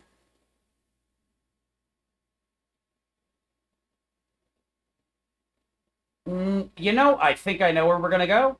I think I do. Yeah, it's tempting, but that's some casual stuff, and he's playing Queen's Blood, so I don't think you guys are gonna really want to watch Queen's Blood. Let me check my lower. Okay, that's Suko 2. Alright. I know exactly where we're gonna go. We're gonna give you guys some Chrono Trigger. We're gonna get some Chrono Trigger in here from good old B-Dude. Okay, so I can scroll through my splits this way. Got it. So we had some pretty decent splits. I'm pretty happy about this. How much time did I lose it? Did I save or lose time to, Gi? A little bit more. Yeah, I lost all of the time at Gi. What a shock. Well, Gi is going to be the white whale. It's going to be a good run plus Gi at some point. Let me, save splits, exit, stop the recording.